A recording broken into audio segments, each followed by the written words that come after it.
This is the Bank of America Countdown to Green as we get set to go racing. NBC Sports, in association with NASCAR, presents Round 8 in the chase for the Nextel Cup Championship from the Texas Motor Speedway in Fort Worth. Hi, everybody. Our NBC race team happy to welcome you to the Bank of America Countdown to Green. I'm Bill Weber. Rain is a story. It has rained on and off most of the day. More rain is in the forecast for this afternoon. The green flag is scheduled for 2:55 Eastern Time. That's less than 24 minutes from now. Let's take a look at the championship standings with 3 races to go. The top 5 separated by just 84 points. Championship leader Matt Kenseth will start 36th. 4 chasers start in the top 10. The drivers below Jeff Burton are mathematically alive, but realistically, they're long shots. The maximum point gain possible in one race is 156 points. So any of the top 7 drivers in the chase could leave here as the point leader. Dave Burns is with the current point leader. And Bill, as you mentioned, he does start 36 today. It is his worst starting position of the season. Kind of a bad time for that, Matt. How do you guys dig yourselves out of this hole today? You mean qualifying? Yeah, starting way back in row 18. I couldn't hear you very good. It's not the first time we started in the back here. I think we started last in the spring after a failure and ran okay, and I think we won from the back here once. So I'm not really concerned about a qualifying spot, to be honest with you. I'm more concerned with, how our performance, is going to be today. So we didn't perform very good yesterday at all, really. And, we made a lot of changes overnight. Hopefully we did the right things to get our car a little more competitive. Be hard work today for the former winner and second place finisher from the spring race, Bill. Thank you, Dave. Brian Vickers won the pole on Friday with a new track record at Texas. It's his first pole of 2006. The Bank of America Countdown to Green will continue. The Bank of America Countdown to Green is brought to you by Bank of America, by Energizer, Keep Going, and by Suzuki, maker of performance-driven motorcycles, scooters, and all-terrain vehicles. Jimmy Johnson, second in the chase, comes to Texas with 3 straight top 3 finishes, including the win at Martinsville. He starts 5th. Denny Hamlin is 3rd in points, 65 out of 1st. He rolls off 6th. He finished 4th here in the April race. Our NBC Sports coverage of the NASCAR Nextel Cup Chase for the Championship continues from the Texas Motor Speedway here in Fort Worth. Time now for our Bank of America race stat. Jeff Gordon has 75 career victories, one behind 6th place Dale Earnhardt on the all-time win list. But in the 11 races here at Texas, Gordon has never made it to victory lane. He was 2nd here in 2002, and in the last 3 races has finished 14th or worse. Earlier today, here at the Texas Motor Speedway, during driver introductions, here was Robbie Gordon's introduction.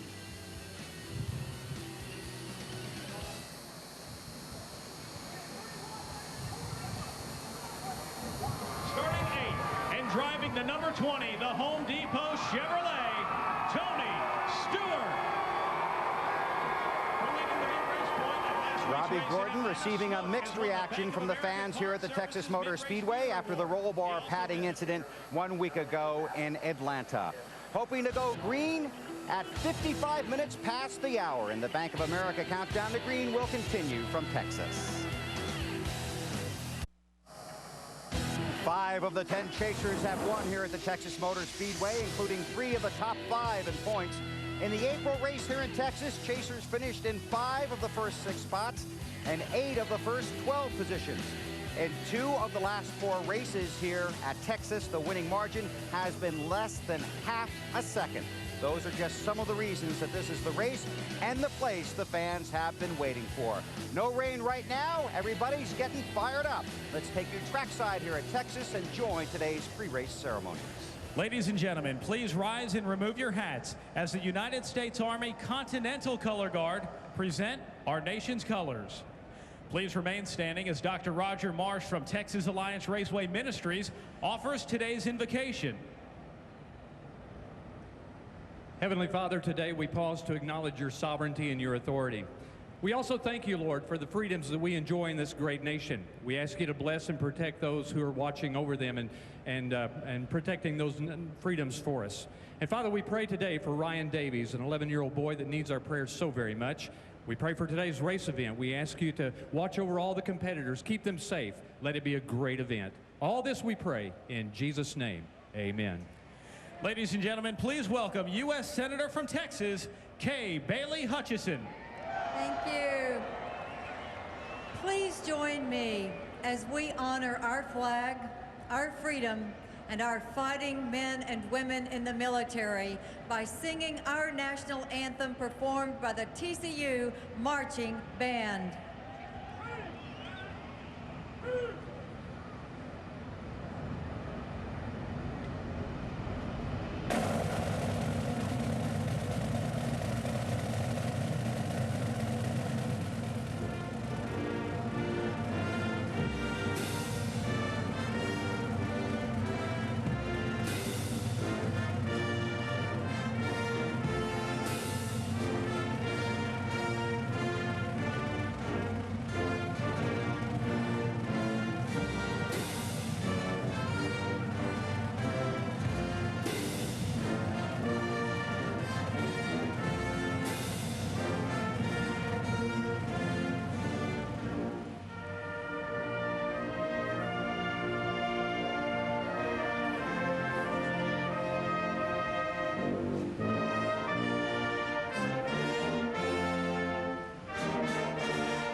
Let's hear it, race fans. The TCU Marching Band and the soldiers holding today's Texas and United States flags from the U.S. Ceremonies continuing here at the Texas Motor Speedway, getting ready for this afternoon's 500-mile race. 34-year-old Matt Kenseth won the series championship in 2003. He won here in 2002 after starting 31st. Today, he rolls off 36th. The countdown is at 0, and our coverage of NASCAR from Texas will continue on NBC. This has been the Bank of America Countdown to Green. Let's go racing. With 3 races to go, the chase for the Nextel Cup now focuses on a handful of hopefuls and 2 talented frontrunners. Matt Kenseth has used consistency to climb back to the top of the standings. And while he has yet to post a finish higher than 4th in the chase, he has turned trouble into opportunity. This could be his big day. He has won a championship. He has won at Texas, and he has a 26-point lead in the chase. Jimmy Johnson knows how hard it is to win the chase and how disappointing it is to finish 2nd in the championship standings. The 2006 chase started slowly for Johnson, but a 2nd at Charlotte and a 3rd in Atlanta were sandwiched around the win at Martinsville, and the 48 is once again 2nd overall. These 2 men lead a field of 7 drivers that still have a championship dream. The rookie in 3rd, veterans tied for 4th, and 2 stars teetering on the brink of elimination. It's a good old-fashioned showdown in Texas. Today, someone walks away with the lead, and someone will just walk away from the chase.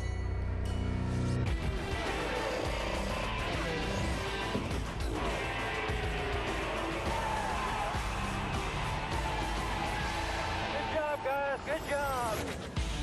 NBC Sports, in association with NASCAR, presents Round 8 in the chase for the Nextel Cup Championship from the Texas Motor Speedway in Fort Worth. A cloudy, damp, drizzly day here in Fort Worth, but we're getting ready to go 500 miles at the Texas Motor Speedway. Let's join Alan Bestwick.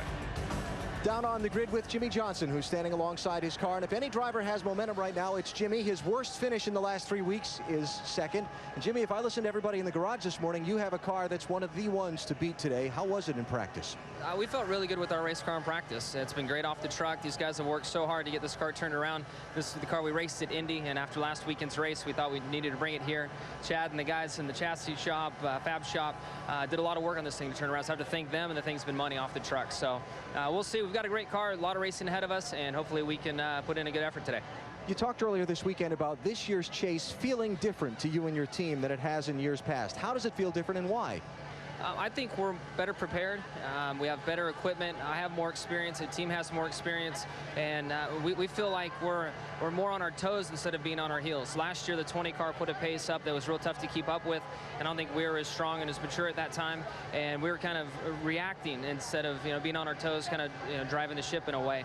We're not there yet, but we feel more like we're in control of our team, in control of our own destiny, and we've been really performing well. So I'm very proud of everybody. Track conditions obviously have changed since you were last on the track yesterday, the NASCAR Busch Series race, and then the rain. What are you expecting in the opening laps? The track should be slick. I don't think there was enough rain to wash off a lot of the rubber, but I think the jet dryers leave a little residue on the track. So we'll probably have to clean that up, take 10 laps or so, and then after that I think we'll have a great racetrack and put on a great show here in Texas. All right, Jimmy, good luck today. Also, real quick before we go away, I want to congratulate Terry Labonte on a fine career, and great friend, great teammate, and wish him the best. All right, Jimmy, thank you. Jimmy Johnson, he starts 5th today. We go up the grid to Dave Burns. With Denny Hamlin now, who is 3rd in the championship chase, 65 points out. What does that feel like? Doable? Mathematically, it's obviously doable. Does that feel like something you guys can capture in the next 3 races?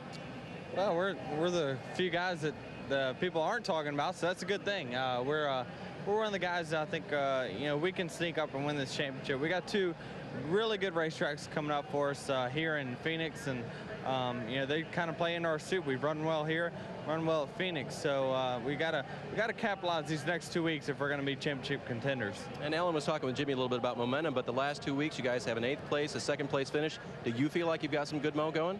I think so. I mean, anything is better than the 3 weeks before that. We just had bad luck at Charlotte and a couple races before that. We just got to bounce back. It seemed like everyone's really had problems in this chase, other than maybe the 17, but he hadn't run as well as he did before. So, they're starting to come back, and there's going to be a lot of factors that come into this championship. So, we're going to try to stay focused, do the best we can, and wherever we end up, that's going to be fine for us. We're going to be happy. Of course, we're going to go for that championship, but we're not going to be upset if we don't win it this year. And if your car, you start well, but if your car gets bogged down in traffic, have you found it? Has it been able to pass race cars on the track at speed during practice this weekend? Well, during practice, we really worked on our cars to stay low coming off the corner. I think that's going to be very important off of turn 2, especially. A lot of cars get a bad aero push there, and we worked on our cars to stay pinched to the bottom as if we were going to pass somebody and make our car work that way. So I think that's going to work out in the long run. We just got to make sure we keep our car turning well enough to do that, but not so free that we get backed up in traffic and can't get ourselves back up front. So it's going to be kind of a balance we're going to have to try to work through, but we're excited about it. Our FedEx Kinko Chevrolet it's stout in qualifying. We feel like we have an even better race car. 334 laps today, Bill. 500 miles. That's a long time. Good amount of time for these guys to tune on it. They hope they've got it all day. All right, Dave, thanks a lot. 43 drivers getting ready for the big race here at Texas. Last ride for 2-time series champion Terry Labonte. He will retire after this race, wanted to make his final run in his home state of Texas. Career start number 848.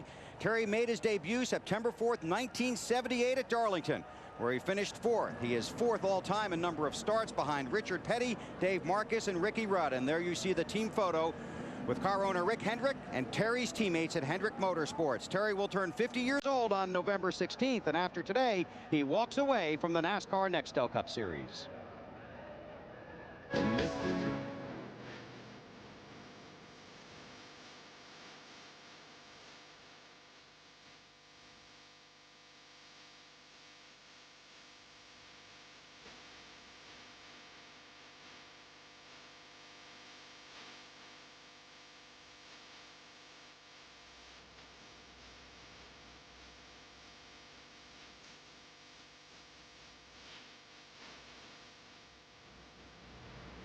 An impressive 3-decade career coming to a close today, and so many all-stars have been at the front of the grid wishing Terry Labonte well. Overwhelming the support you've received from the NASCAR community this weekend, Terry.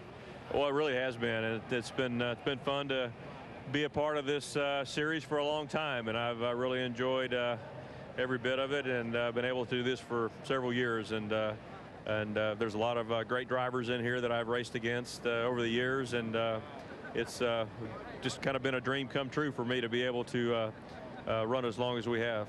your car today is just labeled with so many memories throughout your career. Is there one that stands out as the memory for Terry Labonte? You know, I think they all are very important, and they all stand out as special moments, and it's got some very special people on it. Gary Dehart and I standing right here in Victory Lane after we won the championship. Rick Hendricks on here, Randy Dorton and John Hendrick on the back here at a race at Talladega. We won. Papa Joe Hendricks on the right side from a victory in Richmond, and so many really cool memories on this car. Now, if you talk to the drivers that have come up and visited you, the second thing they'll say is, hey, what about the car over here? This is a real race car. This is a vintage Terry Labonte. Yeah, this is what everybody wants to look at, is this one here. And this was a car that I won the 1980 Southern 500 with, and it's really just like it was. And everybody said, boy, I bet they were a handful. They were a handful. I can tell you that. They were a handful. But they've changed a lot, and you look at some of the safety features that it doesn't have compared to what we have today. They've come a long way. He's had quite a career, 22 wins, 2 NASCAR Nextel Cup Series championships. The Shifting Gears Tour coming to an end today here at Texas. Marty?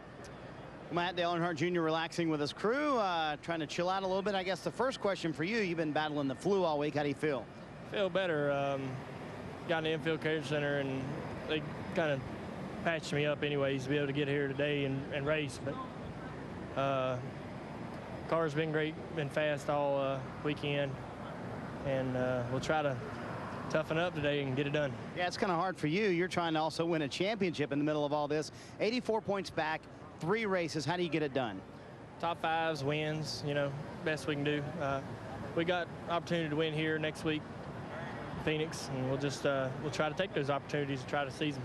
You've worn this poor car out to death this year. This is a 14th race on this car. When you have a car like that, does it A, give you more confidence, but why do you keep bringing it back to the racetrack? Only because it's running so well? Yeah, because it's, you know, consistently finished in the top 10 and top 5, and we haven't really ever had that before within our organization. So when you find something good, man, that's the way we won them Busch Series championships. We had this one car that was our favorite, and we ran it a lot. We'd take it from Charlotte to Rockingham, and it ran great everywhere. You take a risk on tearing it up and not being able to get it back out there, if not, and if anything, losing it totally. But you know, you got to roll the dice every once in a while to win in this sport. Let's talk about the conditions today. A little cloudy, and you seem to be better in the cloudy, cooler conditions yesterday versus when the sun was out. Is that correct? Yeah, we made some changes on the car, raised the motor up, and tried to right rear shock that didn't work out really for that second practice. So we just kind of, you know, tossed that away and didn't really worry about it. The first practice, the car was really fast, and yes, it was under conditions very similar to this. So I'd like to race today, but if we have to be here tomorrow, we will. And you love this racetrack, don't you? Your first Busch win and your first Cup win here. Yeah, it's been a great track, and it's starting to age really well where you can run 2 and 3 wide in the corners. So that even makes it even better. But that bump's been fun this weekend, too, in 1 and 2, hasn't it? I ain't went through it yet. You know, it's real high, and we haven't got up there yet and moved the groove up, and I don't know if we will. Under these kind of temperatures, with the extra grip that gives you, might not get up that high. But if we have to get through there, we'll see how it works, and if it ain't working, we'll have to move back to the bottom. 4th place man in the championship, Dale Earnhardt Jr. Bill. Thanks, Marty. You see how it plays out for him today. Terry Labonte brought a quiet determination and a ton of Texas class to the NASCAR Nextel Cup Series. He has always been polite and popular with his peers and the press. He's truly been a star, a winner, and a friend. So today we say thanks to Texas Terry. Good luck and goodbye. NBC Sports live at the Texas Motor Speedway in Fort Worth, getting ready for 500 miles in round 8 of the chase for the 2006 NASCAR Nextel Cup Championship. As you can see, safety vehicles on the track are trying to continue and dry the track. From the rain that fell earlier today, there is more rain in the forecast for this afternoon, but right now NASCAR says the track is not ready for racing, but hopefully will be shortly. It is not raining now. The track is drying out, so we're getting ready to go. But the pit boys are hard at work, and here's Dave. With Jeff Burton now, who is 5th on the board in the championship, 84 points out. But let's start with the important stuff. How sweet is your wife to bring you pasta in between practice and the Busch race yesterday? I'm sorry, I missed that. How sweet is your wife to bring you pasta between the practice and race yesterday? I still... Did you enjoy that? If you can't get your wife to bring you food, then, you know, what the heck? I mean, that's the least she can do. She is a sweetheart, though. she's standing right there. So yeah, she's pretty nice. Okay, let's talk racing. Anything else? Let's talk racing here. Just a little Burton family inside right there. You've got some ground to make up, and you're starting in the back here. How are you going to do it, Jeff? Well, we're going to do what we always do. I mean, you know, this just going to run our race and try to pick people off one at a time. I mean, hopefully our car is good enough to do that. It was pretty good yesterday. I mean, obviously, pretty big different conditions, and I think staying on top of the car is going to really be important because as this track rubbers up, it's going to change a great deal. We didn't see much of a second groove yesterday in the Busch race, and I think with the rain and all that, that'll even probably be worse for a little while. Hopefully the second groove will get going and that'll spread cars up. But Singer Chevrolet was pretty good. We just got to be smart and try to take it when it's available. And Jeff, going to this week, finishing out last week, you were very frustrated at the end of the race with the late caution that came out for debris. What was your biggest frustration about that? That we finished 13th. I mean, that was my biggest frustration. You know, really at the end of the day, though, I mean, you know, we had a good car, and you know, I got it in the wall and got the right front fender knocked in on the tire, and that's why we were 2 laps down. If I hadn't done that, then the caution maybe not would have mattered. So at the end of the day, it falls on our shoulders or my shoulders, and you know, I was frustrated that 5 seconds later we're 1 lap down and got a chance to get the lucky dog. But again, you know, we're more in control of our destiny than other people, and I didn't do a good job and let us down. So that was probably what I was more frustrated about than anything. And this week, the Texas track is the same 1.5 miles, but it acts very differently than last week. Has it been hard to handle? Well, this is, you know, as 1.5 miles goes, you can't get any further apart. This track, from a grip level standpoint, is totally different than Atlanta. This track has a totally different characteristics, and that's a good thing. I think that if all the 1.5 miles were the same, it'd be boring. This track has its own personality, totally different than Atlanta, and I think that's a good thing, and it's our job to find a way to take advantage of it. But I feel pretty good about it. I mean, I'm no stranger to starting in the back.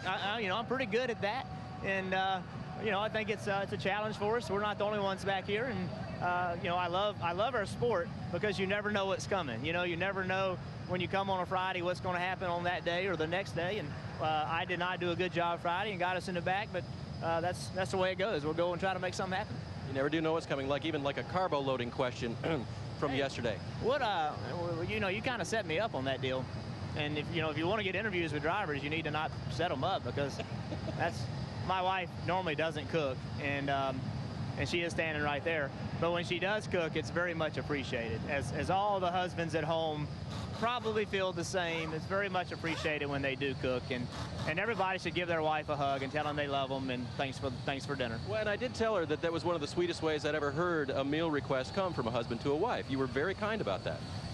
Well, in my house, it's demanded. I don't know about yours, but if I don't speak nice, I don't get pasta. I can assure you of that. Do you have another deal that I need to know about? No, mine works the exact same way. Alan, we better send this over to you. Dave, you better stop now. You're going to dig a hole for yourself, too. Kevin Harvick is all seated comfortably in his car. Nice place to wait out the rain delay. And Kevin, you had a tough race at Atlanta last week, dropped you from 36 to 121 points behind the leader. A lot of people looking at the standings would say, boy, this race must have an incredible urgency to them. But can you do anything different than you normally have been? No, I mean, you just go about your business the same way you have all year, and you just go out and race as hard as you can. And you know, we just haven't been able to find it at Atlanta for the last few years, really. It's just been probably our worst racetrack that we go to for whatever reason. So that part concerns us a little bit, and we just haven't been able to hit on it there. But we're pretty good here. We've had some good practice sessions. Car's been really good in race trim and qualifying trim, and we're looking forward to today. So we're just going to do the same things that we've been doing, and there's really nothing you can do to make it go faster or slower or do anything different. You just go out and do all the things and see how the circumstances fall at the end of the day. So it's been a wild chase. Everybody's been up and down, and we've had a lot of bad luck in the chase, but we're going to keep at it. What's it been like to deal with the ups and downs of the chase from a driver's perspective on Monday when you go home and you think about your race from the day before? Well, what's it been like? It's been for us. It's probably been a lot like the other guys in the chase. You know, we come home and we talk about how our car ran, and usually in the middle of that there's either a crash or a spin out, or you know, we broke a transmission, a motor, and just you know, had all kinds of stuff go wrong, and for the most part we've wound up with decent finishes in most of the races. So in the races that we haven't, we've had, you know, a couple races where we've had a lot of trouble. So it's been up and down, and we've done a good job this year of making ourselves, no matter how good the weekend was or how bad the weekend was, when you get to Tuesday, it's over. You talk about it on Monday, and Tuesday it's over. So it's hard not to, you know, to think about all the good things you've done, but that's the way it's got to be. You got to be even keel across the board to perform well week in and week out, and you know, not get too high or too low. So it's been a good year. We've won 13 races between the Busch car and the Cup car, and all three cars have run really well. And I think that's the most important thing, is Jeff's run good, we've run good, and Clint's run good. So when you're off, you have more to lean on. So we're going to keep building, we're going to keep at it, and keep racing hard and having fun with it. This racetrack has a reputation for being very tough, very difficult to get through 500 miles and get a good finish. Why is it so tough here? Well, it's extremely fast. The racetrack has a lot of grip, and in order to go somewhere at the beginning of the run, you have to have you know, a high percentage of throttle and a very low percentage off the floor. But the car falls off as you go through the run. It gets tight or it gets loose or whatever your car is doing. So it's a fine line between knowing how hard you can drive it each lap. Each lap it changes. Each lap it gets tighter or it gets looser or whatever the case may be. So you know, it's got some characteristic in it. It's got a few bumps here and there. I know there's been a little bit made out of that this week, but nothing that affects our cars to the point where it hurts it. I'd rather have a track with some bumps than have it smooth and real easy to drive. So this is a tough place to race just because it's so fast. All right, last question. You're starting 21st today. Prospects for your team to get a top 5 out of this and maybe gain a little bit of ground? I think they're really good. Obviously, we went out really early in qualifying, and felt our car was pretty good in qualifying trim as well. But race trim, we were really happy with it, and just have to make the right adjustments on it in the first part of the race to gain that track position and then start tweaking on it from there. Thanks for the time. I didn't interrupt a nap or anything, did I? No, I'm just hanging out. I figure I'd rather hang out in here. I like it in here better than I do out there. I don't blame you either. Good luck today. That's Kevin Harvick, and let's go up pit road to Marty Snyder with the man who won last Sunday's race. Indeed, Tony Stewart did win last Sunday. He came to his second home, not in the race car, but in his pit box. So it's fun to play spoiler, isn't it, Tony? I didn't know I was spoiling anything. I just went to go win a race, you know. So it was awesome last week. I mean, our Home Depot Monte Carlo SS was awesome, and it was like I said in the Victory Lane interview. I mean, one of our closest friends, Johnny Morris, was sponsoring the event and had that cool trophy there, and Bob Nardelli, the CEO of Home Depot, was there with us. I mean, it was just a huge, huge weekend. All of our friends from Coca-Cola, because their headquarters being in Atlanta, were there. And, I forgot, I screwed up last week and forgot one of my newest sponsors, Ray Rockmore Taxidermy in Hiram, Georgia, has been with us for a couple weeks now, and with the Bass Pro Shop race last week, I forgot Ray Rockmore Taxidermy and the interviews with all the sportsmen plugs that we had to get in there. So hopefully Ray won't be too mad at me for forgetting him last week. Have they taxidermied anything for you lately? I've got my deer picked out for this year that I'm going to harvest in Indiana. So he's already promised me that he will. The good thing is I've got an inside connection there that gets me to the front of the line. So I'm pretty excited about hopefully getting me a good buck this year. Will you take Wally hunting with you and maybe take a shot at him? Wally is like, he's like a mass murderer. I mean, he'll go out, if it moves, he'll shoot it. He likes to shoot things. Yeah, he loves to shoot things. I like to make stuff blow up when I shoot stuff outside, but Wally's like I don't know, like a Jeffrey Dahmer or somebody. He just likes to shoot anything, anytime. Not quite that bad, no. No, he's an expert marksman. He's a very good hunter. He's a he's probably one of the best hunters in NASCAR. Between him and Richard Childress, I would say they're probably the two best hunters that we have in NASCAR. Wally has been all around the world hunting, and so is Richard. So I know we got a bunch of guys that actually are staying this week and doing some hunting while they're in Texas here. I understand it took actually 2 trucks to get that trophy home. Is that correct? Part of it went in your hauler and part of it in Denny Hamlin's hauler. I don't know, but I know when they said, I said it's not going to go in the plane. I knew that unless we could strap it to the wing. So no, it was pretty cool. I mean, it's my father wants to put it in our new USAC shop in Brownsburg, but I don't know. I think it should go to our office in Indianapolis where the race fans can come see it. Let's talk about you getting up that fence. I noticed you got there a lot quicker this time around. You are 20 pounds down, my man.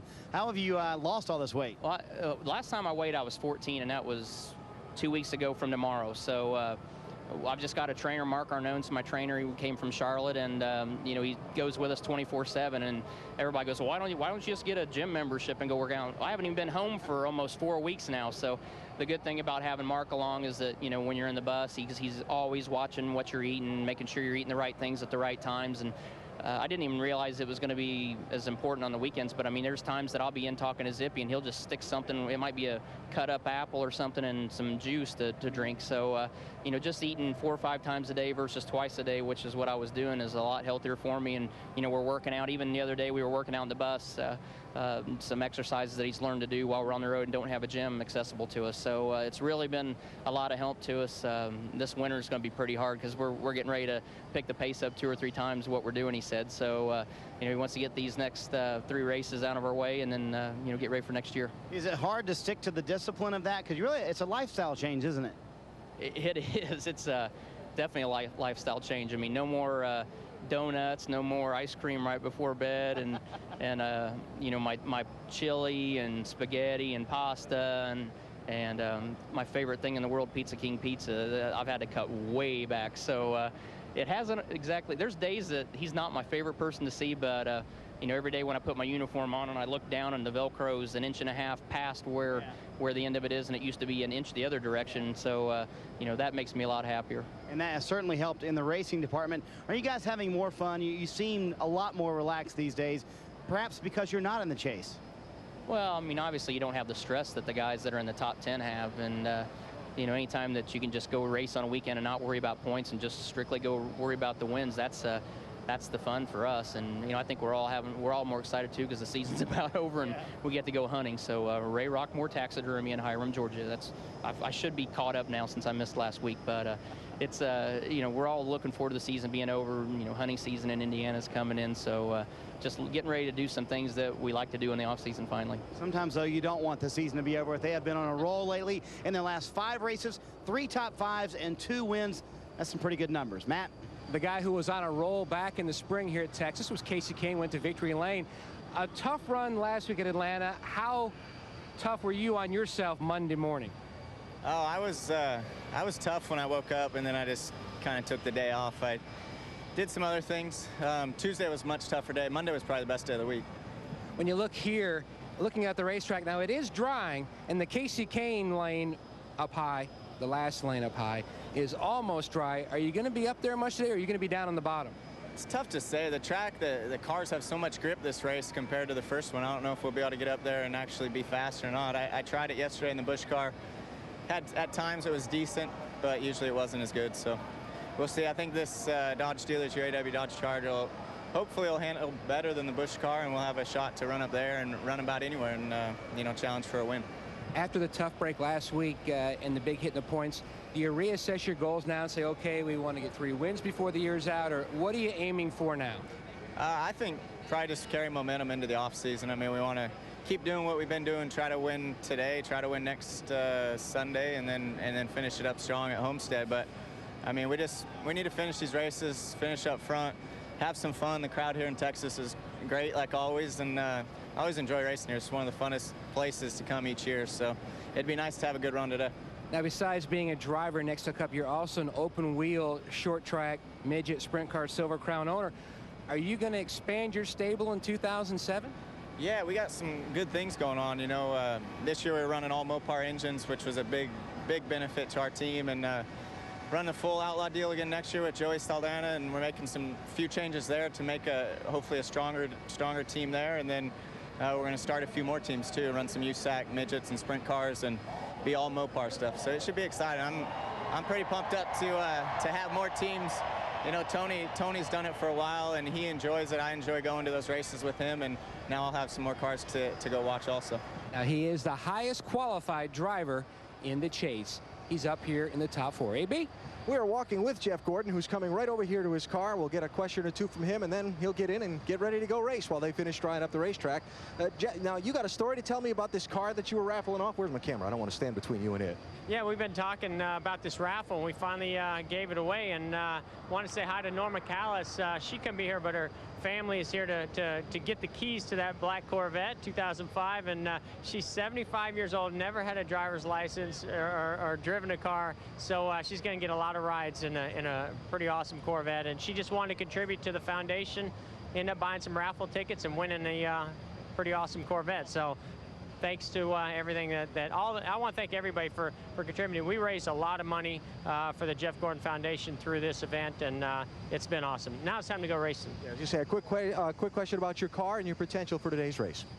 You know what? We've really struggled at this racetrack the last few times we've been here, but I feel like our team has made such huge strides in our performance on the mile and a half that it's going to pay off for us today. We weren't great yesterday, but I feel like Steve Letarte and all the guys in the DuPont Chevrolet Monte Carlo made some good adjustments. Not starting where I'd like to, but hopefully we're going forward. All right, good luck today, Jeff. Time for him to head to the office and get ready to go to work. Jeff Gordon does start in 23rd spot. Bill? Thanks, Alan. Drivers have been called to their cars. Track drawing continuing here at the Texas Motor Speedway. We'll take a break, and when we come back, we'll take you trackside and get the command. You're watching the chase for the Nextel Cup Championship on NBC. The drivers have been called to their cars, getting ready for the command here at the Texas Motor Speedway for 500 miles of racing action. Hi, everybody. Bill Weber along with Wally Dollabach and Benny Parsons. Thanks for having us in for the race. 3 to go in 2006, and this is Elimination Day. When the checkered flag falls here at Texas, the championship dream for some drivers will be over. Who? Well, a lot of that could depend on the championship leader, Matt Kenseth, who starts 36th. Yeah, we talked about a couple of weeks how those guys can turn a bad situation into a good situation. They've won 4 races this year, and they're so good at just coming back. Now he starts deep in the field. This is going to be tricky because of the track being wet, drying out, a little bit of grease from the jet dryers on the track. It's a 1-lane racetrack. He is going to have to pick them off one by one. It's going to be difficult to get track position. But this is a team. If anybody can do it, he can do it. And that could open the door for the guy number 2 in points. Jimmy Johnson. We've interviewed him a couple of times as we waited out the rain delay. And, folks, you can see and hear the confidence in his voice. These guys know they have a very good race car, and they're going to continue those good finishes they've had the last 3 or 4 weeks. There are 44 competitors in this race, 43 drivers, and a very tough racetrack. See how it all plays out here at the Texas Motor Speedway this afternoon. 3 to go in the chase for the Nextel Cup. Let's get the command. Ladies and gentlemen, please welcome Christy Labonte as she gives the command to start the engine to her dad, Terry Labonte. Dad, for the last time, start your engine.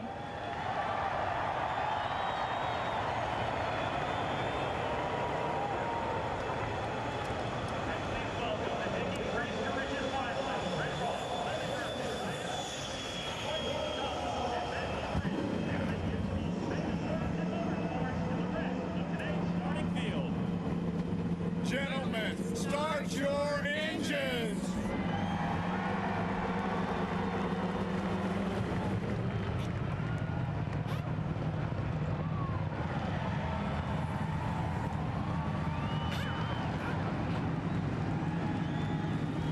So the 43 cars roar to life on pit road. 3 races to go, and the chase for the Nextel Cup Championship is about to continue here in Texas. NASCAR Nextel Cup racing from the Texas Motor Speedway is brought to you by Bank of America. By the Ford Fusion, bold moves, they happen every day. By Napa Auto Parts, Napa, get the good stuff. And by UPS, proud sponsor of Dale Jarrett's 88 Ford. Go, Dale, go. Cars have come to life along pit road, getting ready to roll out here at the mile-and-a-half Texas Motor Speedway. Time for a ride in Wally's World, driven by State Farm. This is one track that Wally Dollabach likes to call home. He knows all about the rich racing tradition here in Texas, and he knows that people of Texas love their high school football, too. Most people don't know that when Wally was in high school, he took the field almost every week. After all, somebody had to cut the grass.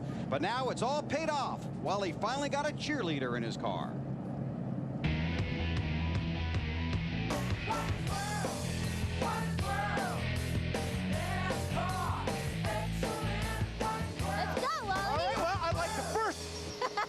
My special guest, Minka Kelly. You play Lila Garrity's A Panther Cheerleader on Friday Night Lights. Welcome aboard. Thank you, Wally. I'm not trying to make you sick. I'm just trying to put heat in the tires, honest. Wally, you're such a clown. Well, I'm glad I didn't eat breakfast. Yeah. You're a high school cheerleader, but you're in your early 20s. You're a little academically challenged, aren't you? I know enough math to know that you and I have the same amount of cup wins. That is true. Did you see Wally's World last year here? Because I almost wrecked. Now I see why you have so many scratches on the side of your car. I haven't even hit the wall yet. Give me a break. That's pretty close. I can't hear you. You want to be closer to the wall? Okay, I can do that. All right, now you've been shooting the show in Texas, actually in Austin. What have you learned about Texas football? I learned that everything is bigger in Texas. That's true. Thanks for being a part of Wally's World. Thank you so much for having me. Now, most people bring me presents, you know, after I'm done with the ride. You can have this pom-pom. Oh, cool, thanks. Only on Friday nights. Friday Night Lights, a new episode this Tuesday at 8/7 Central. Friday Night Lights right here on NBC. Did you have a good time, Wally? Always.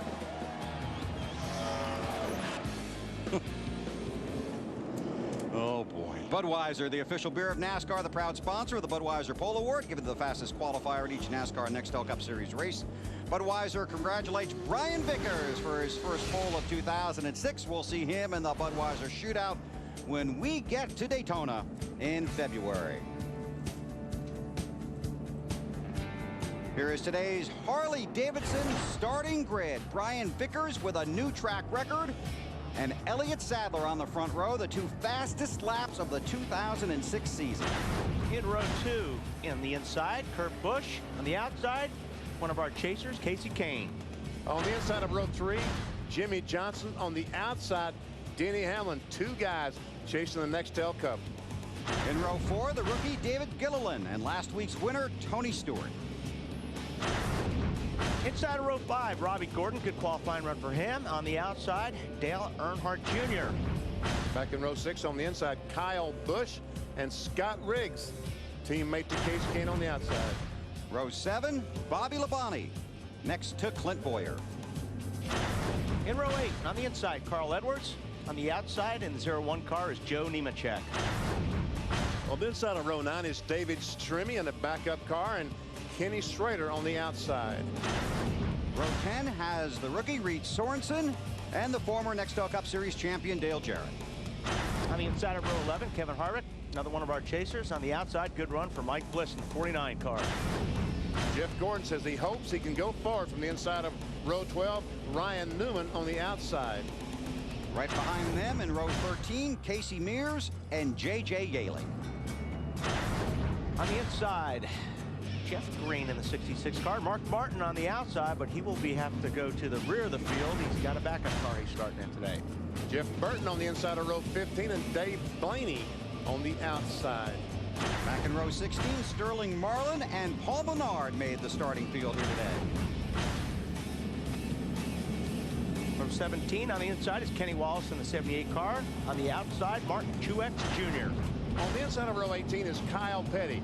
And there we see our Nextel Cup points leader, Matt Kenseth, on the outside of row 18. Row 19, Ward Burton back in the 4 car this week, and he starts alongside Michael Waltrip. And on the inside of row 20, Greg Biffle in the 16 car has got his work cut out for him. And on the outside, Travis Kvapil. On the inside of row 21, we find Tony Raines and also Jamie McMurray on the outside. And making his final start in the NASCAR Nextel Cup Series, two-time series champion Terry Labonte starts 43rd. Drivers that didn't make it, Mark Martin and David Stremme, are both in a backup car. Both will drop to the back of the starting field. Gonna be a busy day down on pit road. A lot of stories down there. Let's get you warmed up. Here's Alan.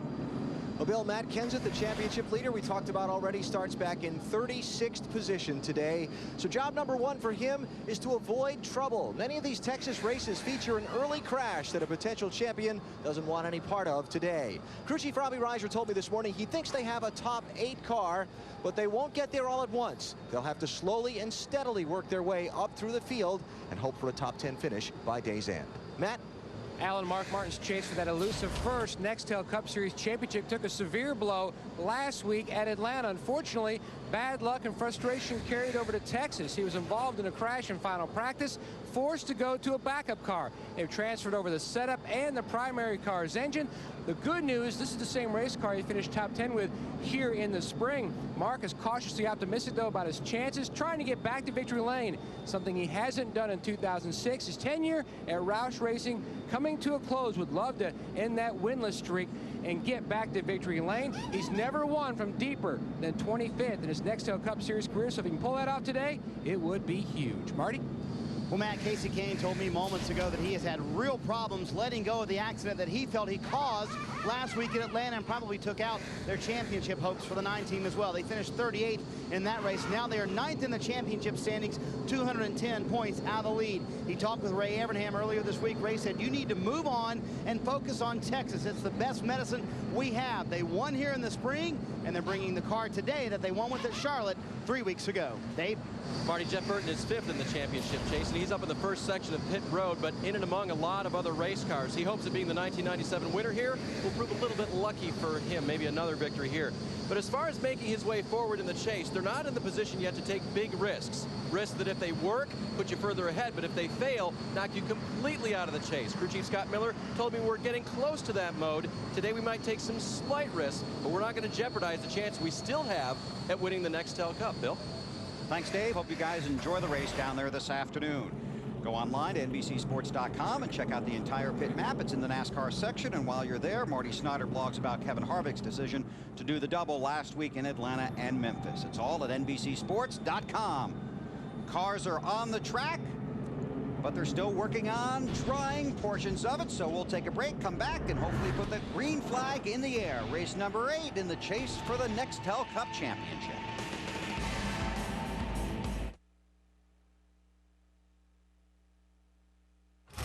Sony, the official high-definition television of NASCAR on NBC, takes your NASCAR experience to another level with Sony Full HD 1080, the world's most powerful HD experience.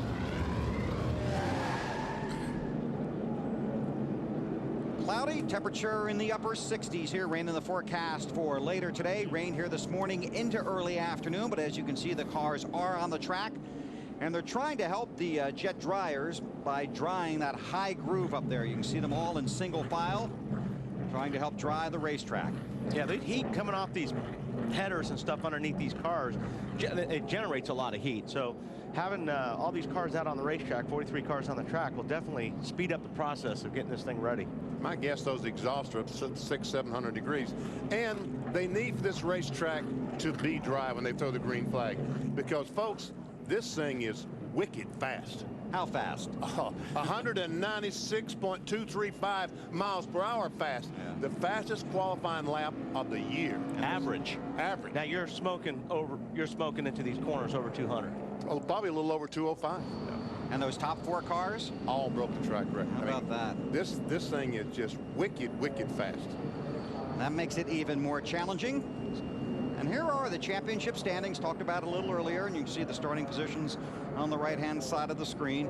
Harvick and Jeff Gordon mathematically in there. You go back to Mark, Kane, actually everybody behind Burton. You know, you're still in it by the math, but the problem is you not only have to make up the points, you got a bunch of people you have to pass as well. So we'll see how it all works out today. But when the checkered flag falls here today, some of these guys are going to just about officially be out of the chase for the 2006 NASCAR Nextel Cup Championship.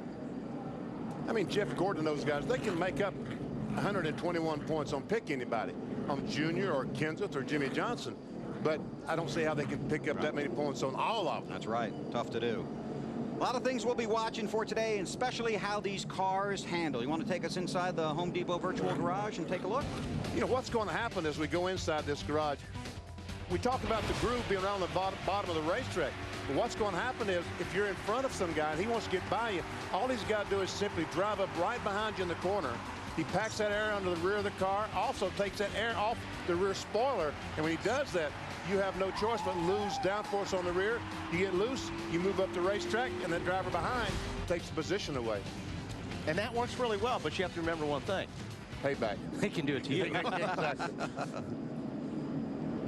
Working on the front stretch here. Texas Motor Speedway, 1.5 mile track. Seats for about 159,000 people, plus 200 suites, and the park them packed full in the infield.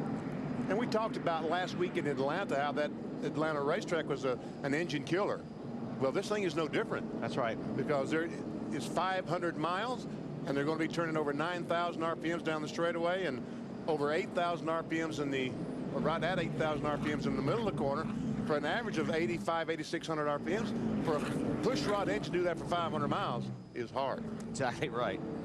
And the temperatures, the way they have been, being cooler, that means they're getting optimum horsepower out of these engines right now. You see the Chevrolet pace car. Take a look at our Chevy drivers to watch and their best Texas finish.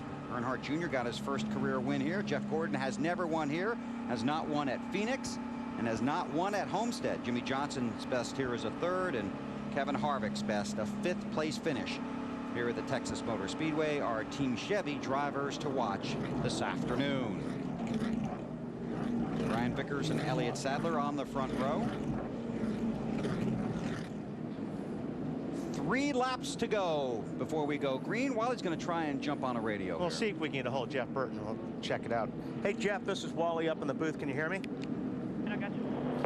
All right, man. Well, they're saying 3 to go. That might be a little optimistic. What does it look like from where you're sitting? I think everything's ready except the front straightaway here. You know, it's hard for me to tell if this outside group is wet in the tri-oval or if it's just a different color asphalt, but I think the rest of it's pretty ready. I mean, in all honesty, this outside, if you're up here, I think you're probably in trouble anyway, so I think it's pretty close. You're starting down on the bottom, right? Yeah, I think that's a good thing today. You know, the outside just didn't work very well yesterday. It might come in today, but this place is so hard to pass on, so fast.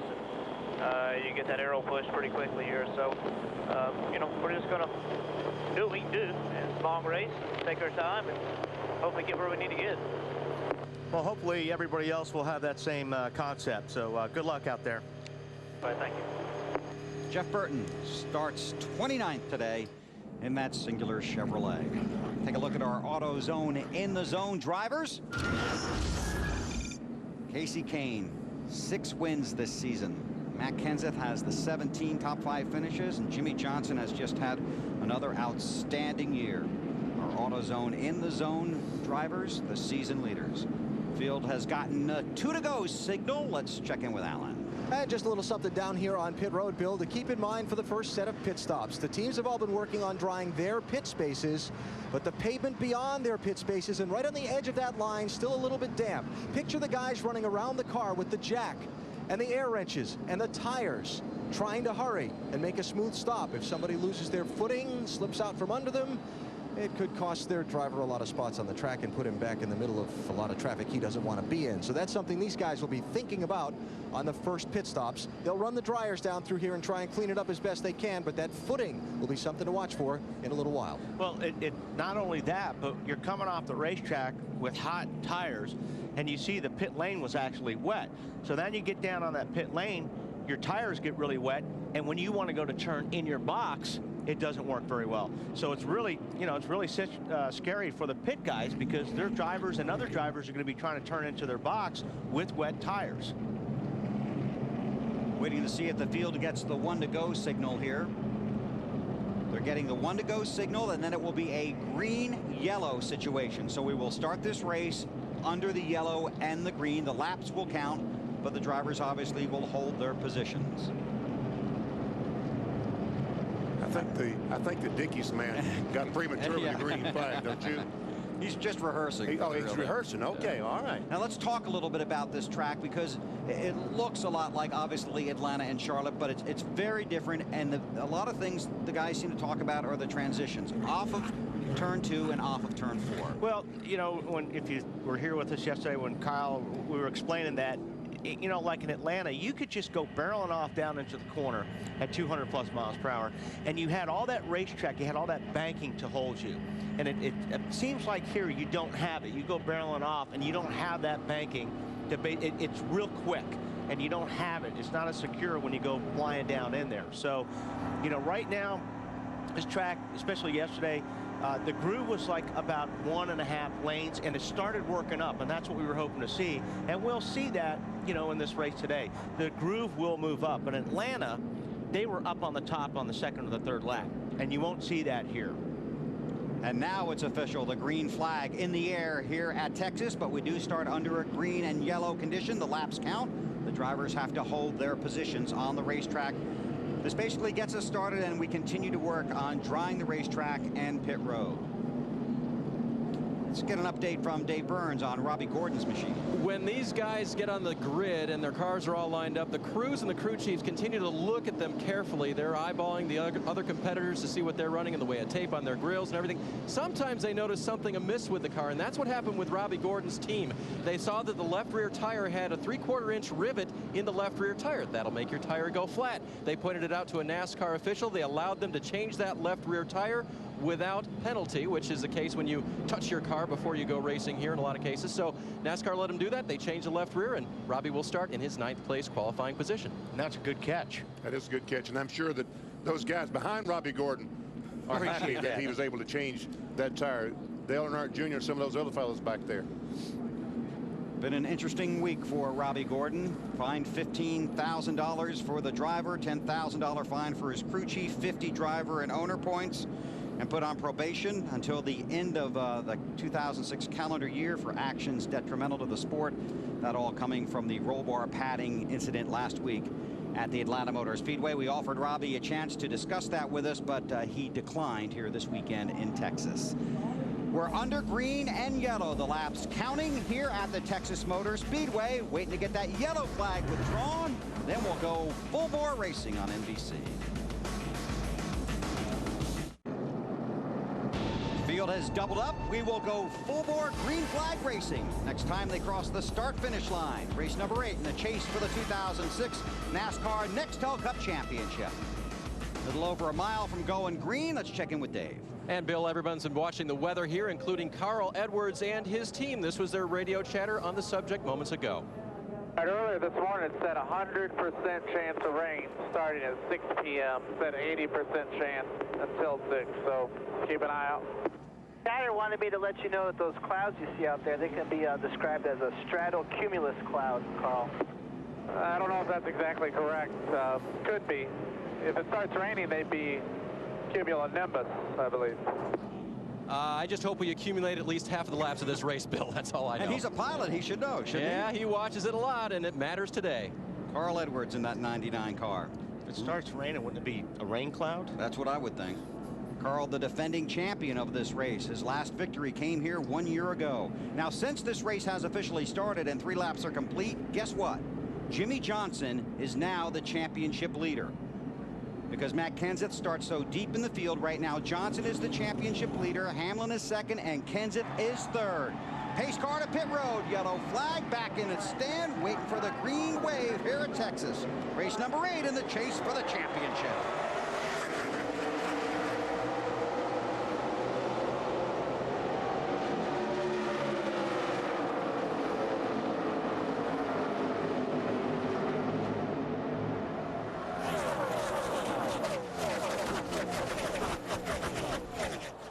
Wow, check out Kurt Busch in that 2 car.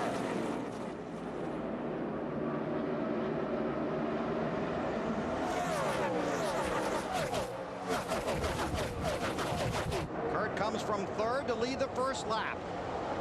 Oh, Gilliland sandwiched in there. Robbie Gordon, thankfully, backs off and gives him the spot, or that could have been ugly. That could have been very ugly very soon. Kyle Busch in that 5 car was paying attention, so he didn't run over Robbie. Tony Stewart in the 20, last week's winner. There's Robbie in the 7. Elliott Sadler, who started outside the front row in the 19 car. That 19 car is working his way back towards the back. Yeah, well, I think right now, especially with the track conditions, the bottom is the place to be. That's where I think everybody needs to get right now. In other words, Elliott Sadler does not want to be where he is. No, he's trying to find a spot to get down, but nobody's been polite enough yet to... There you go.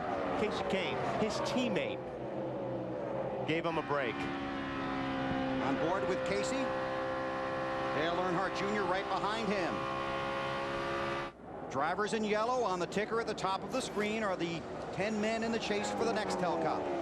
There you see the updated points as they run right now. And a big shift early because Kenseth had to start 36th. And has worked his way up to 32nd. And there, BP, what you were explaining on that Home Depot garage, you see Earnhardt got right on the back of that 9 cars bumper.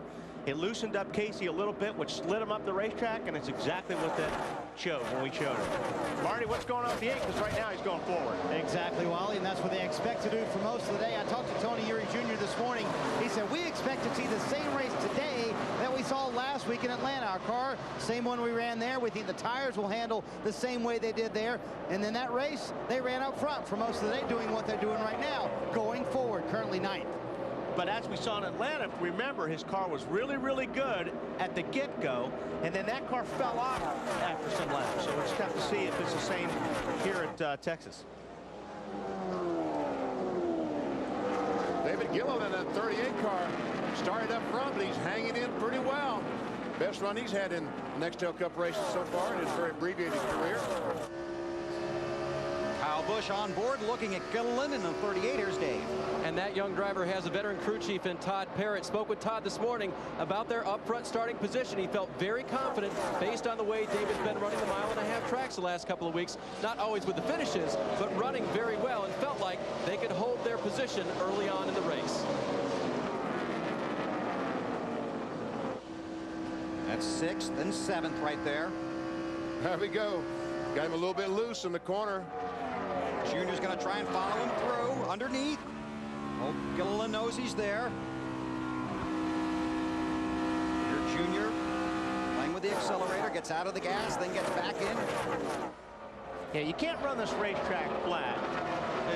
What you do is you go down the corner here, you roll out of the throttle, you let the car roll about to the center, then you start picking up the gas again, and then you really hammer the throttle as you're coming off the corner. Down the backstretch. Junior 4th in the championship standings. Currently runs in the 7th spot. A couple of good-sized bumps down there in 3 and 4 BP that the guys are got to be careful on. When you get down on those bumps, you've got to be real careful what you're doing with that steering wheel and the throttle, because it can upset the car. Yeah, you definitely don't want to be on the throttle wide open and turn in the car and go through a bump, because it will spin out. Pit road report from Matt Yoakum. 3 to go, Bill, and the 11 team and Denny Hamlin, they brought their moneymaker car, the car that swept both races at Pocono, here to Texas. Very optimistic, but early on the car extremely tight. He has lost 6 spots here in the early going. Dave? And Matt, the 5 car of Kyle Busch right now being challenged by Dale Earnhardt Jr. One of the places Junior may be able to pass is from the center off the corner. Right now, Kyle's reporting that his car doesn't turn well at that spot. There goes Junior. Marty? And Dave Wally and those guys were talking about the bumps, especially in 3 and 4. Junior doesn't like the bump in 1 and 2, Wally. So what he does, he tries to stay as low as he can. He said if you're 4 feet off that bottom white line in 1 and 2, you'll really hit that bump. If you're a little below that, you can kind of avoid that major bump in 1 and 2. Yeah, that's a big bump down there, Marty. That'll make your CD player skip, won't it? Exactly, and I'm sure Junior's just skipping right now because he's a little off that white line. You see that bump right there on the in-car camera as he went through it. Junior in 6th. Then it's Kyle Busch, Casey Kane, David Gilliland, and Scott Riggs. Started under the green and yellow. Then we got the green flag. Kurt Busch started 3rd, led the first lap, and has led basically all of them since we went true green flag racing. He's led more laps today than in his 7 prior races here at Texas. He's out front. NASCAR Nextel Cup Racing from the Texas Motor Speedway is brought to you by Budweiser, the official beer of NASCAR, and proud sponsors of Dale Earnhardt Jr. and the number 8 car. By Wrangler, makers of Wrangler Jeans Company. New fits, new comfort, new styles. By State Farm, great service, great rates. It's all here. Nobody takes care of you like State Farm. And by AmeriQuest Mortgage, proud sponsor of the American Dream. Fans waited out the rain here today. Saw the first 4 laps under yellow, then we dropped the green flag. Kurt Busch went to the front and has stayed there. There's Vickers in 2nd, then it's Tony Stewart, Jimmy Johnson, and Casey Kane. Matt Kenseth started 36th, was moving forward, but that progress has slowed, Alan. Yeah, moved up to 29th spot in the opening couple of laps, Bill. Now has slipped back, and he's running in 32nd place. He called on the radio a couple of laps ago, said no grip. His car sliding around the racetrack, and didn't really offer anything else other than, Robbie, no grip, I'm loose in, I can't turn in the center, and that was the last transmission, so he's struggling a little bit now. Matt? 2 spots back, AB, is his teammate Mark Martin out. The same setup as Saturday that was in his primary car, but 0 laps on this race car this weekend. Mark is trying to settle in. Currently running in the 34th position, has made 0 comments on the radio. The game plan early, we just try to feel out this race car that gave him a top 10 finish here in the spring. And just because you have to realize, just because you put the exact same setup in your backup car doesn't mean that car is going to feel anything like the one that you wrecked. These cars all have a feel, or drivers are looking for feel. That's why Earnhardt has run this car so many times, because he likes the way that thing grips the racetrack. He likes the way it feels. It could be just a little something different in the body. But that's why Mark is probably trying to feel this thing out. I'm sure they're going to have to make some big changes when they come in for the first pit stop. Jeff Gordon in that 24 car started 23rd, has made his way to 12th. Greg Biffle's also on the move. He's gone from 39th to 27th. Here's race leader Kurt Busch. Brian Vickers closing in on him. There's Junior. He's in the 7th spot. Riggs on the move behind him to 8th. We see that 8 car sliding back, just like we talked about earlier, just like he was doing in Atlanta. The thing is a rocket ship the first 10 or 15 laps, then all of a sudden starts to drop off. So Riggs takes the position from Earnhardt. Give you the speeds at the line here. And again, top 4 cars here broke the track record in qualifying. And the speeds that you see is not the fastest speed, but the average speed of Tony Stewart at 178 miles per hour. So they have slowed down considerably from qualifying. Almost 20 miles an hour average speed. But still pretty darn fast on a 1.5 mile track. Yes, it is. There's Junior trying to chase down a championship. Wally? Take a ride around, and BP, actually that second lane has worked in pretty nicely already. These guys here, watch going down the corner. Sees off the throttle, will start picking it up just a little bit. Right there you hear he's just on the gas a little bit. As he gets off the corner, he really accelerates hard. Now same thing, go down the straight back stretch, roll out of the throttle. Sometimes you touch the brake a little bit, sometimes you don't. Depends on how your car handles here. Back hard on the throttle. Actually, his car looks like it's handling fairly decent. I see the miles per hour as he goes down in turn 1. 194 miles per hour. He goes down to about 156, 7,400 RPMs in the middle of the corner. And that's what the engine builder doesn't want to even look at, does it? No. And it's not only so much what your top RPM is, like BP says, it doesn't drop that much. I mean, it goes to 7,400, 7,500 RPM. So you're in that high RPM range all the time. Earnhardt third at Atlanta. That was his best finish, and second at California 7 races ago. Alan, that 10 car is going somewhere. He is, Benny, and that's going to the front.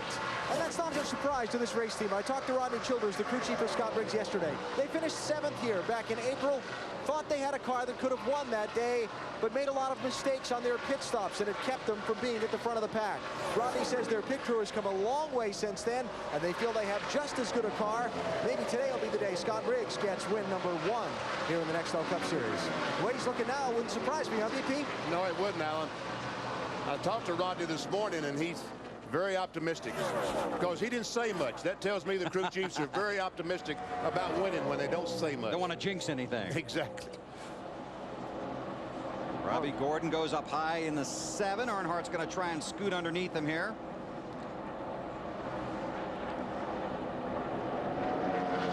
Across the start-finish line, shoot off into 1. On board with Earnhardt.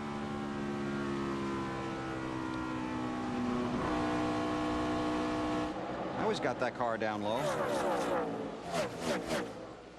Be interesting to watch that develop through the day, if that has the same handling characteristics as last week that Wally was talking about. Kurt Busch is the race leader. Then it's Brian Vickers, Tony Stewart, Jimmy Johnson, and Kasey Kahne. The Texas Motor Speedway in Fort Worth. And even the morning rain couldn't keep these fans away. They've come out to see the stars of NASCAR compete in race number 8 in the chase for the 2006 Nextel Cup. Kurt Busch is the race leader. Tony Stewart has moved into second. Time for our singular race talk question. Terry Labonte's last race is today. Retiring after this race. So what is your favorite Terry Labonte moment? To vote, text the word race to 191 on your singular wireless phone. You'll have a chance to win a first-class trip to Miami. Told you Tony had gotten to second, trying to get to first, going around Terry Labonte right there in the 44. Kurt Busch in the 2 is the race leader. Tony trying to take that position away. Now, he would have been there if it wasn't for the 44 car of Terry Labonte. He kind of got jammed in there. Tony Stewart. Whoa, a little loose right there for Stewart. Gets the car a little bit sideways. Not sure if he got the left front down on that apron a little bit there. Stewart's car is working really, really good through the center and off the corner.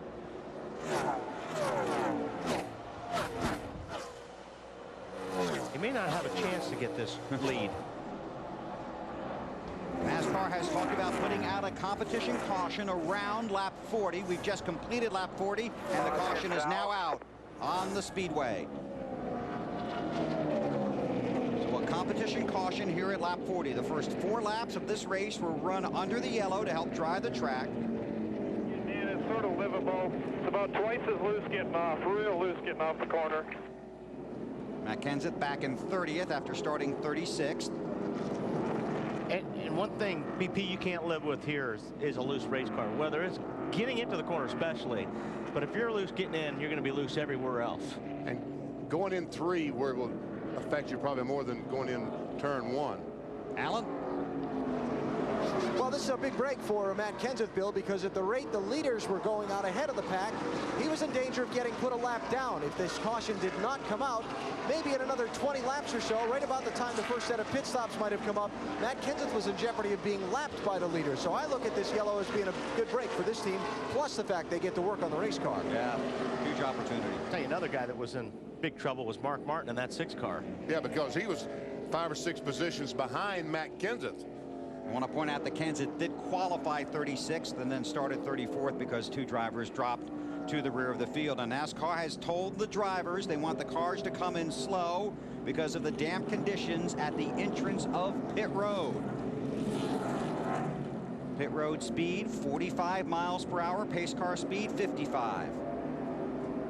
I don't know that these drivers will adhere to that. No. Exactly right. Because if somebody slows down, they got a chance to pick up a position. They're going to try their best to get it. Pit road's going to be a busy place. We've got 40 cars on the lead lap. Jimmy Johnson headed for AB. In the first pit stall off the racetrack, going to be a 4-tire change, also going to be a chassis adjustment, going to do a wedge adjustment on this car. Jimmy said that the car getting a little snug at the end of that run. Kurt Busch pits from the race lead. He will be about 7-8 spots farther down pit road. A 4-tire change on Kurt Busch's car, and they'll make a track bar adjustment. Matt? Chassis adjustment already completed for Tony Stewart. He said that the car just didn't have the feel in the back that he needed. It was also just a tick free on late exit. Dave? Bottom of the screen, Brian Vickers just lost a couple of positions, really not unhappy with the car. No chassis changes for Brian. They'll make a 4-tire change. Marty? Kasey Kahne said his car was pretty close, but a little too tight for his liking. Half pound on the left front tire, half around up on the track bar, trying to free that 9 car up just a bit, Bill. Wow, Kurt Busch lost a number of positions in that ballet down there on pit road. And had trouble with the right front. I think he had a lug nut. I saw the NASCAR official there telling him got to go back to the right front. I think they had to go back over and tighten the lug nut. Saw the Nextel race off of pit road. Nextel celebrating speed, teamwork, and getting things done instantly. Under caution here at Texas, little crew cam action, Mr. Parsons. Lance Hanna from Fort Worth. Those on the right rear, hangs it for Dave Smith, makes a chassis adjustment, runs around the other side, grabs the left rear, hangs it on there for Dave. Go! Coming to get the green quickly inside the NBC pit window. Let's talk about the pit stop for Kurt Busch. Jay Hackney, the front tire changer. Dave Littau hangs a tire, but the NASCAR official says, wait a minute, you got a lug nut off.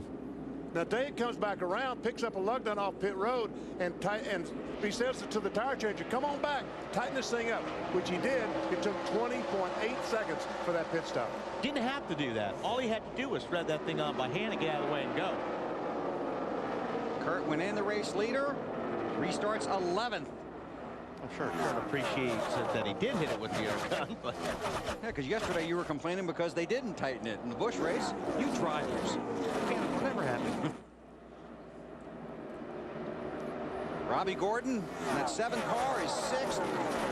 Michael Waltrip is 1 lap down. And check who's 5th. Jeff Gordon in that 24 car has worked his way up right behind his teammate Jimmy Johnson.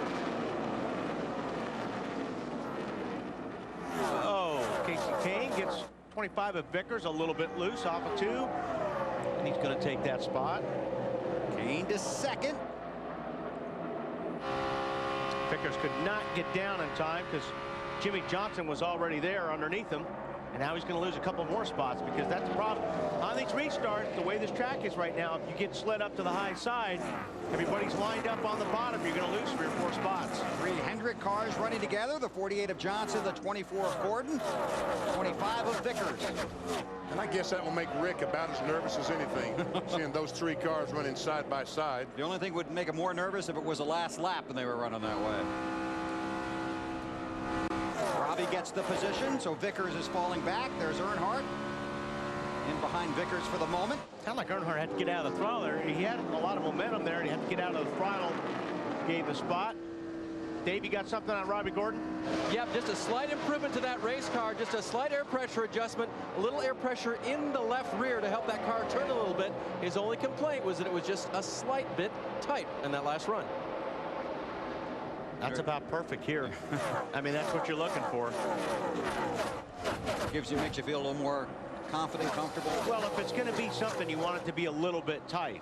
And, you know, you can really control that with the way you work the throttle. The car's loose by itself, and you see the 25 again gets loosened up by someone, Dale Earnhardt Jr. this time. If a car's loose by itself and then something like that happens where a car gets behind you, tough to drive that way on this racetrack. 41 cars on the lead lap. Terry Labonte was the lucky dog. Update from pit road. Here's Alan. Let's talk about Matt Kenseth, Bill, way back in the field, 29th spot right now, the championship leader starting the day. This was the communication from Matt to his crew chief, Robbie Reiser, just before the pit stop, trying to describe what his car is doing in the opening run of the race. Kind of loose getting in. It's sort of livable. It's about twice as loose getting off, real loose getting off the corner, and don't turn it in the middle. I need some grip desperately. I probably need to fix the loose a little bit more than the tight. You know, if I slow way down and keep it on the bottom, you know, I can make it spin more than push, but don't follow the front tires either, you know what I mean? So Matt with a very descriptive monologue there to his crew chief. What they did to counter that, if you're one of the people that likes the technical side of racing, they dropped the air pressure on both the right side tires and adjusted the cross weight in the car. And we'll race a few laps and see how it works out. I'm glad Robbie understood him because I didn't understand a word he said. Well, they're both from Wisconsin, and they know each other fairly well. Came in with a championship lead. Here's a guy that's had a few tough weeks, the 6 of Mark Martin. Matt. And Bill, it seems like it continues to take a turn for the worse for Mark Martin. 2 spots back of his teammate, Matt Kenseth, running in the 32nd position now before the competition caution. Mark came on the radio and said, we are not in good shape. The car is loose and tight. Now, they made an air pressure change on this 6 car, and while they touched on it, you know, we've seen some bad weeks for Mark Martin. They've wrecked a lot of their newer trick stuff. This is more of an older style race car. It's a good car, but they're still paying the price for the rough weeks they've had here in the chase. And once you get behind, it is hard to catch up at the shop. And those guys work hard at it. Kurt Busch is in the 9th spot, picked up a couple of positions. Briggs is 10th. Clint Boyer in the 07, 11th. Chaser Denny Hamlin is right behind them in 12th. Got 4 chasers right now running in the top 5. Kyle Busch right in front of his brother, Kyle in the 5. Briggs looking at the outside. You get such a good run off the corners when you're running on the high side. You'll see Scott up on the high side. Now, normally this is where the guy on the bottom will pull away. But the 10 should take the spot here now because he was a little bit ahead of Kurt Busch off the corner. Nope. Busch comes back. Kurt's probably pretty inspired after that pit stop. Yeah. Looks like that 2 car has a little horsepower. Yes, it does. In order to come off the corner on the low side behind a guy and pull up even going into the next corner is horsepower. Exactly. Chasers, 5 of them running in the top 8 spots. Tony Stewart said he wanted to win them all in the chase. 1-2 so far, and he's out front here at Texas. Texas Motor Speedway accommodates about 200,000 fans. A lot of them came out despite the weather today. Place nearly full here in Fort Worth. Tony Stewart, 6 top 10s in his 9 races at Texas. His best finish, 3rd this past April, was 6th in this race a year ago. Let's take you through the field, starting with Tony Stewart. Here's Mr. York. Bill, Texas has been very good for Tony Stewart in 2006. He won the IROC race in the spring, finished 2nd Saturday in the NASCAR Busch Series race, and he's trying to make a back-to-back Nextel Cup wins. They brought the same race car. They won with that Atlanta, and it looks like it's showing the same results right now. He is out front, Marty.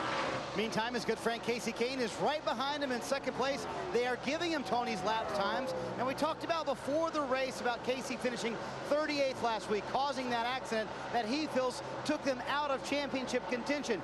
Midweek, Ray Evernham had a conversation with Casey, and here's what he said.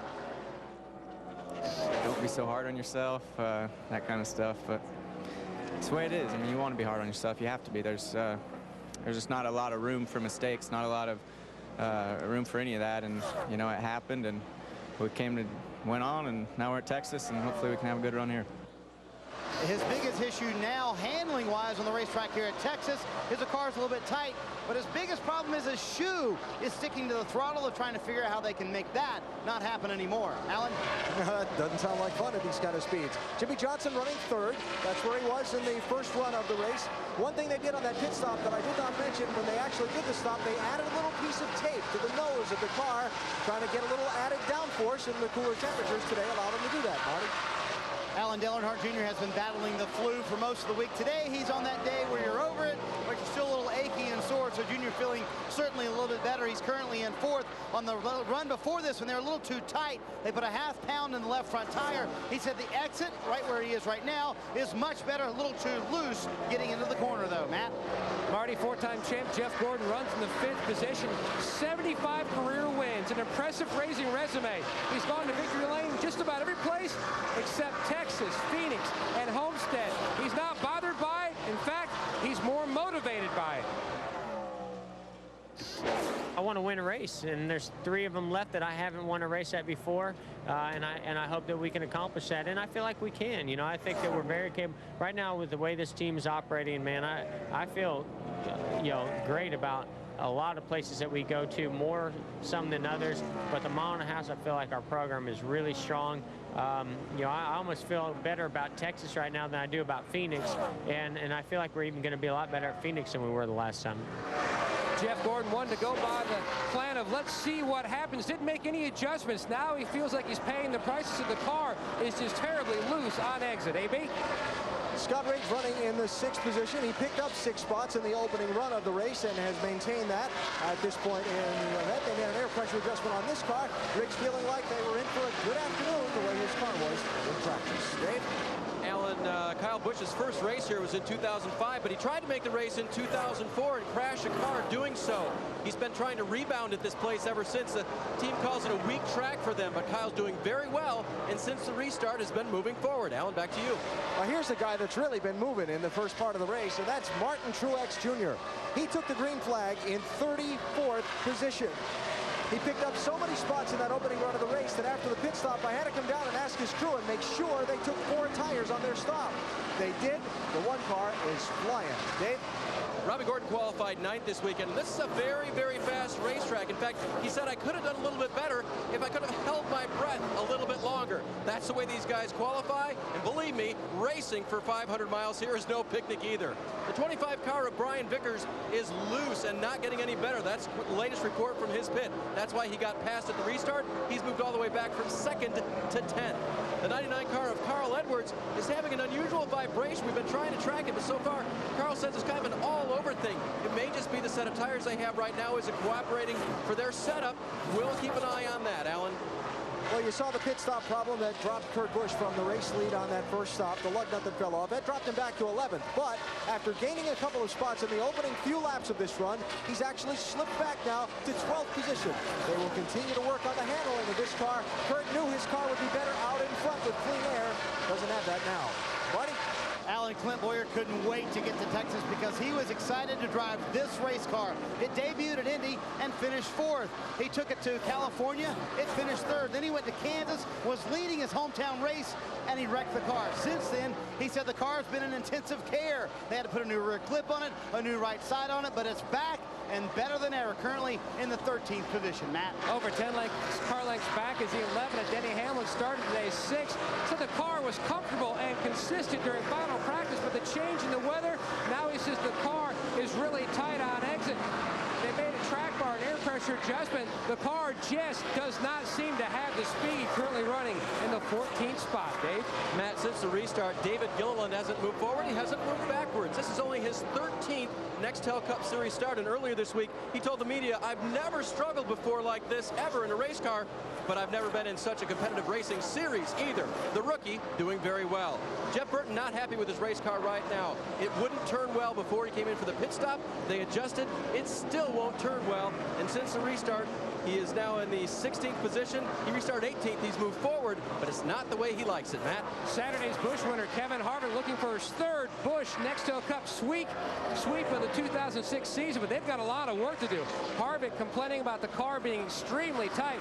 They made some significant changes on their stop pull. The spring rubber and a chassis adjustment has not seemed to help, Alan. Well, things appearing to be moving forward for Matt Kenseth. He has moved up 7 spots since the restart, starting 29th. He's up to 22nd place now. Adjustments on that stop and an adjustment where he's driving on the racetrack. See, Kenseth starting to use the higher line, and it appears to be agreeing with his car a little more. Matt? It is just a handful for Mark Martin in the 6th. Remember, driving the backup car, he told his crew chief, Pat Tryson, this thing is just so hard to drive. The car loose and tight. Mark says we need to take a big swing at it, big chassis adjustments when they hit pit road the next time. Thank you, gentlemen. That was the top 17 through the field, plus the chasers. Greg Biffle is 18th, Casey Mears 19th, Reed Sorensen runs 20th. There are 40 cars currently running on the lead lap. Now 39 as Tony Stewart knocks Ryan Newman 1 lap down. Stewart has led 34 laps so far today, going for back-to-back wins. Has run well here at Texas, won last week at Atlanta, trying to get back to victory lane and maybe climb another fence. Heroes is the hit of the new season. Tomorrow night, there's an all-new episode. Check it out yourself. Heroes tomorrow night at 9, 8 Central on NBC. And right behind that, Studio 60 tomorrow night. Big night of TV on NBC. Here's your race leader, Tony Stewart, about to put Dale Jarrett a lap down. And there have been some close calls on the racetrack. Brian Vickers had one. Too close. Coming off turn 4. He goes up and just brushes the wall ever so slightly. This is on board with Denny Hamlin, one of our chasers. This wall right here will jump out at you when you're getting off the corner. I mean, you get off the corner, you're on the bottom, you look up, you go, I got plenty of room. The next thing you know it's in the passenger side window. It comes at you fast. Kind of like you were doing in Wally's World. Yeah. Your guest. BP, you busy? My favorite part of the show. Down in the trunk, please cue the duck. Means it's time for the Aflac trivia question. Who is the only Rookie of the Year candidate to win a Texas Nextel Cup race? Carl Edwards. Dale Jr. Dale Jr. Oh, okay. Boy, everybody ought to know that, BP. Got his first win here back in 2000. That was some celebration. I think that was just his 12th start, our Aflac trivia question. On board with Junior, runs in the 4th spot. Stewart leads. Then there are chasers, Kane, Johnson, and Earnhardt Jr. Riggs is 5th. Then it's Martin Truex, and then this is 7th. Jeff Gordon, Kyle Busch, Carl Edwards. Robbie Gordon rounding out the top 10. And Carl Edwards has picked his way through the field. As much success as Matt Kenseth is having on the top groove around the racetrack, you kind of expected the other Roush cars to move up there, but he's the only one I've seen up there, the 17 car. And Jeff Gordon, when they restarted the race, was running 5th, right with those fellows, but I see he has fallen back about 11 seconds behind Tony Stewart.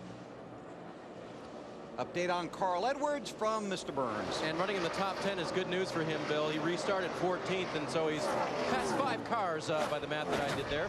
That's good news because yesterday he had to make a very early pit stop in the Busch Series race and was never able to recover and really get back up into the front-running group because of track position. His car wouldn't handle. Now these cars are set up differently, but at the same time, it's tough to pass when you're in a pack of cars, and today the 99 can do it. There's Tony Stewart, the race leader, and look who's right behind him, Mark Martin, and that is not the 2nd place car. Mark is 35th and now 1 lap down. Lost a car here yesterday in practice, involved in a crash with Tony Raines. So when they threw the green flag for today's event, that was his first lap on the racetrack with this car. Right front tire. Jeff Burton, the man who just a couple of weeks ago was leading the championship standings. Yeah, you could hear what happened before he hit the wall on that one. I believe a right front tire blew on that car. Yeah, I heard it go explode. BP, you were talking to these guys in the garage. There was some concern about right fronts here? A lot of concern with right front tires. Friday night in the Truck Series, had a couple of guys, Rick Crawford and Dennis Setzer, blew right front tires going down to turn 1. But these guys were working very hard to keep that right front as cool as possible, running hoses to the right front, running blowers to try to blow some cool air on them. Because they're running so much camber. Well, they're not running a lot of camber. They're running positive camber, but the car is so soft when it goes down, it sucks that right front tire in so much. And you got to really be, it's a fine line between having it sucked in too far. Right. Dave? And Bill, Jeff had just radioed into his crew, how many laps till we need to stop? And when they discussed the number 20, Jeff said, we'll never make it. You got to believe he was referring to the right front tire. This is heartbreaking for Jeff Burton. Fought all year, worked his way into the chase, won at Dover, took over the championship lead. Now, inside of 3 races to go, headed for the garage after this hit. And then, you know what? If you're going to blow a tire on a racetrack this fast, this is the best place to blow a tire. I mean, he just glazed off the wall. If he would have blown that tire going into turn 1 or turn 3, he would have hit a ton. They wouldn't have worried about fixing that car. They'd have just thrown it away. Allen. 4 tire stop, track bar air pressure adjustments for Jimmy Johnson, bottom left frame, looking for a little help with the rear grip on this car. He's in the first pit stall on pit road and already gone, Matt. Tony Stewart said the car was a little free when it started, but took about 15 laps to come in. He said, let's put him on board. That's exactly what he did. A great stop by the Home Depot guys. 14.1, Marty. Casey Kane's in the middle of your screen, Matt. A little bit slower stop, 15.1 for him. Up half around on the track bar. He said the car was just a little bit too tight, but he couldn't stand to be any tighter in the front end. So up a half around on the track bar, Bill. Thank you, gentlemen. You heard the roar. Tony Stewart won the race off of pit road, but Junior picks up a couple of spots and gets to 2nd.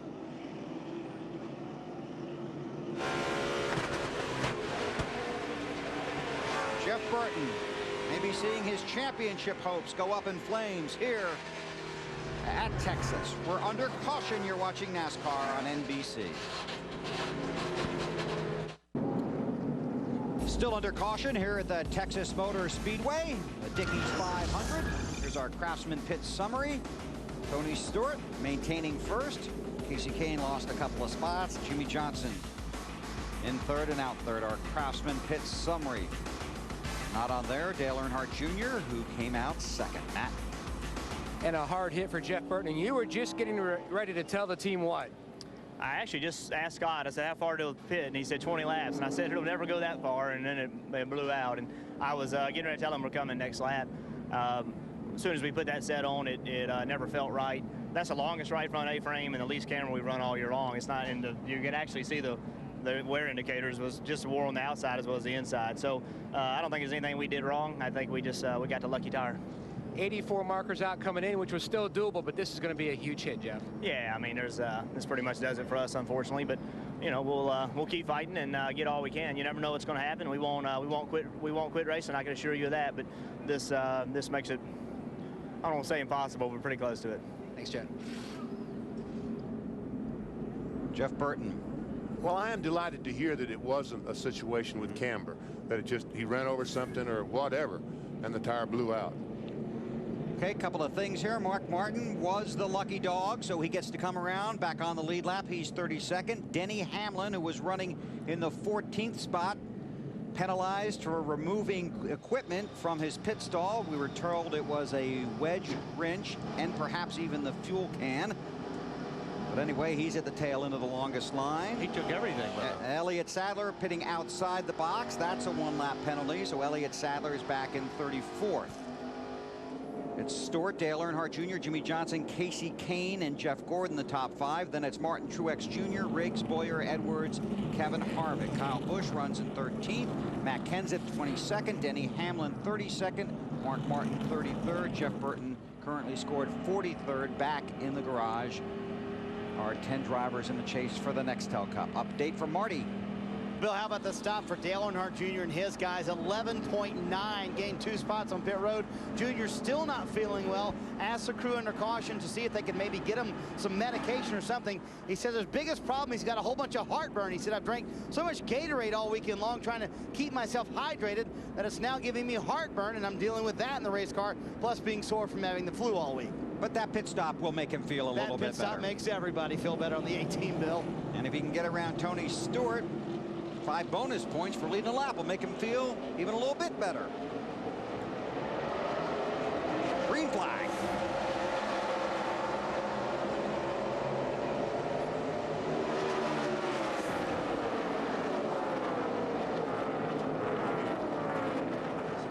Man, look at Tony Stewart in that 20 car just drive away from him. Junior and Johnson trying to clear the lap traffic. Oh, Truex goes to the bottom. Saw Ward Burton in the 4 car slid up to the high side, which is where all the guys on the lead lap were. So Truex decided, I need to get to the bottom to get around him. BP, you want to say something about Martin Truex Jr. and how his day's going? No, I don't want to say anything. Last week I bragged on him and told how well he was doing and how well he had been running for the last couple of months. And 2 laps later, he's coming down pit road with a right front wheel bearing bad. Did you see those guys in the garage this morning? I saw Bono, and I just walked up and he looked at me and smiled. That's all he could do. Truex in the 6th spot. There's Casey Kane and Jeff Gordon. That's for 4th.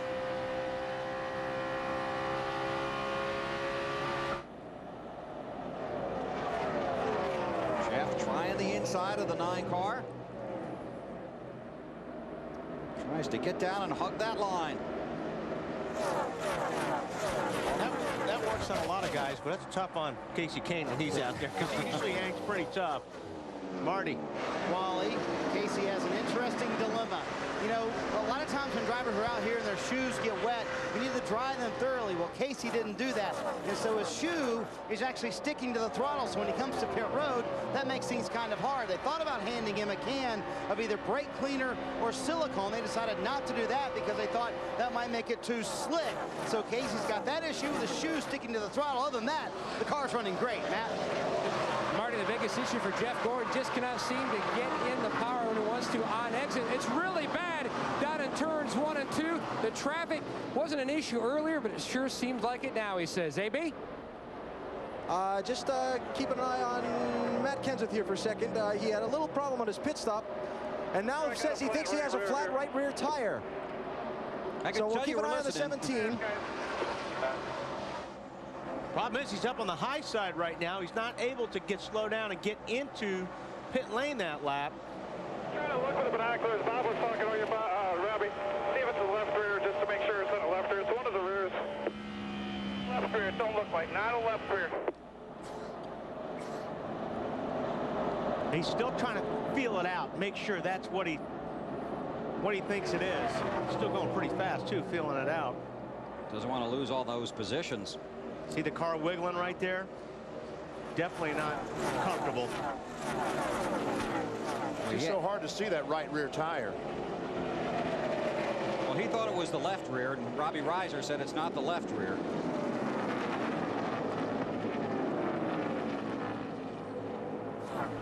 Just, what do you do? Try and tiptoe at 175 miles an hour? Exactly. You kind of you go to 3/4 and you try to feel it out to make sure that you're convinced yourself that there's something wrong with that car. The last thing a guy wants to do is come in and be wrong. Right. Because you basically handed the race away. So right now he's still flying, but he backed off enough to try to get a good feel for it. If he feels like, well, maybe it's not a tire going down, he'll get confidence back in the car and start picking it up again. But at this point in time, he's still trying to feel it out. Whoa. We're going to know pretty soon if one of those tires is going flat. Kenseth has dropped to 29th in the running order. It's back there with Hamlin, Stremme, and Mark Martin. Carl Edwards and Kurt Busch. Kurt Busch getting down on the bottom of Carl Edwards, but gets a good bite from the middle off. Watching Carl today, Dave? Yeah, and he lost some spots on pit road, had a little trouble getting out of his pit box. David Gilliland pitted late and right in front of him, so they spoke to the 38 team and think they might have that worked out for the future, but Carl trying to make up some ground again in the 99. Matt Kenseth has lost another spot, falling back to 30th. There's the race leader. Tony Stewart leads by 2 seconds over Dale Earnhardt Jr. You're watching the Dickies 500 live on NBC. NASCAR Nextel Cup Racing from the Texas Motor Speedway is brought to you by Allstate, official insurance sponsor of NASCAR. By CarQuest Auto Parts, the professional choice. By the new Gillette Fusion, the best shave ever in manual and battery power. By the Home Depot's Home Improvement Week, November 2nd through the 8th. Go to 7projects7days.com for details. And by Toyota. Choose any direction as long as it's forward. Toyota. Moving forward. Tony Stewart's got a project on his hand, trying to hammer together back-to-back wins. Yeah, notice he moved up the racetrack, BP, about the last 3 or 4 laps. He's been trying a different line. I don't know if he's getting some advice or if his spotters are saying, hey, a lot of these guys are running up top, give it a shot. But he moved up there, and he's still the fastest car on the racetrack. Yeah, he's about 1/10 of a second faster than anyone else. And he's like running qualifying laps. There's nobody around him. Matt? Bill, he's just searching to see if he can make that already great race car even better. And he was also searching for some information about 5 laps ago. He asked Zippy, he goes, hey, by the way, do you have a football score for me? He says, yes, the coach won. He goes, I didn't hear you. Can you come back? He goes, yep, Coach Gibbs won. They kicked the field goal to win. He goes, well, good. That means the boss man will be happy next week. Now, we showed you Brian Vickers has had his hands full on a couple of occasions today. We're about to show you one of the coolest saves we've seen all year. There he is on the bottom. He gets sideways right here, and he stays sideways forever. Now, this is all at 180, 170 miles per hour. That was a beautiful save. I agree, that was. He finally gets it straightened out about halfway down the backstretch. Dave. And his comments were, holy cow, I was looking out the right side window. Not a good thing, Dave. No, unless you do that in Wally's World, though, don't you? I did that once. The passengers always look out the right side window. I'd forgotten about how you had your hands full here on that thing a year ago. 6th spot here. There. Clint Boyer takes a spot away for now. I mentioned Truex, and he loses a spot. Yep. You can say something about Boyer winning the truck race here if you want. Went to victory lane on Friday. This is for second. Dale Earnhardt Jr. has it. Jimmy Johnson's going to try and take it away.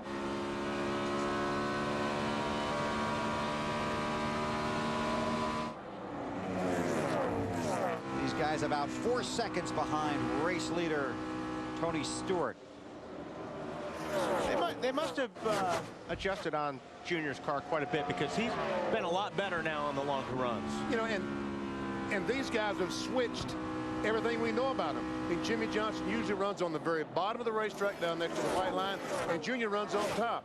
It's reversed today. What's going on with the world? Johnson trying to take the position. This is for second behind Tony Stewart. Jimmy's got it for now. Well, I'll tell you, the last 3 weeks, everything has been going Jimmy Johnson's way. He knows that he's got Big Mo on his side. I do feel the momentum gaining. We've had the speed, we just haven't had the finishes. And then a lot of crazy things have gone on in this chase that we've all watched and witnessed. And now there's, 5, 6, 7 car shootout for the championship with 3 to go. So, I'm glad to be in this position. That's all you can ask for. And I'm very thankful for my Lowe's team put me in this position every year I've been in the sport. So I feel very lucky and at the same time very hungry to try to win a championship. You know, Jimmy Johnson talked about when he got here at Texas this weekend that earlier this week he had a dream about being a champion. He said in past years he used to dream about all the things that could go wrong in trying to win this championship. This year he says everything is positive, and he's looking good in this race so far. Marty? Well, Alan, since battling Jimmy Johnson for second, Dale Earnhardt Jr. has fallen back to fourth. I was waiting to see if Casey Kane had gotten around him. They talked to him, BP, exactly to what you're talking about. They said the other fast cars are running about a lane higher than you are. Junior came back on the radio and said, I know they are. I can't run up there. I know they're faster than me. If I could run up there, I would. And now you see Junior try it. He's going to try in the high line, but he's been stuck on that bottom all day long, BP. You're exactly right. Well, you got to go sometimes where the car tells you to go. You saw Stewart. Well, I think Stewart was probably searching because he's bored. Right. But these other guys are looking for some grip. Bored at 180 miles per hour. Hey, guess what? Sun's coming out at the Texas Motor Speedway. Right now it's shining on Tony Stewart in the Dickies 500. Here's today's Wrangler's 5-star finish. All centers around Terry Labonte. On September 19th, the Texas Motor Speedway unveiled Texas Terry's new paint scheme for Terry's final race today. Some members of the Dallas Cowboys got the chance to meet Terry, and in return, he gave him a ride around the Texas Motor Speedway. Our Wrangler 5-star finish. Last finish for Terry Labonte in his NASCAR Nextel Cup career. Not having the kind of day he was hoping for. Tony Stewart just put him 2 laps down. Matt? Bill, he's been fighting a loose condition all day. They've tried several adjustments, just hasn't been able to tighten up Terry's 44 car in his final ride. And Rick Hendrick pulled me aside when he was up at the front of the grid as a battle for second going on between the 8 and the 48. He said, I gave Terry a die cast joking around to the car is yours. They said, no, seriously, your final car is yours. And then he kind of winked and said, I pity the fool if anybody puts even a tire mark on that race car, because that 44 is headed to Terry's own museum. Very generous. This is Earnhardt in second. Jimmy Johnson in third. They're behind Tony Stewart. They're 5.3 seconds behind the 20 car. Talking about Terry Labonte, let's take a look at the results from our singular race talk question. I should have known. This one involved Earnhardt Sr. Yep. And there was another memorable moment when Earnhardt won. Oh, yeah. Involving Terry Labonte. Yes. Okay. There's Matt Kenseth in that 17 car. How's their day going now, Alan? Well, the tension level's a little less down here than it was a couple minutes ago, and Matt thought he had a flat right rear tire. He has not pitted yet. He had fallen back as far as 30th place, Bill. He's moved back up now to 21st. He just called in on the radio about a lap and a half ago and told Robbie Reiser that his car feels weird. He said it feels like it's leaning over on the right rear tire, and yet he's got more steering wheel input into it to the left, even down the straightaway, than he normally has. So, Wally, Benny, that's That's weird, is what I said. Okay, thanks. Sorry. Something happened. Weird. Something happened down there? A little technical glitch, I think, on my part. Kenseth, as Alan said, in the 21st position, 23.6 seconds behind that man. Tony Stewart, the race leader. He's got a 5-second lead over Dale Earnhardt Jr. Back in the garage, they continue to work on the car of Jeff Burton, currently scored 43rd. He is 42 laps down. They've been back there a while, trying to get their man back out on the track and keep his chase hopes alive. Caution has just come out here at the Texas Motor Speedway for debris on the front stretch. I cannot tell what that is. Neither can I. But the caution is out. NBCSports.com's Tom Curran looks at how the Colts-Patriots rivalry got so nasty. Check it out on NBCSports.com. And they'll continue some of that nastiness tonight. Tony Stewart is the race leader. Then it's Earnhardt Jr., Jimmy Johnson, Clint Bowyer, and Casey Kane. The Busch Series ran here yesterday. Kevin Harvick went to victory lane again.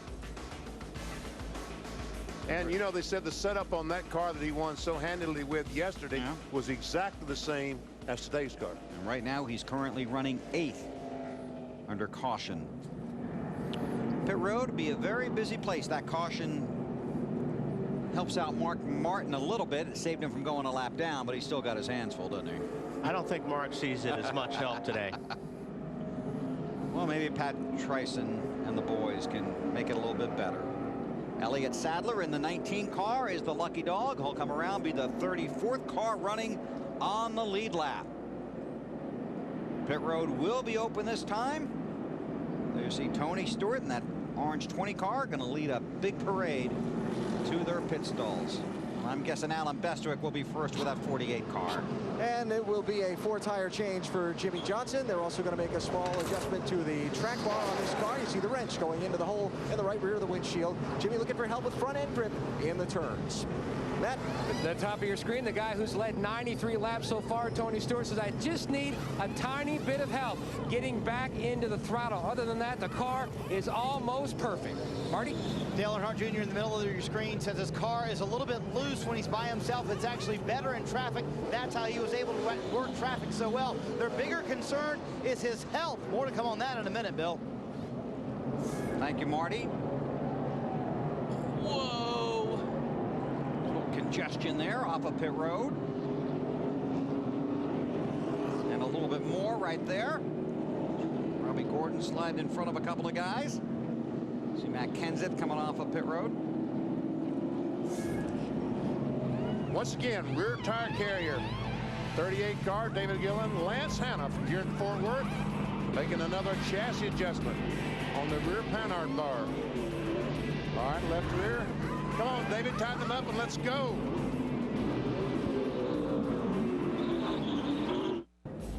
.139 laps are complete here at the Texas Motor Speedway in Fort Worth. Tony Stewart is the race leader, but a story developing on the second place driver, Dale Earnhardt Jr. Marty. Let's talk to Tony Eury Jr. How concerned are you about Junior's health at this point? We were always concerned about him. I mean, he's just got a lot of heartburn right now. He's been taking Gatorade and stuff so much this week, but you know, he's feeling a little under the weather. It's shaking him up pretty bad out there just going these speeds, but I think he'll hang in there for us and he'll take care of it.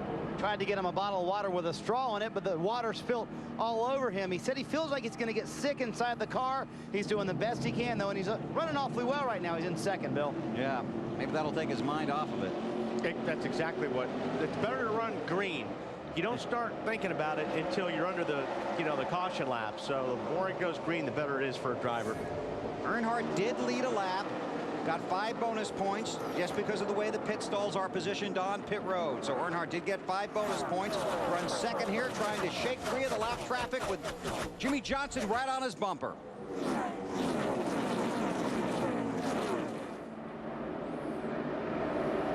But each time, Tony Stewart in that 20 car just squirts away from these guys. Yeah, gets a good start. He clears the guy down on the bottom, which was Newman this time. And he can get to the bottom of the racetrack and pick up 4 or 5 car lengths a corner on the guys that are racing side by side behind him. Junior got around Newman. Now Johnson's going to try it. Boxed in there a little bit by Jeff Green. Now you watch Junior put distance on Jimmy Johnson because Jimmy's hung up there racing side by side. A minute ago, he was right on Junior's bumper. Just want to point out that Sterling Marlin stayed out under the caution to get 5 bonus points for leading a lap, and that's significant because he's in a very tight battle with Kyle Petty for the 35th position in owner points, and that's big, especially as we look ahead to 2007. And the Daytona 500 specifically. The first 5 races of 2007, the top 35 in points of 2006 owner points are locked in. They don't have to, they've got to qualify for a starting position, but they will start the race, and everyone gets so concerned about the Daytona 500. Pretty important. Yeah. Because once you miss 1 or 2 of those races at the beginning of the season, that is a very, very difficult hole to dig yourself out of points-wise.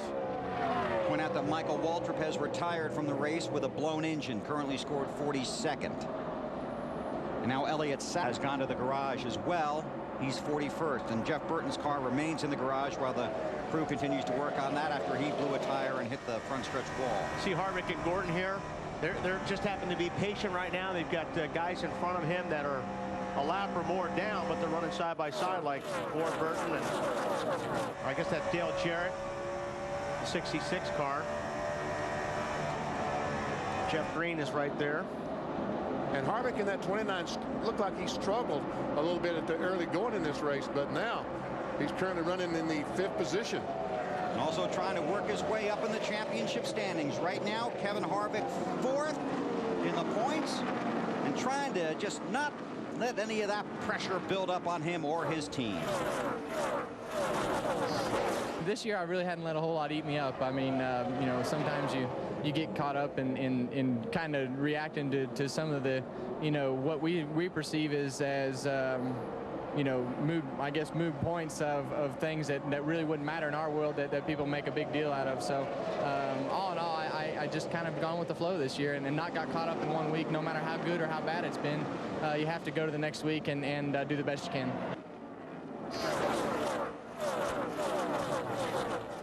Going with the flow, Bill, means that the fun factor has been high this year in Busch and Nextel Cup, and the pressure has been down. If Harvick can pull off the sweep, as he's already up to 5th, that'll be the 3rd Busch Cup sweep this season, and that would be a NASCAR record for most sweeps in a single season by the same driver. Harvick's the car is just can't be any freer on entry. They need to get the tightness on exit. They made an air pressure change to try to fix that. He hasn't said anything since. And something to think about, there's never been a Busch Cup sweep here at the Texas Motor Speedway. Harvick trying to do it for the first time. Hey, what, Dale Jarrett's giving Harvick fits right there. Finally moves up on the high side, and Harvick does get by him. Tony Stewart in front of Dale Earnhardt Jr. by 1 point, well, basically almost 2 seconds. This is Jeff Gordon in 6th, Casey Kane in 7th, Kane in that 9 car.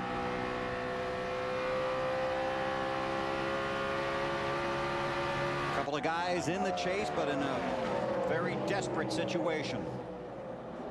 Trying to improve their position. Oh, how about Casey that? Kane down the bottom. They go 3 wide. Got away with it. Ryan Newman in that 12 car, a couple of laps down. Marty? Casey really wanted to get around the 24 car, and you see him diving underneath him again.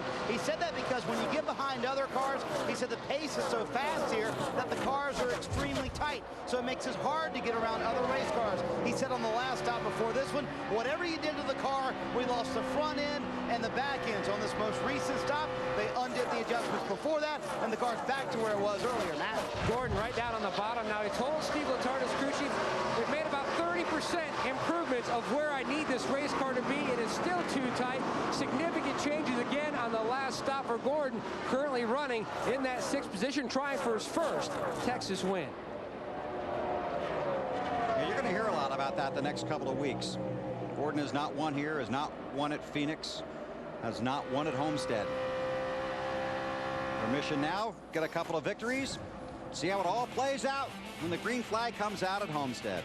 Tony Stewart out front here in the Dickies 500 at the Texas Motor Speedway.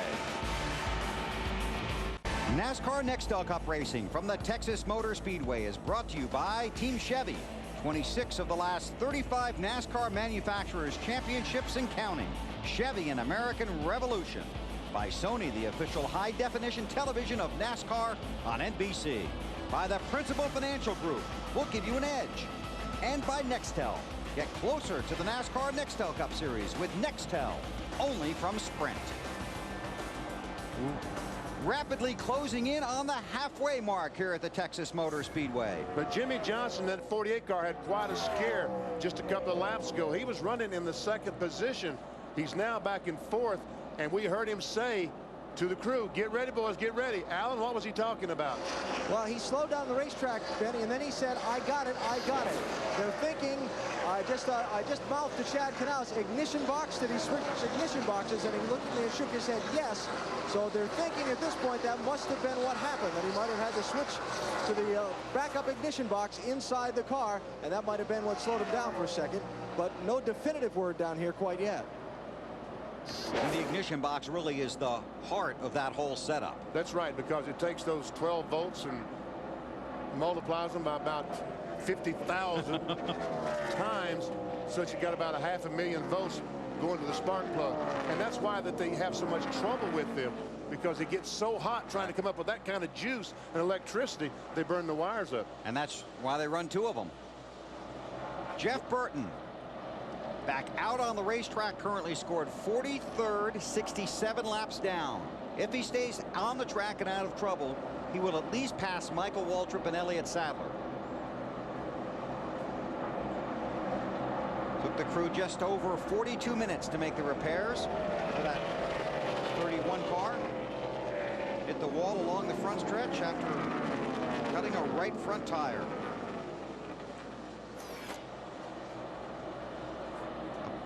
Updated championship standings.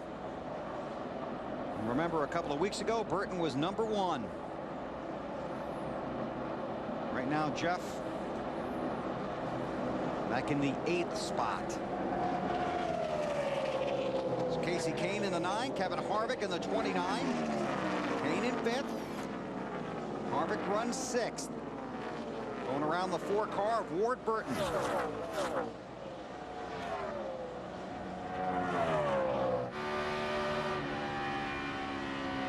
Track looks like it's in good condition, BP. It sure does. These guys are able to run the bottom of the racetrack.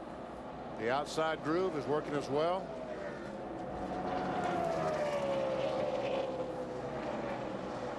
But nobody's running it as well as Tony Stewart. Leads by 4.6 seconds over Dale Earnhardt Jr., who's not feeling real well this afternoon. Under caution here at Texas, we will reach the halfway mark when the field gets to the start-finish line, but we're under caution because Dale Earnhardt Jr. has hit the wall. Yeah, Junior was struggling with the loose car, but what happened here is the 07 of Clint Boyer came up on him so fast, he got Junior aero loose. Junior got the car sideways, and unfortunately, he didn't catch it before it hit the wall. Pit stops, Allen. And Jimmy Johnson is in. I'm not sure it was the ignition box that was the problem on this car. I think it might have been a problem with the window net coming down. Jimmy said he was driving one-handed, maybe holding that left side net up. Matt? Tony Stewart said, I need a little more adjustment than we made last time. So beside the small air pressure, Shaggy Larson, the catch cam, made a small track bar adjustment to try to get this car just a little bit tighter. Artie? Clint Boyer's in the middle of your screen. Already gone. Another excellent stop for the 07 crew. 10.3 on the stop. They've gained spots all day on pit road. No changes to the chassis. Dave? Good pit stop for Carl Edwards. Came down pit road in the 6th position. They made a track bar adjustment down on that. His car was a little bit loose. That should help. And there you see the crew working on the Budweiser Chevy of Dale Earnhardt Jr. You guys talked about aero loose before the race even began. Junior, like I said, Junior has been a little bit loose anyway, but when that 07, he had such a closing rate on Dale Jr., it packed air underneath, took this air off the spoiler like BP talked about in the Home Depot virtual garage, and it was the worst place on the racetrack for that to happen. It was coming off of 4 where that wall comes out and wants to grab you every time on the exit of 4.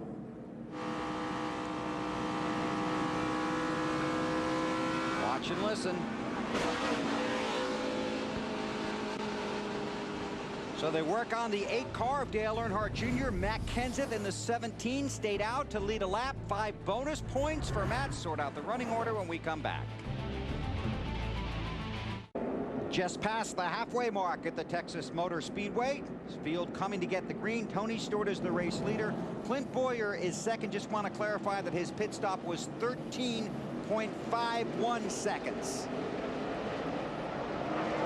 Not 10.3 seconds. Right. Dale Earnhardt Jr., 34th. Last car on the lead lap. Now that 07 car of Clint Bowyer has been one of the fastest cars in the last 40-50 laps. Let's see if he can do anything with Tony Stewart, because no one else has been able to. The damage be a factor? I think it happened far enough back on the fender that it's not going to affect the car. Okay. Guys got to look at it on pit road. Bowyer clears the lap traffic. Sits out in pursuit of Tony Stewart. Kevin Harvick runs third, trying to get around the lap cars. And it's Carl Edwards and Casey Kane. Matt Kenseth is 31st right now. Mark Martin is 30th. Denny Hamlin 22nd.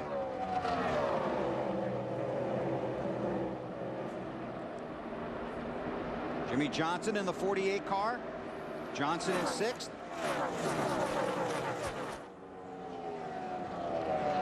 Let's get an update on Earnhardt Jr. from Marty.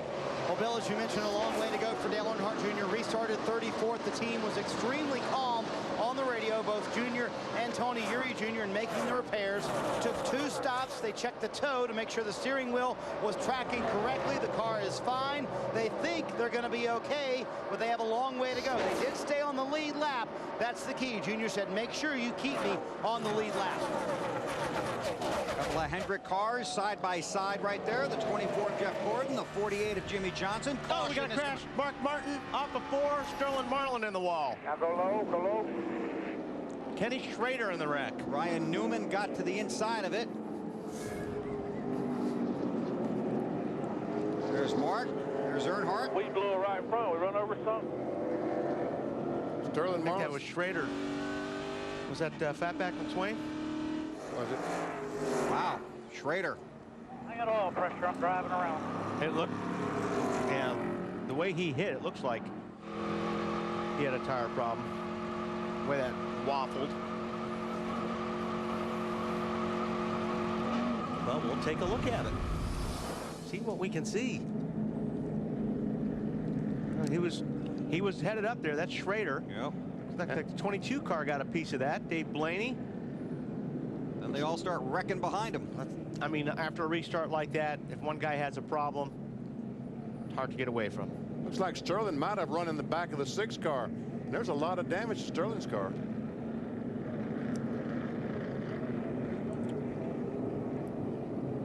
Looks like Mark clipped Sterling. Yeah, and Sterling had all his damage with the outside retaining wall. See Junior down there slamming on the brakes.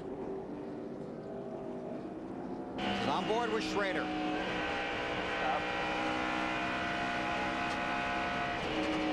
Boy, that thing just takes off. So something, either had a tire go down or something, because that thing just took off, and they normally don't do that.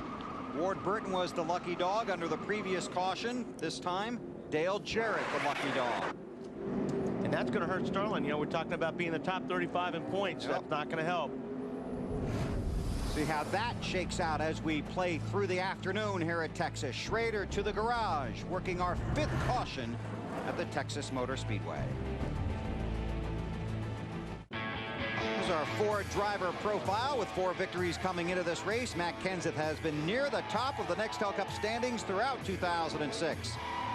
6 weeks, including 3 in the chase. Kenseth has been #1 in the championship standings. The chase for the NASCAR Nextel Cup concludes November 19th with the Ford 400 in Homestead. Matt chasing his 2nd Nextel Cup Series championship. And he was able to somehow get through the crash without damage. There he is, right behind, headed straight for Sterling, and the C's part, and he drives through. And Junior just kind of stops. He actually had the front tires locked up. He was on the brake so hard. Marty? Well, Bill, this is stop number 2 for Dale Earnhardt Jr. He said the car drives like it's wrecked. They didn't get it fixed like they thought they would. They're going to fix the left rear fender. They're also paying attention to the back bumper. They handed Junior a little driver maintenance going on as well. 6 Tums. They brought Dr. Scott McNair from Hendrick Motorsports over, trying to calm Junior's stomach down and trying to get this race car fixed. Alan? Matt Kenseth, you saw, just barely got through that accident. He was debating back and forth with Robbie Reiser whether or not to pit under this caution. Matt said, I only ran a couple laps. Then when a lot of cars in front of him on the lead lap did make pit stops, Robbie made a late call, said, stay out. We can pick up a couple of spots here, which they have done. And we also got the report from pit road that there is no damage on the 07 car of Clint Boyer, so he should be okay here, running second behind Tony Stewart. Continue to work on track cleanup here at the Texas Motor Speedway. 177 laps complete. Tony Stewart leads Clint Boyer, Kevin Harvick, Carl Edwards, and Jimmy Johnson in the Dickies 500. Green flag at Texas. Top 21 cars did not pit under this caution. Man, Stewart gets, I mean, it's so important to get past that guy that's a lap down. Because when he does, when he gets into 3, he's got 10 car lengths on second place. Hendrick teammates side by side, Jimmy Johnson and Jeff Gordon behind Carl Edwards. Looks like Jeff had the upper hand off that high groove.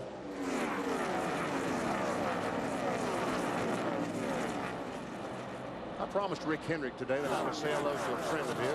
Been a friend we got trouble. Sorry, BP. Yep. Robbie Gordon off of 2. Matt Kenseth trying to get through it. You know, and I was watching that while you guys were watching the race. I was watching off of 2.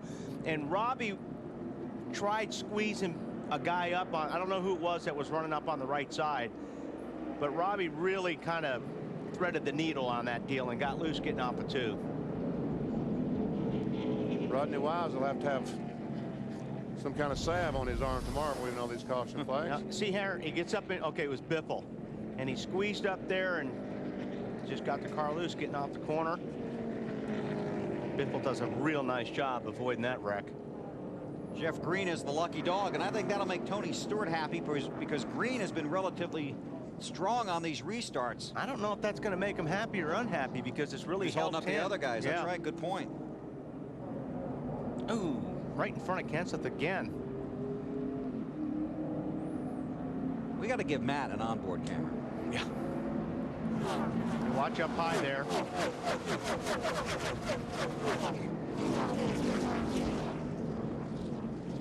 That camera guy never even flinched. No, those are talented people. On board with Junior. Got one standing on the back stretch. Get low, get low, get low. Lane's clear now, Gene. I like the just stop theory. As long as somebody doesn't hit you from behind, exactly that's a right. great theory. Earnhardt back in 28th. Tony Stewart, the race leader, under caution at Texas. Still under caution here at the Texas Motor Speedway. 183 laps are complete. Tony Stewart is the race leader. There's Matt Kenseth. In the last 2 cautions, he has picked up 17 spots and hasn't passed a car. That's amazing. Guys coming to pit road. Matt staying out. So he's worked his way up to 17th, and he just managed to tiptoe through the Robbie Gordon wreck. Watch and listen. Spin here, back it down, stay right there, back it down. Come on now, come on, don't let the cars hit you from behind. Watch this step, go high if you need to. Oh! That was interesting. That was pure blind for about 3 seconds. Yeah, I'd agree with that. Just in all that smoke. That's the problem. These guys today are nailing the throttle. Excuse me. Nailing the throttle, trying to spin these cars around to avoid hitting the wall. And they put up such a cloud of tire smoke, it's impossible to see behind them. Earnhardt Jr., the work continues, Marty. Just doing my math real quick, Bill. I believe that's the number 7 stop for these guys to fix this race car, and they've topped off right here on lap 184, and they might play a little fuel strategy game here. They're also talking about maybe a 2-tire stop later on. Junior said if we do a 2-tire thing, as he called it, somewhat later, I think we might have a good enough car to still finish in the top 10 today. Dale Earnhardt Jr., too fast exiting. Marty, what has he been saying? What's the car doing right now? Has he been... When he was out running earlier, Wally, he said it felt like it was driving like a wrecked race car. They've made 6 stops since then, though, trying to fix that race car and make it better, Bill. Thank you, sir. 5 cars pitted, 6 including Robbie Gordon. Basically, the top 28 stayed on the track. Stewart didn't get the jump he's been getting. I mean, he's still got a pretty good jump, but not 10 car lengths like he has been. Edwards and Gordon. Oh, they're going to split wobble. Hopefully. Yeah, he thought better of it. Well, that really helped out Jimmy Johnson right there. Did not help Carl Edwards. No. My gosh, he's lost 4 positions. And here comes the 41 of Sorensen trying to move up on the inside as well. I mean, you can't. Looks like Travis tried to get out of his way there.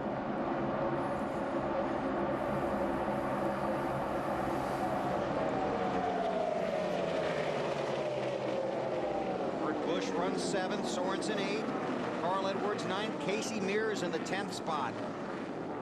Here's the 2 Hendrick cars, side by side again. What were you saying about Rick? Oh, I was saying that he wanted me to say hello to a friend of his. Been a friend for about 30 years. He's the University of Pittsburgh Medical Center awaiting a liver transplant. Junior Barber. And he just wants Junior to know that he's thinking about him and loves him.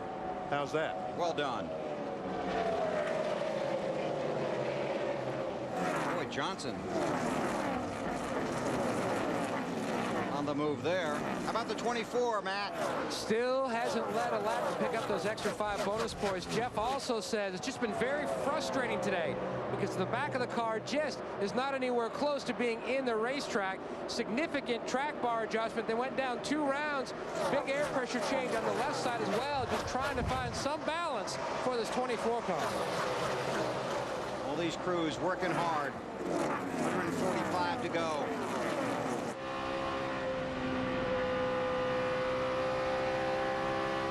Casey Kane looking back.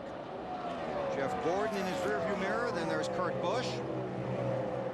Dale Earnhardt Jr. is 31st right now. Had to restart at the tail end of the longest line after speeding, exiting pit road. Gordon runs in the 6th spot. Kurt Busch trying to rope him in. Update on the 2 from Allen. Well, Bill, you remember way back in the very first pit stop of this race at lap 42, Kurt Busch came in leading. They had a lug nut fall off on the right front and had to take the time to go back around and put it on. He lost 10 spots on that pit stop.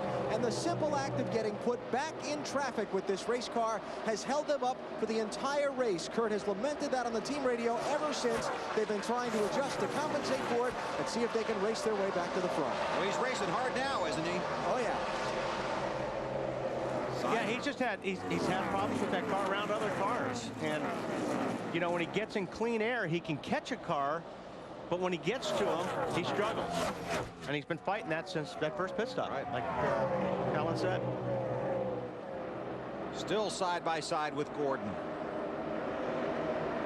And watching that 41 car behind these two. Remember last year, Casey Mears driving this 41 car? At times was the class of the field here. But Jimmy Elliott, crew chief on this 41, has a real good setup for this racetrack. Gordon trying to edge away from Busch. Sorensen right there now. This goes on about 5 seconds behind. Tony Stewart, Greg Biffle on pit road. This is unscheduled, Dave. Thinks he has a right side tire going down. Not sure which one it is. They're also going to make a wedge adjustment. The car was just really getting away from him at the restart. Restarted 14th. He was back to 20th in 2 laps.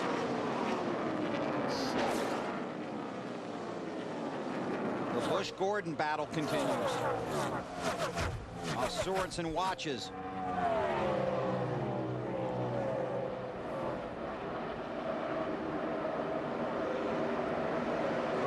trying to hold it down there. I mean, like I said, it seems like it dropped back about 5 or 6 car lengths and gets right back to the 24. But then he gets right there within a car length, and he can't do anything with it.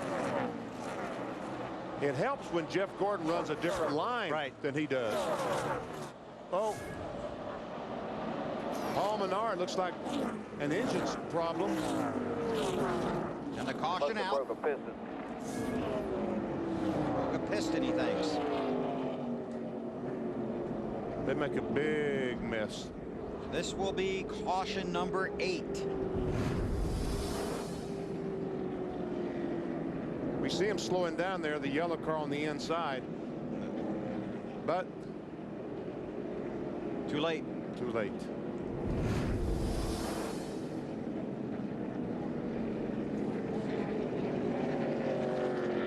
Greg Biffle is the lucky dog. He'll come around and be the 33rd car on the lead lap. I'm telling you, Stewart's bored. When you start bump drafting the pace car, he's looking for some fun.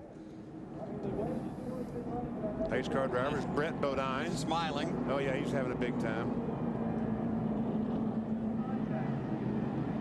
NASCAR has asked Tony to back off a little bit, and he did.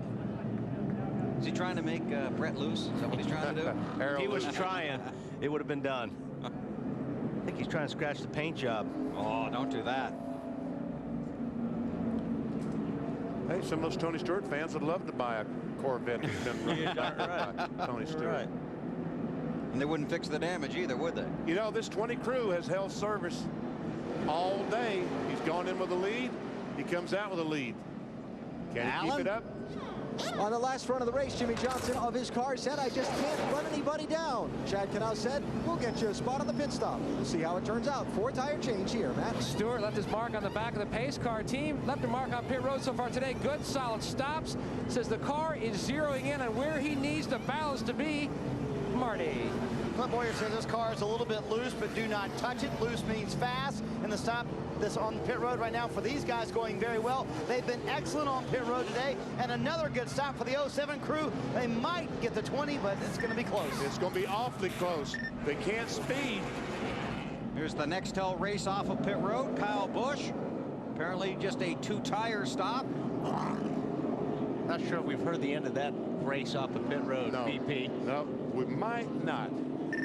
NASCAR might have a say in that. Nextel celebrating speed, teamwork, and getting things done instantly.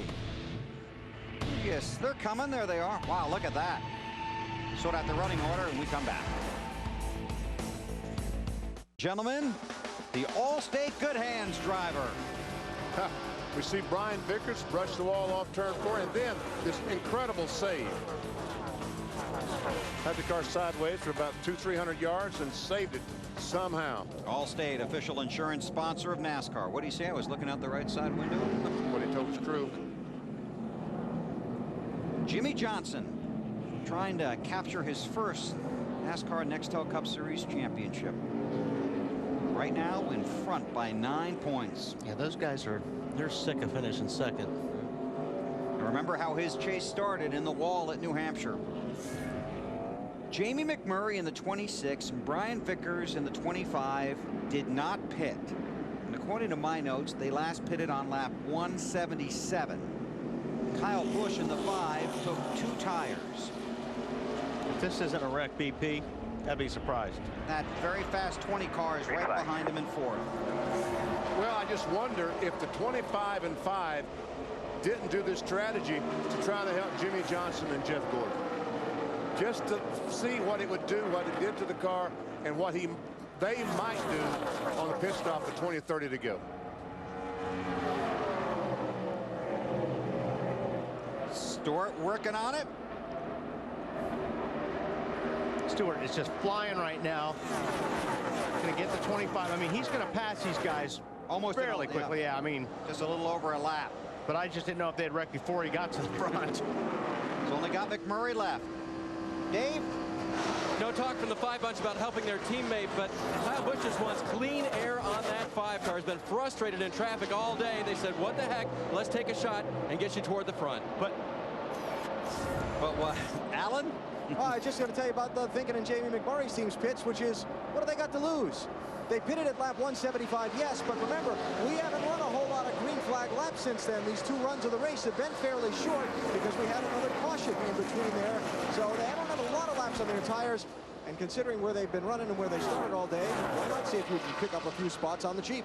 So what was that butt all about? That butt was, I was just wondering if, you know, changing the 2 and getting in clean air, but how long that would be good with everybody else changing 4 tires if it wouldn't put them back in traffic real quick. Bernsey? Well, and part of the thinking is that you have the chance to get a mid-run caution when everyone wants to come back in, and you haven't lost too much, Wally. Don't you think that's the game? No, that if you look at it that way, absolutely. Boy, that's definitely. But that's a lot of butts. Yeah, that's a...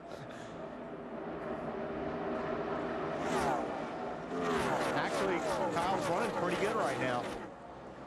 I thought he would have lost 3 or 4 positions right off the green flag, but he's hanging in there in 2nd spot.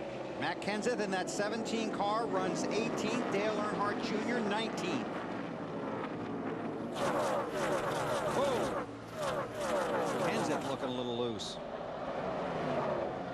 Marty, Bill, the 8-tire thing Dale Earnhardt Jr. wanted to try happened on this last stop. They restarted 20th, as you mentioned. Jr. said the car is actually not too bad, a little too tight in the center of the corner. They'll probably take 4 here, maybe try 2 tires later in the race as well. They'll have to see how it works out on this run. Alan? The Matt Kenseth team continues to work on his car. They added a spring rubber a couple of stops back to try and help the handling, and they continue to try and chip away and get toward the front of the field. A top 8 car is what they thought they had at the start of the day. Obviously, it hasn't been that way so far. Jack Roush has just come down to visit with Robbie Reiser and talk about it. This is for 6th. McMurray. Gordon. Jeff trying the inside. You see Kurt Busch just ahead of them. Kurt actually has the 6th spot. Update on Gordon from Matt. Bill, the 4-time champ Gordon, has gone back and forth between tight and loose. Right now, he says the car is just so free, he cannot even put any wheel into it in the corner, or he feels like the car is just going to absolutely spin out in the last stop. Air pressure change again. They also went down on the track bar just to try to tighten up this 24 car. Casey Kane's going to try and take the position.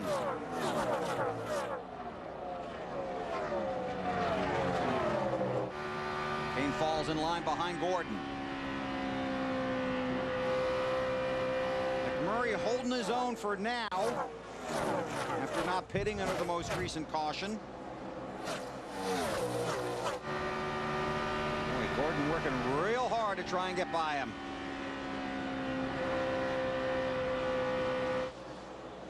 Now Gordon and Kane clear the 26. Casey and Gordon side by side, and Casey's got the position. Hard racing here with 127 to go. Coming into this race, Tony Stewart had led the most laps in 5 races this season. He won 3 of them. Led 146 at Atlanta last week. 214 laps are complete here at the Texas Motor Speedway. Tony Stewart continues to lead. Here's our Napa Field summary. 9 different leaders, 8 cautions. And we can actually update now. 3 cars are out of the race. Paul Menard, Ken Schrader, and Michael Waltrip.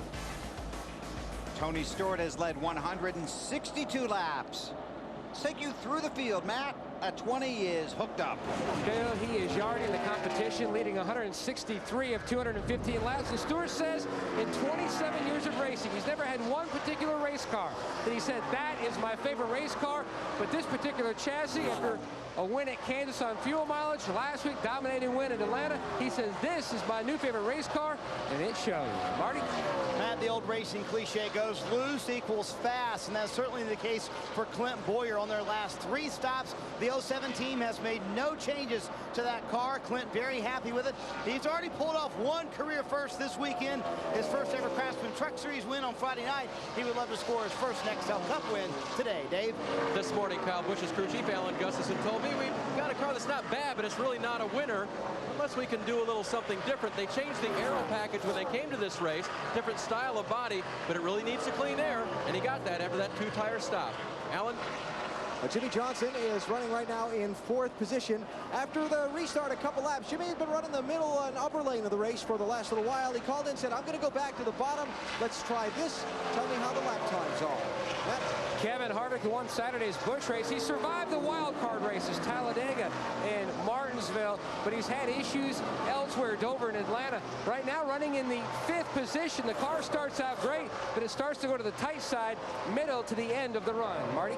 Well, Matt, this has been standard operation for Casey Kane's team this year. They kind of languish in the back half of the top 10 for the first part of the race, but once we hit halfway, they are very good. Kane's car getting better. He's a little too tight at the beginning of the run, and actually the longer he runs, the looser he gets. He gave a little wave to Kevin Harvick as he goes past for 5th. Kurt Busch radioed in recently that his car feels the best that it has all race long since he got booted out of the lead after an early pit stop. Here's a team that really needs to find something for 2007 on these mile-and-a-half tracks. On the intermediate speedways this year, their average finish is 25th. Dave? Reed Sorensen's running a car that's kind of old school, according to his crew chief, Jimmy Elledge. It's one that is from earlier this year, but they've made some updates to it. It runs in the top 10. Just made a slight adjustment for Reed last time, an air pressure adjustment. They expect to be good the longer they run. Matt? Running 9th is Jeff Gordon. He says, boy, what a difference a year makes for this team and their intermediate track program. It has really turned around. Had a lot of confidence coming in about maybe scoring that first win here in Texas, but it felt like of the final 3 tracks, this may very well be the toughest. Gordon says the car is still tight on exit. EB? Early part of the race, former NASCAR Busch Series champ Martin Truex Jr. made a spirited charge up from his starting spot in 34th into the top 10. Then the handling got off, and they fell back a little bit. Now this last adjustment, Truex says the car's responding well. He's just chipped his way back into the top 10. Marty? Alan, let's update you on Dale Earnhardt Jr. Restarted 20th, came on the radio to the guy, said, did not tell you I was tight. Need to fix that condition a little bit more. Tight in the center, needs a little more forward bite coming off the corner, but he's picked up 5 spots since we've gone green. Obviously, the A car getting better. Alan? Well, Matt Kenseth's team continues to adjust on this 17 car, and he continues to move forward in this run of the race. Matt is up to 18th position now. Kyle Petty will be the next car he'll have to pass for a spot. These guys continuing to try and dial the handling into this race car. It's been a struggle all day. Matt? Alan, today's performance for Denny Hamlin has to come as a complete shock. His average finish in 2 Nextel Cup starts at Texas is 5th. Felt like this was going to be the race where they could really step up and make a push in the points, but they have struggled big time. The car just way too tight. They have pushed in spring rubbers, pitted twice under the caution back on lap 176. Big adjustment trying to get this car to free up. Meanwhile, Mark Martin, his day just continues to get worse, involved in that spin on the front stretch, currently running back in the 30th position. Knows now if he wants to get another win for Jack Roush, it's going to have to come either next week at Phoenix or the season finale at Homestead. Dave? Jeff Burton brought out the caution on lap 90, ran the car into the wall when a right front tire went down. They repaired that car some 67 laps down. He now uses his spotter in a little different way. As cars come toward him, he says, tell the guy behind me he doesn't need to drive through me, and ask him which way he'd prefer to pass me. Jeff being very kind to everyone who wants to go by him late in the stages of this race. Bill? Thank you, Dave. 31 cars on the lead lap. Ward Burton running in the 31st position. Stewart leads by 4 seconds over Clint Boyer. And there you can see how strong he has been throughout the day. Tony Stewart working out, eating a little better, losing some weight, and trying to put the field in his mirror here at Texas. Who's the best quarterback in the NFL, Peyton Manning or Tom Brady? Tonight, 8 Eastern on NBC, a quarterback showdown as Peyton and the undefeated Colts face Tom Brady and the New England Patriots. And before the big game, catch up on all the day's NFL action with Bob, Chris Sterling, and the Bus. Football Night in America, tonight, 7 Eastern, right here on NBC. Well, I think we know which car is the best one in the field. That orange one there? That's who I would pull for. Tony Stewart led a total of 174 laps in his first 9 races here at Texas. 174. Today he has led 179.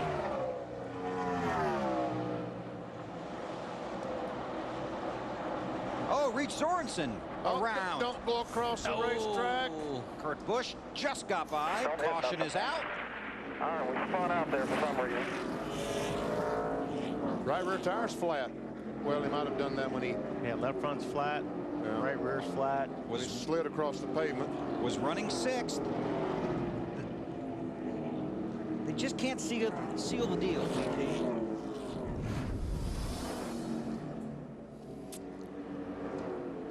It's Kyle Busch in the 5. Reed down low. Wow. Both Busch brothers got lucky on that one. Because he's going to go back across the racetrack. Wow. Those guys' brother.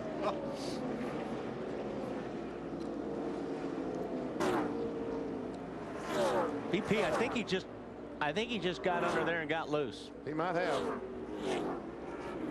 Because you already see the one tire blew when he had him locked up. I see the right rear is flat, but it might have been caused by the flat spot that he put in there when he slammed on the brakes. 102 to go. Pit road will be open this time. Joe Nemechek in the 01 car is the lucky dog. Tony Stewart's the race leader. Then it's Clint Boyer, Jimmy Johnson, Casey Kane, Kyle Busch. Here they come, Alan. Well, Jimmy Johnson's been around the top 5 just about all day, but just hasn't had enough to get up and run with Tony Stewart. Going to make an air pressure adjustment in the right rear this time. See if that makes the difference for the 48. That small air pressure change in the right front for Tony Stewart. The winds have picked up. The track temperatures come down about another 4 degrees. Is trying to stay with this racetrack here in Texas. Marty? Clint Boyer's in the middle of your screen, that 07 car. He said, man, I'm hanging on to this car. It's extremely loose, meaning the back end wants to kick around, but I'm afraid to make any changes to it. Once again, no changes to the 07 car, Dave. Kyle Busch is now trying to leave his pit. Wow, just barely gets around the 16 bunch. A 4-tire change and wedge both sides a little tight, and so is that exit. I'm guessing that was a little close, huh, Dave? Man, the 16 guys are lucky because Kyle made a hard right turn. So the 2-tire change actually worked for Kyle because it worked. He hung up there in the top 10. He got the break, he got the caution, came in, changed 4, now he's got the track position. Good call in the pits. You see the race off of pit road. Stewart, Clint Boyer, Casey Kane, Jimmy Johnson. And there's Kyle under caution with 101 to go at Texas. Sunday night lights at the Texas Motor Speedway in Fort Worth. And the excitement of pit road. Here's what Dave was watching. Yeah, watch this as the 5 car leaves and the rear tire changer on the 16 of Greg Biffle. Joe Slingerland looks at, where did you come from? And then the 11 car goes down pit road and there's a tire bouncing in front of him.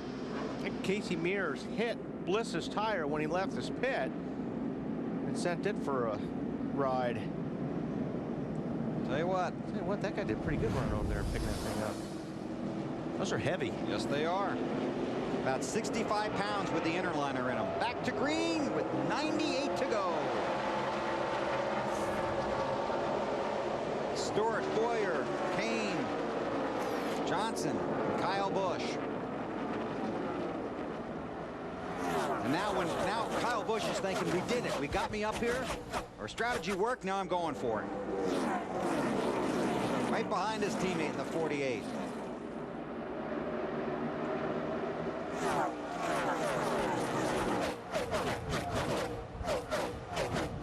But it doesn't take Tony Stewart long to put a few car lengths on second place. Tell you what, that car gets some restarts. Jeff Gordon in 9th back there. Quapple in that 32 is a couple of laps down. I tell you, Quapple has had his hands full all day long. That car does not look like it's been too much fun today. And tries to get up and get out of the way. Kurt Busch, Martin Truex Jr. go by. There's Junior in the 8. Made his way up to 12th now.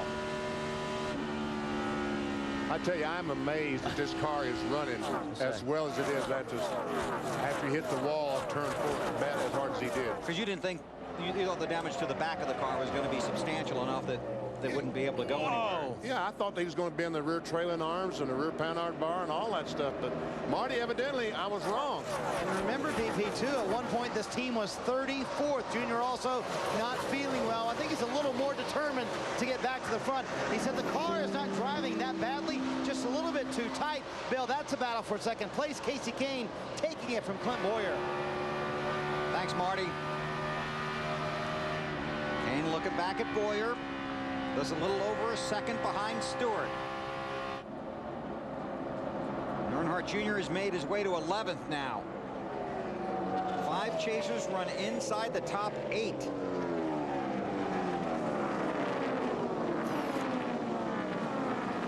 I mean, and this is real important for those guys. I mean, for everybody right now, you've got to get a good finish out of here. You're losing opportunities. I mean, Junior was a second in points right before that happened because he was running second place. So these guys know they need to come out of here with a good finish if they're still going to have a shot at winning that championship at Homestead. Junior, by going by Scott Riggs, I think is now 80 points behind Jimmy Johnson. When did he start today? 84 back? Yes. So it's kind of a wash. He's passed a bunch of cars. Kevin Harvick going by Carl Edwards in 99. That's the 6th position. He made that look easy. You get inside 100 to go when the race is on, isn't it? Man, I'm telling you. Update on Harvick from Matt. His spotter, Billy O'Day, was trying to help him from the spotter stand, telling him what the 9 of Casey Kane was doing on the racetrack, which was helping. Casey explained to him that the 9 was hitting a lighter spot on the pavement high in turn 2 that seemed to help him on exit, picking up a bunch of time. The problem is Kevin was trying to find that spot to see if it helped him, but boy, what a good run they are having currently in the 6th position. After a tough week last Sunday at Atlanta. Harvick trying to hang on to his championship chances. His teammate Jeff Burton currently scored 42nd after he blew a tire and hit the front stretch wall early in the race. Riggs and Gordon.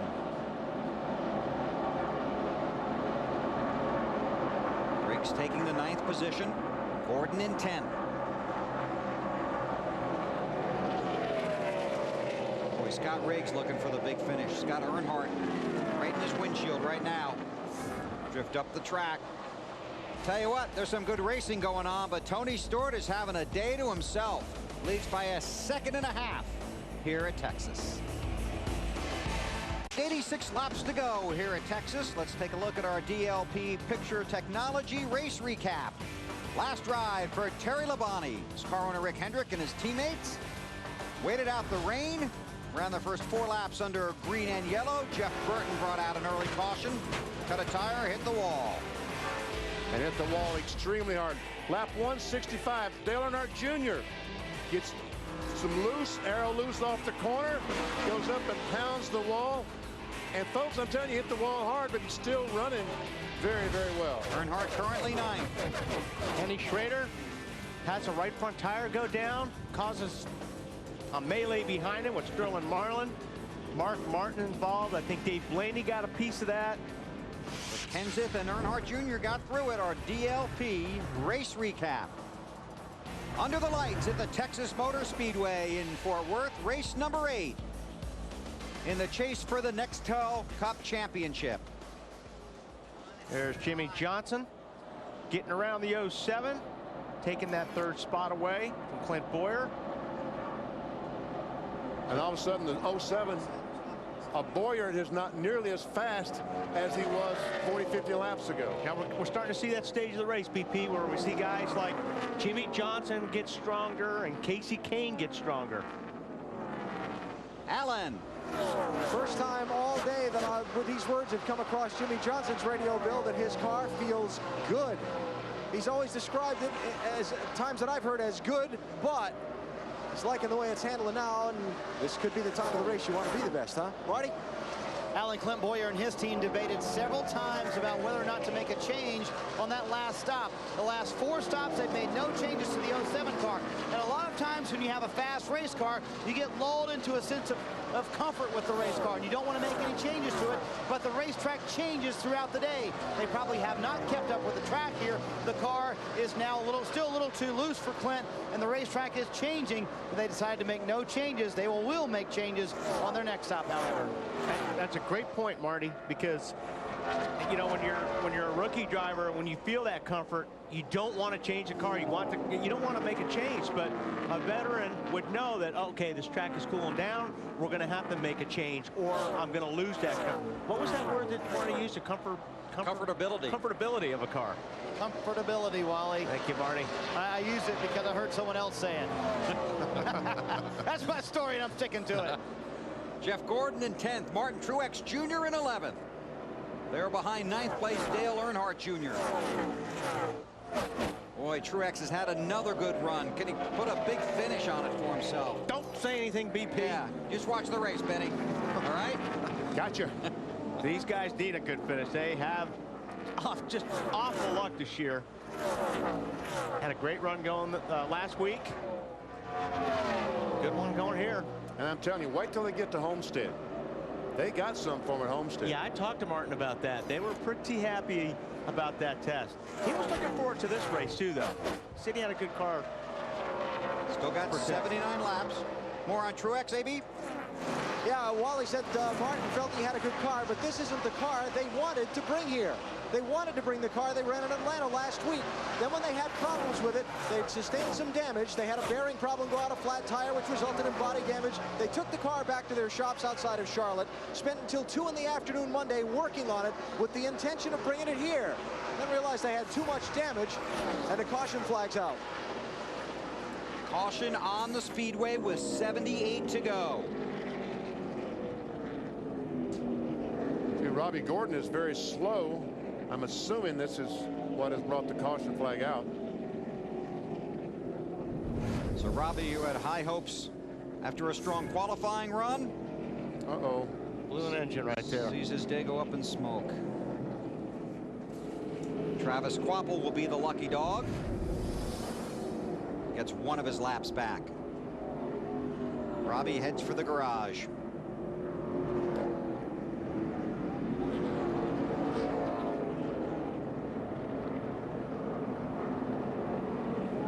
All right, let's see if this 20 crew can hold service yet one more time. Well, they have been strong, haven't they? Last week and this week. They got Tony out front. His car's running well, handling well. He's feeling good. Tony's doing a great job driving, and their pit crew keeps making pit stops as fast as anyone else. Crew Chief Greg Zipadelli's guys getting ready to go over the wall here. The reigning NASCAR Nextel Cup Series champion already has 2 wins in the 2006 chase portion of the season, but not eligible for the championship this year. Good thing for everybody else in the top 10. Running really well. Pit road will be open this time. What'd you get for a fuel window here, BP? About 62 to maybe 66. Okay. At the max. So you can't make it from here unless you get a lot of caution laps. See how it all plays out. Time for the guys on pit road to shine, and you have to make sure you don't get a speeding ticket. Alan, here we go. Jimmy Johnson asked his crew to just tickle the air pressure a little bit on the car. An adjustment in the right rear. Really happy with the way it's handling. Let's see if the crew can pick him up a spot here on these sets of pit stops. Matt? The co-pit crew coaches for Gibbs, Paul Alepp, and Al Shuford, very proud of their guys today. Strong stops. 2/10 of an air pressure change in the left rear tire. Stewart says needs just a little help getting back into the gas. Marty? Casey Kane's that 9 car in the middle of your screen. He said, I want the same adjustments you made last time. Car is just a little bit too tight, meaning it won't turn half around up on the track bar, half around down, left rear wedge. Dave? Kyle Busch leaving pit road clearly misses the 16 bunch this time. They made just a slight air pressure adjustment. Car a little hard to turn past the center of the corner. Thank you, gentlemen. Looks like Boyer lost a few spots there. See how this all plays out. Tony Stewart's boys getting it done on pit road. He has been dominating today here at Texas. Mistakes on pit road, but some guys did. Matt Kenseth, one of the championship contenders, too fast exiting. We'll have to start at the tail end of the longest line. There's Matt in that 17 car. And also issues for Clint Boyer. I guess a lug nut jammed up on the right rear of his car, and he came in 4th. Came in the pits 4th, came out 11th.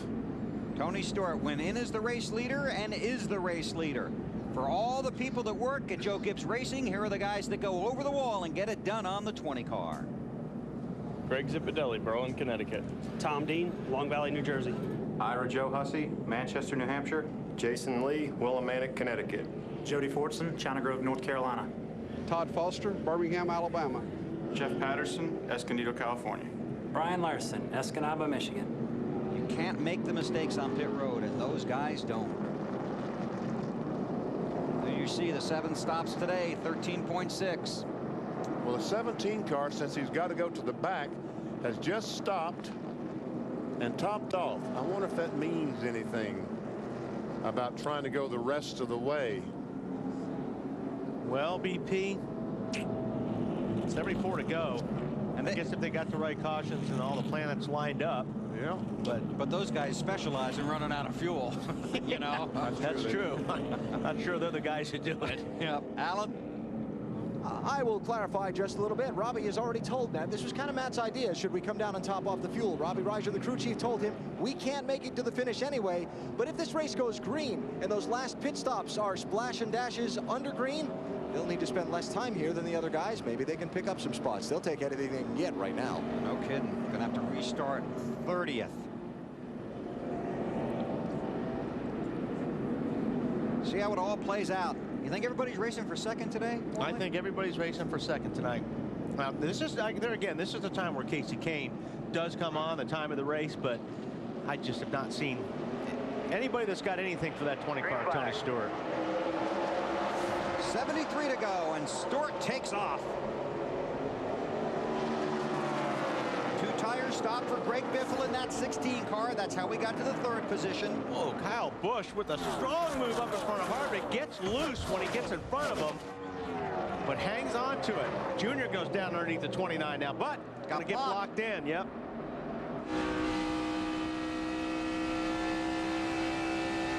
Dale Jarrett in the 88. Junior sits in 7th. Oh, he's got Riggs on his bumper, and then Truex Jr. And there's Boyer back there in that 07 car. Big bump down there in turn 1 of the tunnel.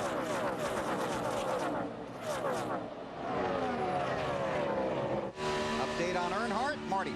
I think, Bill, they're fully back. They're about 10 laps short from making it all the way on fuel. Junior said that that was much better on that run.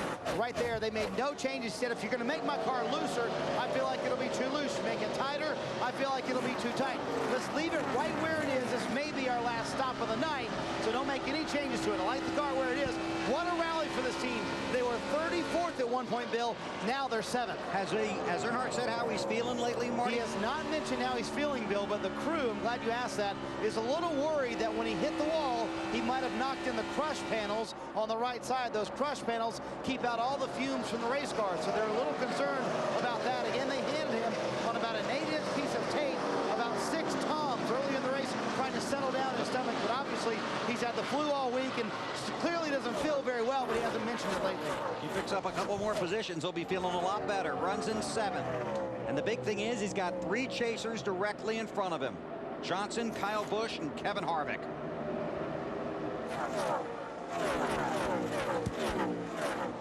Strong comeback. Tony Uri Jr., Dale Earnhardt Jr. in that 8 bunch. Earnhardt Jr. 67 back. That's manageable. 2 to go after today in the chase for the Nextel Cup. He gained 17 today. Look at this.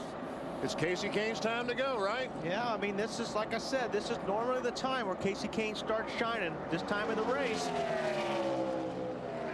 And I wasn't sure if Stewart was showing everything either, because nobody's actually pressured him the whole race. So we'll see if Casey Kane can get it done. Other than restarts, this is the first time he's seen anybody in his rearview mirror all day. Marty?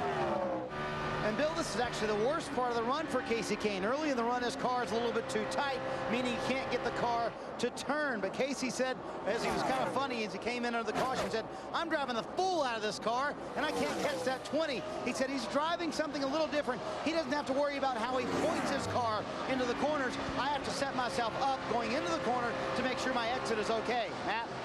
Tony Stewart's car, Marty, has been nothing but incredible today. He told the team just how great that race car is. And Wally, you touched on it earlier.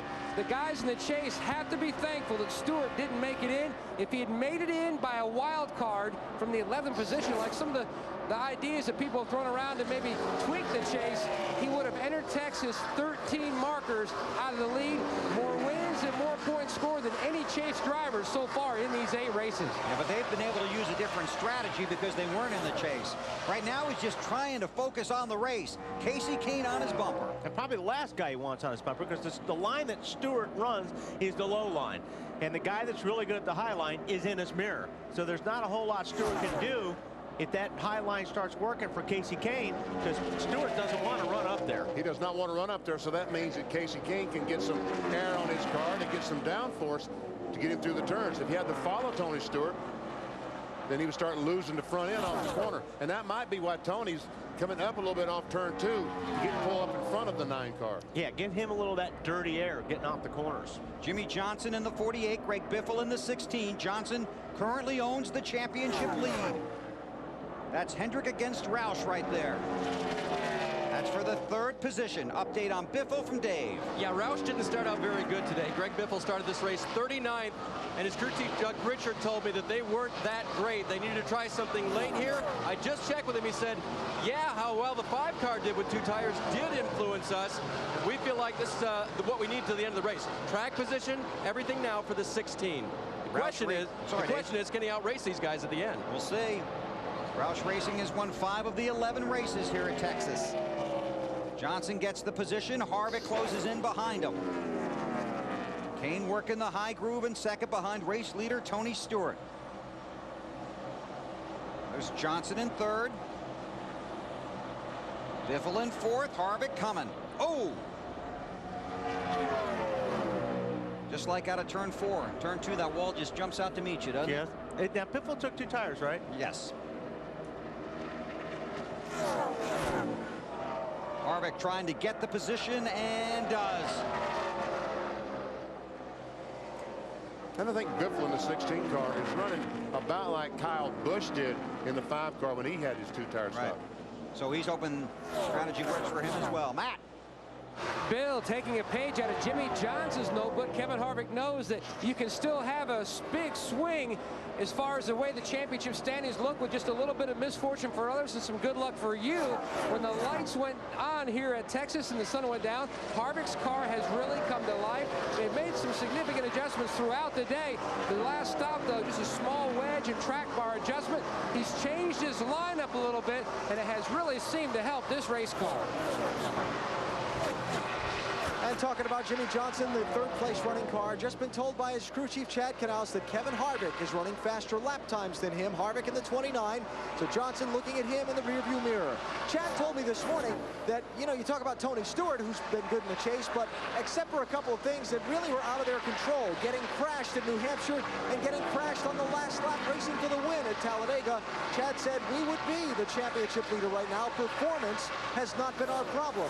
Luck has been.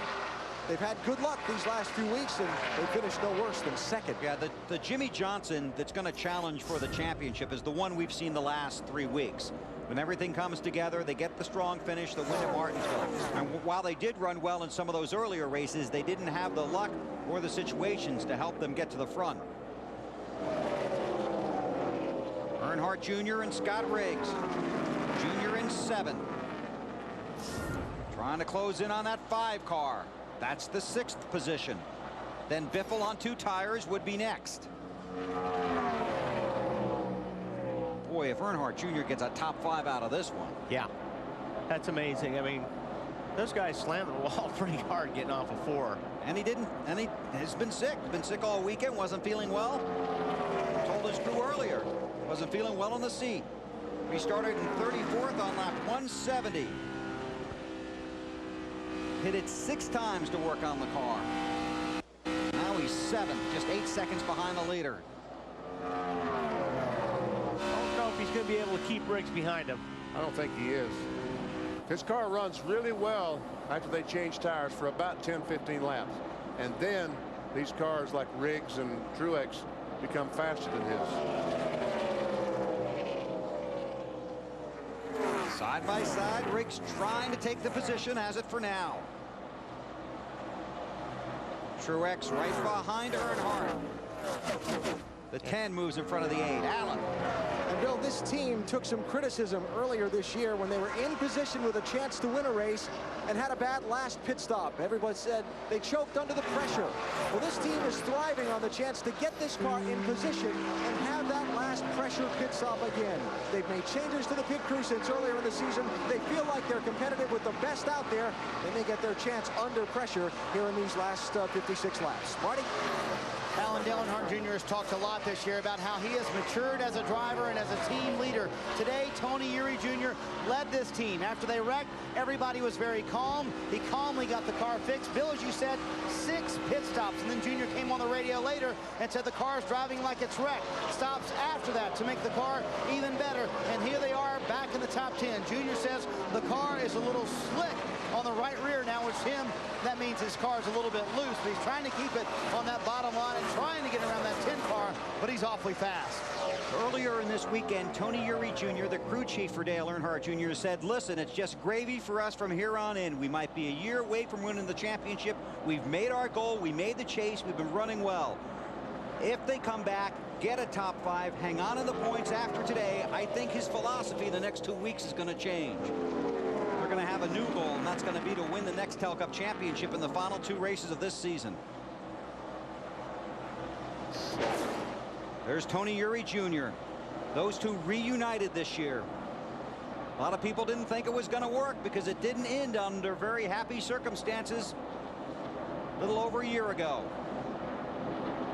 But Earnhardt won at Richmond, made the chase. Right now, 3rd in the championship standings. And 8th on the track. Tony Stewart continues to lead by more than a second over Casey Kane. Yeah, Stewart's pulled out about a second ahead of Casey Kane and has pretty much maintained that. So I'm not, like I said earlier, I'm not sure we've seen everything out of Tony Stewart. That was the first time he got pressured.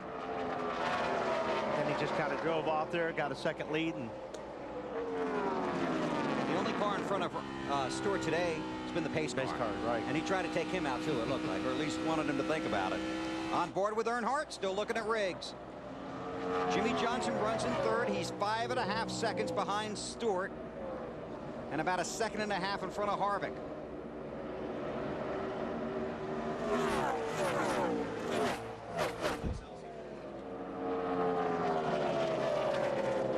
Kenseth in the 17, hit with a pit road speeding penalty, had to restart at the tail end of the longest line. Vickers, yep, 19 spots, so that's for position right there. So Kenseth makes the pass. Update from Allen. Yeah, Bill, just been a day-long struggle with the handling of this car. They have never challenged at all for a top 10 spot this entire day after feeling like they had a car that could finish in the top 8 or better when the race started. Matt Kenseth is continuing to pound away behind the wheel of that car, giving everything he can to get every spot he can. If they pull out a top 10 on this one, it'll really be the rally of the year. What did you say they do better than anybody? They take mud pie and turn it into apple pie. They've done it so many times. Trying to do it again today with 50 to go. He's gained 10 spots since the restart. Former series champion. Came in here as the championship leader, but had a poor qualifying run. Had to start 36th. Got a good finish in Atlanta. This is 5th place. Greg Biffle in the 16, Kyle Busch in the 5. Kyle trying to make the pass of Biffle. Dave. And his motor's going. He has radioed that to his crew. It's not gone yet, but according to the driver, it won't last much longer. According to us as well, Dave. You can hear it when he goes by. We've been hearing about the last 3 or 4 laps. We weren't sure who it was, if it was Biffle or Kyle, but yeah, it sounds pretty bad. It's Biffle. Thanks to Dave. He narrowed it down for us. Riggs is going to get the position. And the question is, where is he going to be when that thing goes? Yeah, well, yeah, there's going to be a lot of people get that position.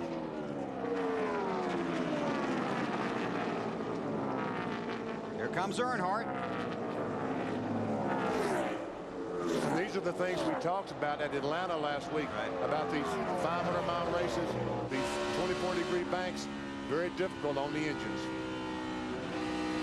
And your cars run well all day. You haven't had any problems. You get down to 75, 60, 50 to go.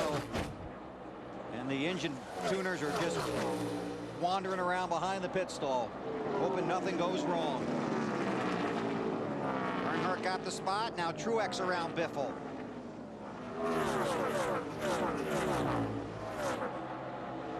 46 laps to go. Boy, it's really going now.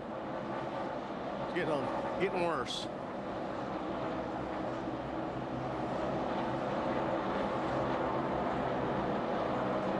Tony Stewart leads by more than a second over Casey Kane. Let's do a top 5 through the field for you. Starting with Tony Stewart, and here is Matt Yoakum. Bill definitely making a statement, leading 234 laps. Now they are about 12 laps short of fuel. The car that won on fuel mileage at Kansas, they're already talking about making a small air pressure change when they make that last stop, backing up that small air pressure change they made on their previous stop. Marty? Casey Kane says the last change on his car, Matt, was a little too much. He needs that front end to work just a little bit better if he wants to catch that 20 car.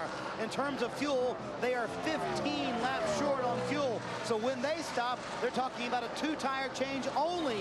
When they get the fuel in, get 2 new tires. Hopefully, that's enough to catch the 20 car. Alan? Jimmy Johnson running in third. Lap 3:15 or so will be the magic number for Jimmy Johnson. They last pitted at lap number 2:58. He will get fuel to make it to the finish, will need fuel to make it to the finish. The question is, if the stop's under green or under caution, what do you do for tire strategy? Matt? 29, Kevin Harvick, 5th here in the spring, currently runs 4th. The car just way too tight on the exit of the corner. They too around 8 to 9 laps short on fuel. Bouncing around whether to go a 4 or 2 tire change. Right now, they just need to get the tightness out of the race cars. We're closing into the finish, Dave. Kyle Busch appreciates the fact that his team can do fuel mileage calculation, but he just did it himself. Hey, can we make it all the way? Oh, no, we can't. In fact, his crew chief backs that up about 6 laps short for the 5 car. Thank you, gentlemen. Scott Riggs is 10th. Then it's Earnhardt Jr. in 7th. Truex, Clint Boyer, Greg Biffle.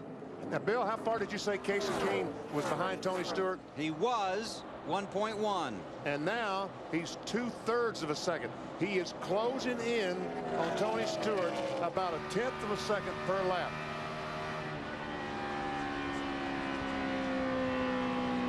But they got to make a pit stop. Yep. And that's, I think, where it's going to be won or lost right now if this thing stays green.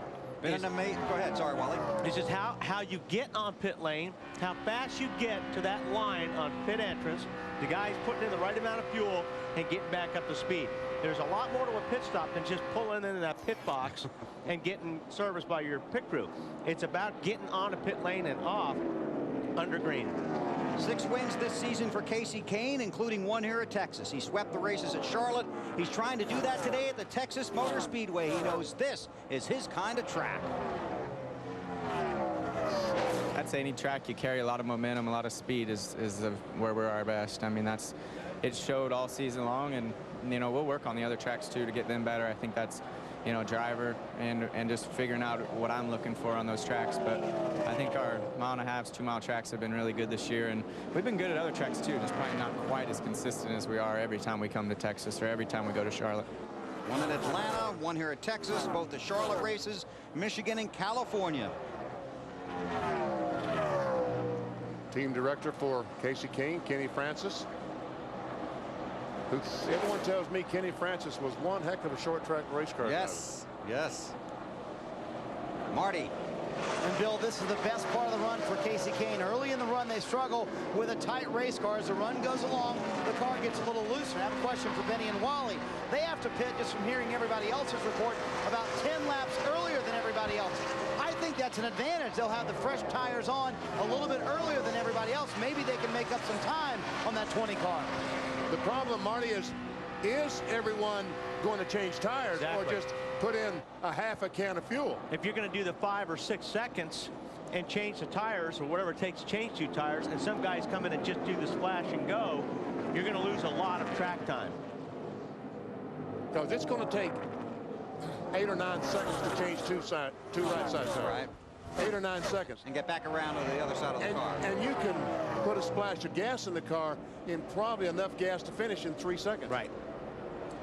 The tires probably over that time wouldn't have the benefit you'd be hoping for, would you think? Well, as fast as these guys are going, it's almost a football field a second, right? You know, on this racetrack. So, you know, are you willing? Can you make up 300 yards on the racetrack with those 2 fresh tires? Starting to work their way here through more lap traffic. Tony Stewart, the race leader. Casey Kane runs second. More on the 9 from Marty. Well, I was going to follow in on that conversation. They're so much shorter on fuel than everybody else. They're about 15 to 16 laps shorter, that they have to take that much more fuel. That takes that much longer. So they have the time to take on 2 tires. But you're right, that may in the end wind up hurting them. Yeah, if they're going to be in there that long, you're right, Marty. They may as well change the 2 tires. But I think there's going to be some people that can go longer, and they don't need that much fuel. And somebody might even try and go without stopping, depending on if what might play out. You never know. Don't forget Football Night in America coming up next right here on NBC. Bob Costas and the guys getting you ready for the big Sunday night game, the Colts and the Patriots.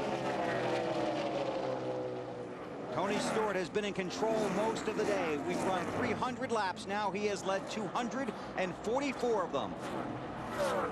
But 26-year-old Casey Kane in that 9-car runs second. 7 career wins for Casey, 6 this season, including 1 earlier this year right here at Texas.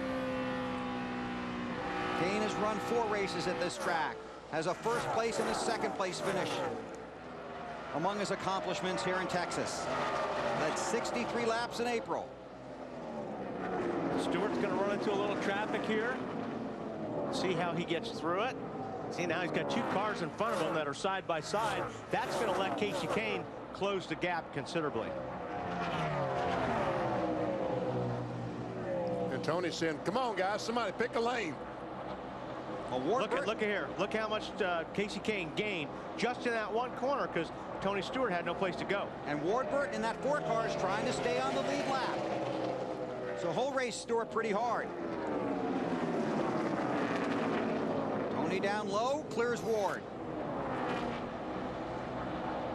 Kane off of 2. Ooh. Listen to the wall there in the 49 car a little bit. Casey Kane looking to the low groove, trying to move around Ward-Burton. Tony Stewart, 2-time series champion. Disappointing night at Richmond, Virginia, when he failed to qualify for the chase for the Nextel Cup. See, the bad break that Casey Kane is catching is Ward-Burton is running his line. Right. And when he had to move down on the racetrack, it slowed him down. You can see the lap traffic ahead. Stewart, the orange car right in front. Then more lap traffic. Going to see how the pit strategy plays out here in the closing laps at Texas. Alan. Well, remember that story about guys and faster tires maybe helping out? Matt Kenseth is going to try something. Robbie Bryger here. This is going to be short pitting, seeing if the speed they gain on fresh tires is going to help them pick up some spots from where they were running in this last run of the race. Kenseth is gone. Well, that's a new strategy that we hadn't even thought of. Well, that may help if the caution comes out after all these guys have pitted and changed 2 or none. It may make a huge difference. It's just all going to depend how, and hit the yellow falls. Marty? Well, Bill, I can promise you this. Casey Kane is trying to catch that 20 car. He came on the radio. He said, guys, I'm sorry. I have killed my front tires trying to catch him. Kenny Francis came back and said, listen, ride right where you are. We're about 10 laps from our stop, about lap 314, now 9 laps until the 9 car hits pit road. Thanks, Marty. Interesting move by Robbie Reiser, crew chief for Matt Kenseth. Kenseth currently second in the championship standings. Now, I don't believe that Kane has any choice but change right sides. Because if he's burning the right front tire off the car, trying to catch Tony Stewart, then he needs to get that tire off and a better one on there. And he's obviously now communicated that to his crew. Well, no, he did. He said that he burned the right front off, trying to catch him. So, yeah, so exactly. Now they're like, well, we got to do it. Yeah, got nothing to lose. May as well change too. Go for it.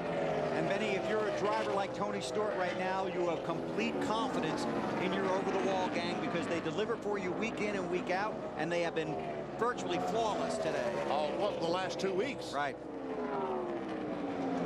Martin Truex Jr. in the 1, Dale Earnhardt Jr. driving that red 8. That's for the 7th spot, and Clint Boyer's right behind him. Truex the 7th, Earnhardt 8th.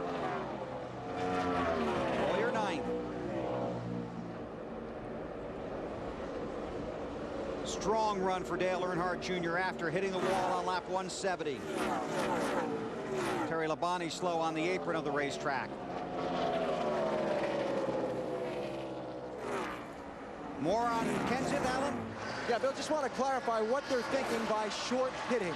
Matt Kenseth right now is running nearly 1 second faster than the race leader on the racetrack by having those fresh tires. So by stopping now and running that second a lap faster, as long as the caution doesn't come out, he's going to gain a lot of ground on these guys he was racing with and might even be able to pull off a top 15 finish here. The only risk to the strategy is if the caution comes out, he's going to have given up maybe 8-9 positions on the racetrack by getting trapped a lap down to other guys he was racing with before. So they're gambling on the caution not coming out and using the speed to try and steal some points away that might win him a championship in a couple of weeks. A big gamble and a big if. We've had 10 caution flags so far today, 25 laps to go.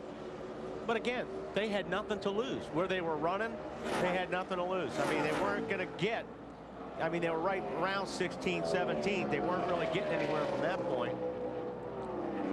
But if the caution comes out now, he's going to be back about 25th. And you're right, Wally, he was 18th when they decided that was the move they were going to make. There's race leader Tony Stewart. Won a week ago tonight in Atlanta, had a very strong car. Is that Jimmy Johnson in front of Casey Kane? That's just what I was looking at. Yes. Just made the move. Johnson has moved into that second spot, and he is a half second a lap faster than Tony Stewart. Allen.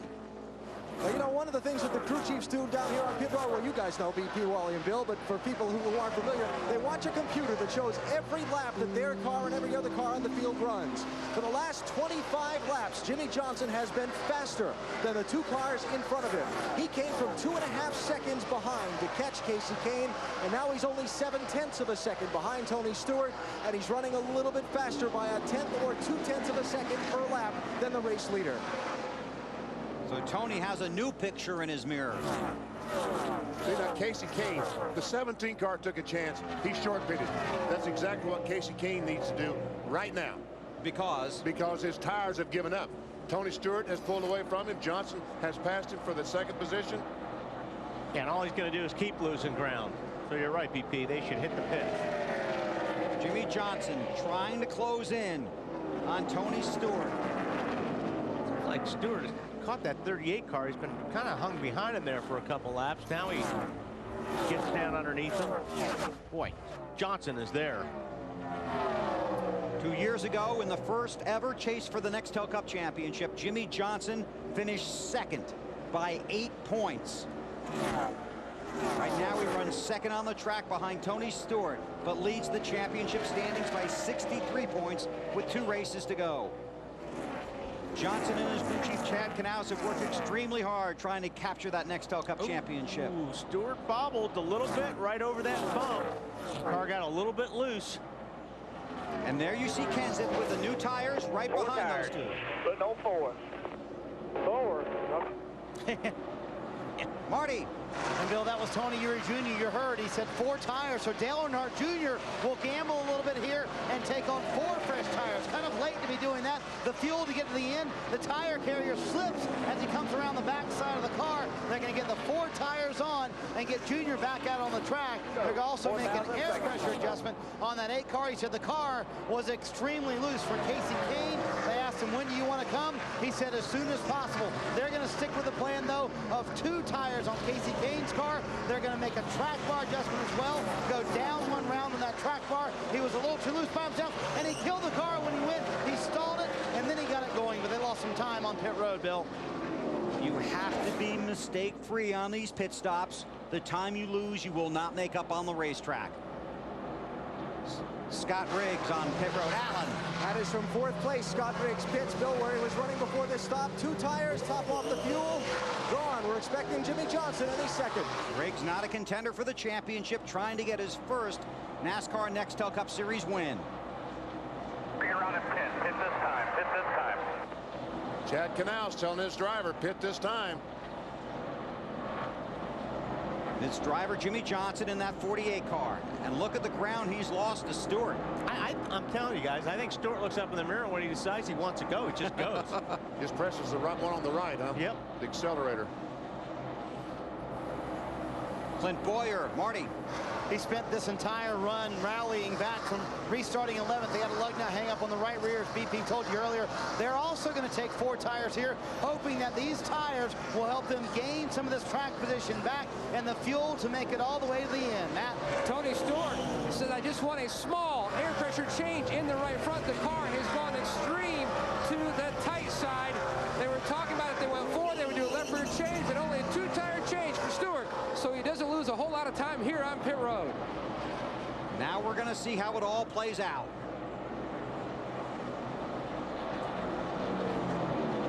Tony Stewart.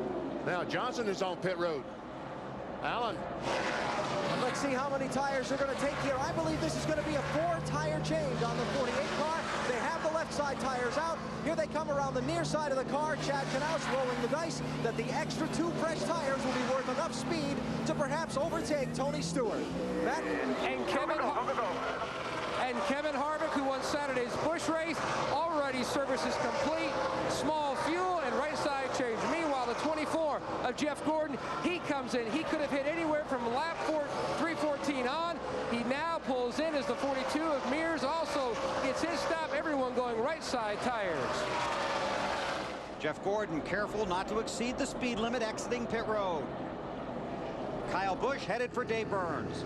And he said, my spot in turn 2 is still bad. That's a spot where his car gets a little bit tight, wants to push, and but he encouraged the team not to make changes to the car. He'll get a cleaner windshield, they pull a tear-off away, and just 2 right-side tires and fuel for Kyle, and the tire changer scoots to safety.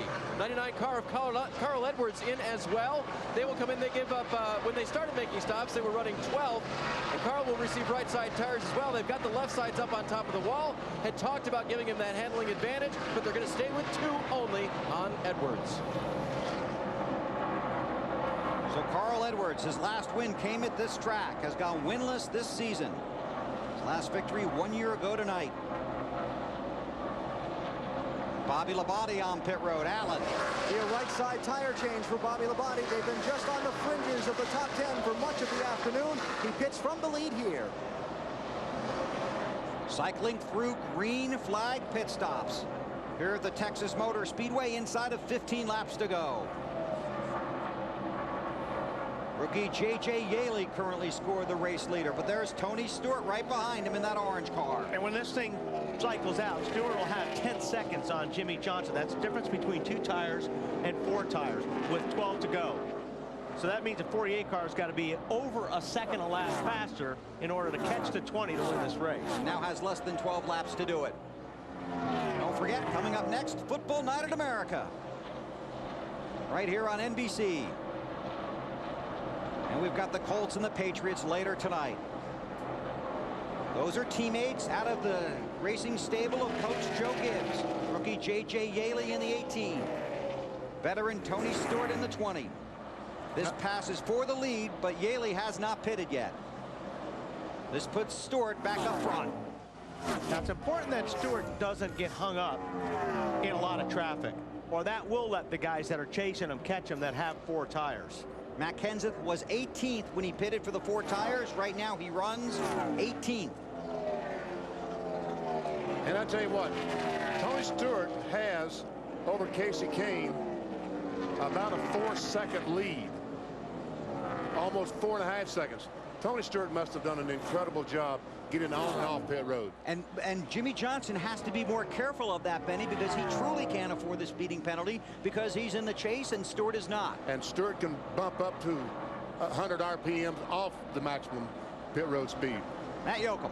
Bill, in the car rotation, the 20 team had planned on bringing a different race car here to Texas, but after winning at Atlanta in Victory Lane, they made the decision. We're going to bring this particular race car and see if they can make it back-to-back wins. And if you recall, they really haven't changed much in this race car. They basically power washed it, and they even left the sticker that they put on the dash last week for Stewart as motivation. Simply said, hardware space available. Well, guess what? They took home that huge Bass Pro Shops trophy, had to put it in 2 pieces. They've got another trophy here at Texas. They've got some space available to Team Hauler to go back to Huntersville. Got somebody in a wall. Caution has come out. Greg Biffle has hit the wall. Man, this is going to change things now. That 4 seconds you were talking about? Gone. How about the 10 seconds? Gone. Now Stewart's got guys in his mirror that have 4 tires. And if you're at the back of the field with 17 cars on the lead lap, does somebody come back there, come get tires to try and help their position a little bit? It depends. I don't think Matt Kenseth has run enough laps. If 5 or 6 or 7 guys come in front of him, I think he needs to stay out. Right. See how it plays out. Be a single file restart. Greg Biffle in the 16. Looks like simply that the air left the right front tire rapidly.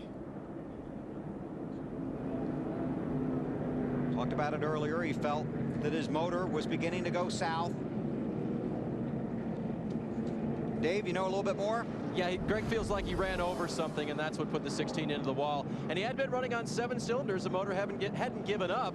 Car handling well, but not under power, and then that ended his day. Greg Biffle finished 2nd in the chase for the Nextel Cup last year. Had 6 wins, but it's been a disappointing season for him here in 2006. Just 1 victory and outside the cut line for the chase. Matt Yoakum, I got a question for you. Go ahead, BP. The 29 car, did he change 2 or 4? 2 tires. Okay, because he's been awfully fast here the last few laps. Absolutely, and the 20 team is concerned about the 48 who took 4 tires. Remember back to last week, it really was a decision of Junior staying out on his older tires. The 20, they didn't really even debate their decision to come to pit road and get 4, and that was a huge difference last week. Now they're concerned maybe the roles are going to be reversed a little bit here because they took 2 tires. So Junior has 4, Jimmy Johnson has 4. I guess those are the only 2 cars that have changed 4 tires. Right, Matt Kenseth changed 4, but he's way back in 16th right now. Well, I would say that Kenseth will probably come in now. Marty? BP, listening on the radio, Casey Kane just came on and said, we blew up. And then Kenny Francis came back and said, we blew up. He said, yeah, I just lost the engine. We blew up. He's coming to pit road. Unbelievable. They were going to finish in the top 5. This is the way the chase has gone for the 9 team. Casey Kane coming down pit road with what he thinks is an engine that has expired. That's amazing. That is amazing. 26-year-old from Washington won here in April. Pit stops, Matt. And Bill, the 24 of Gordon is in as well. Right side tires already gone on. They really have nothing to really debate here, going for the 4 tire change. Give it a shot, see what can happen.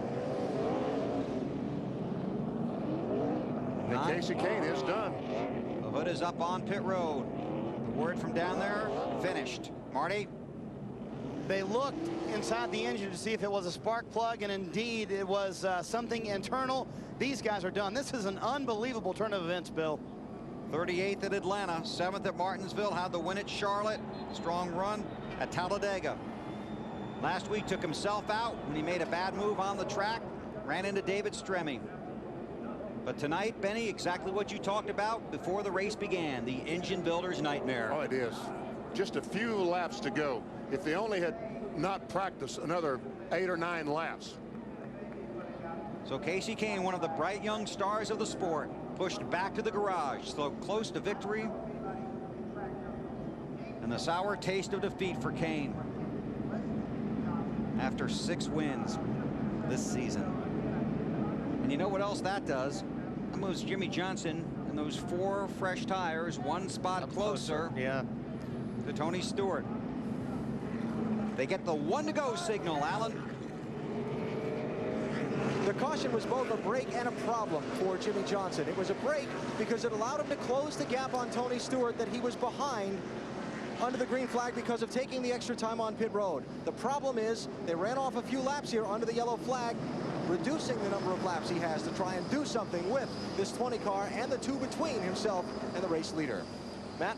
A little difference in reversal of tires from last week, Zip. You just laid out the game plan for your man. Can your wheel man hold him off? I think so. I mean, we've had a good car. I'm glad we've got a couple of cars in between us. God, I can't even talk right now. 4 to go here in Texas. This place used to be a real thorn in our side. Last couple of years, we've got a good handle on it, and this would mean an awful lot for us to win here. And Greg Zipadelli laid out the situation for Tony, told him who had the 4 tires, who didn't. He says, but you can hold them off. And Stewart's reply simply was, that's easy for you to say. Tony Stewart has 6 top 10s in his 9 races here at Texas. Outside the chase for the Nextel Cup, but has already won 2 of the 7 chase races, trying to make it number 3 tonight. Scott Riggs is right behind him, driving for Ray Evernham, looking for his first win. Then you've got a couple of chasers in Kevin Harvick and Jimmy Johnson. Well, and this, it seems like we're getting down to this time of the race all the time on these last minute or late restarts. This is where Tony Stewart needs to just have as good a restart as he's been having all night. He's got to get a good start to get away from that 48 car and hope that Jimmy Johnson gets hung up behind Harvick and Riggs. Inside of 10 to go, it's a single file restart. No lap cars in the way. 4 to go as they take the green. Stewart leads at Texas. Wow, and Harvick left the door open on the right side, so Jimmy Johnson's going to get one of those spots in a hurry. Johnson in the 48 around Harvick in the 29, chasing race leader Tony Stewart. That's not what Stewart wanted to see.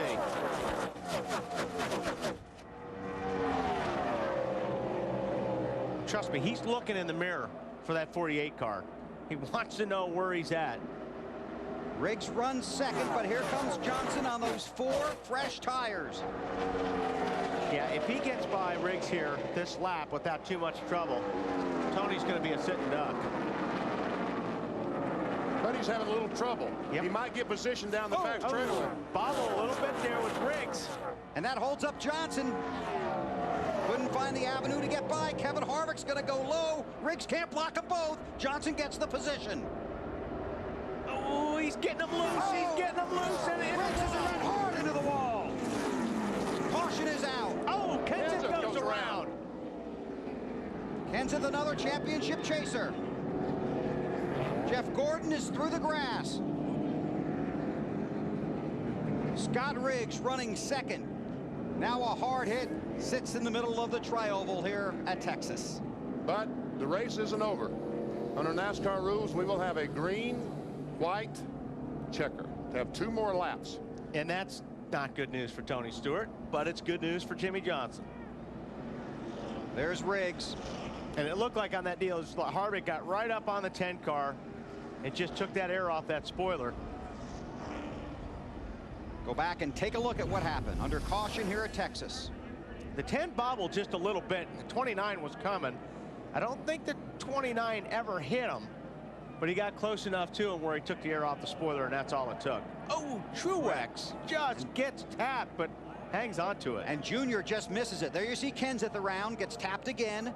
Gordon through the grass.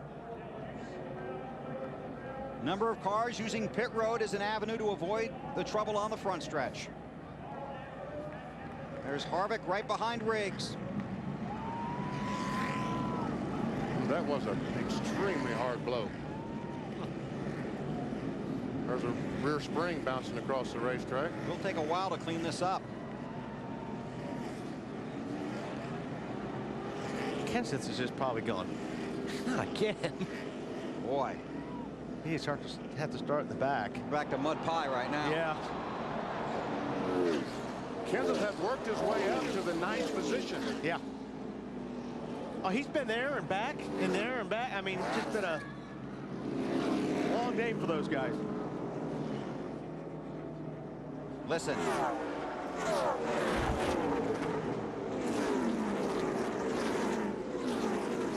You can see the safer barrier there. The softer wall, as they call it in NASCAR. An energy-absorbing barrier.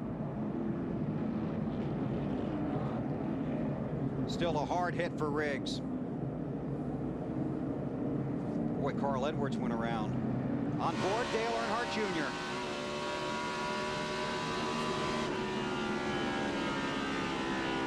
As soon as you see the smoke, you know. Trouble. Oh, there wasn't even smoke on that one. Ooh. Wow. You're clear, buddy. Tell you what, coming back on the racetrack, he bottomed out big time. Denny Hamlin's on board.